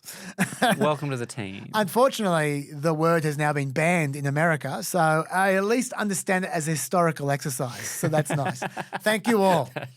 Well, I hope that was useful for the people who, like me, were confused about this concept until now. A couple of little random ones at the end. Fire correspondence from Sarah. Important to distinguish between LA County and LA City, of which Karen Bass is the mayor. She's the mayor of LA City. The fires were near the border of the two. I'll be honest, I didn't realize there was a difference. Neither. So I was using the terms interchangeably in PEP last week. I probably shouldn't admit that out loud. Some expert that I am. But anyway, for those who also didn't realize that, they are different. Thank you. Thank you, Sarah. Greenland correspondence from Max. Oh, I love this one for the reasons I'm about to give away. Hey there, big fan. No, not that reason. I shouldn't have read that out. I try to not read that out. Like the bit about Greenland, but have to point out one mistake. The Royal Danish Arms being changed had nothing at all to do with Donald Trump. It had been planned for almost a year since the coronation of Frederick X. It was about leaving out an old disputed sign of the Nordic Union with Sweden and Norway. I can't read these words, the Fyror and Grönland parts of the arms. Yeah, I'm having a crack. I assume that the other thing says Greenland, but maybe. Yeah. I'm just going to do that. I do vaguely racist accents, actually. So I don't tend to know. The something in Greenland parts of the arms got bigger as a consequence. But changes to royal arms is not something you do overnight. And this is the bit I like. Thanks from Denmark. I like that. I like reading out corrections, but I love reading out corrections from Danish viewers. That's pretty cool. We got Danish viewers. Sorry for butchering your beautiful language. Thank you, Max. Next time, can you write phonetically when you write Fyror or whatever that is? But thank you. Thank you very much, Max. We don't even have those letters, Max. We don't know how they sound. Porn correspondence. This was about the Supreme Court case. I was talking about the theory being that since you can get around most forms of censorship for kids now with VPNs and kids can do it easily, they're talking about age restrictions, right?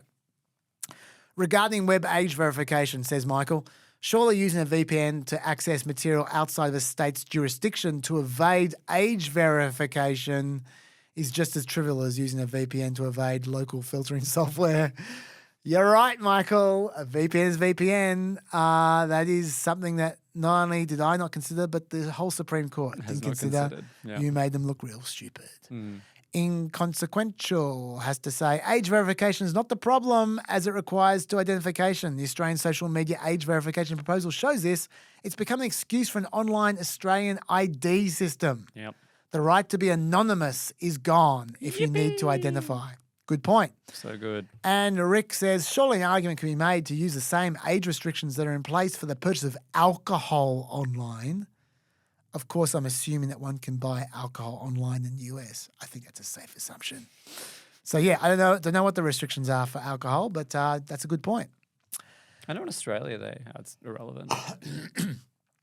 This what? Oh, here when you buy it online. I don't drink, so I don't know. No, yeah. Well, anyone can buy it online. Well, depending on the website, it's pretty easy to buy it and have it delivered to your door. But once it's delivered, Ozpost will not give it to you until they see your ID. Oh, okay. Or at least that's happened to me in the instances where. But that's because you look 8 years old. Season in French. What was it? I actually didn't think I know this. I think it's. You said I am 6. That's 6. Oh yeah. But you look 8. It's j'ai 8 ans. I think it's 8. Is it 8? I don't know. Anyway, pharmacy correspondence. Yeah, we definitely get correspondence on the French. Pharmacy correspondence finishing off from CC Bovell, who says, my wife and I are both pharmacists in the US. Cool. While neither of us have flexible work schedules like you discussed. Oh, yeah, I was talking about how. Yeah, I was saying how one of the, pharmacists have notoriously equal pay between men and women. In gender economics, that is a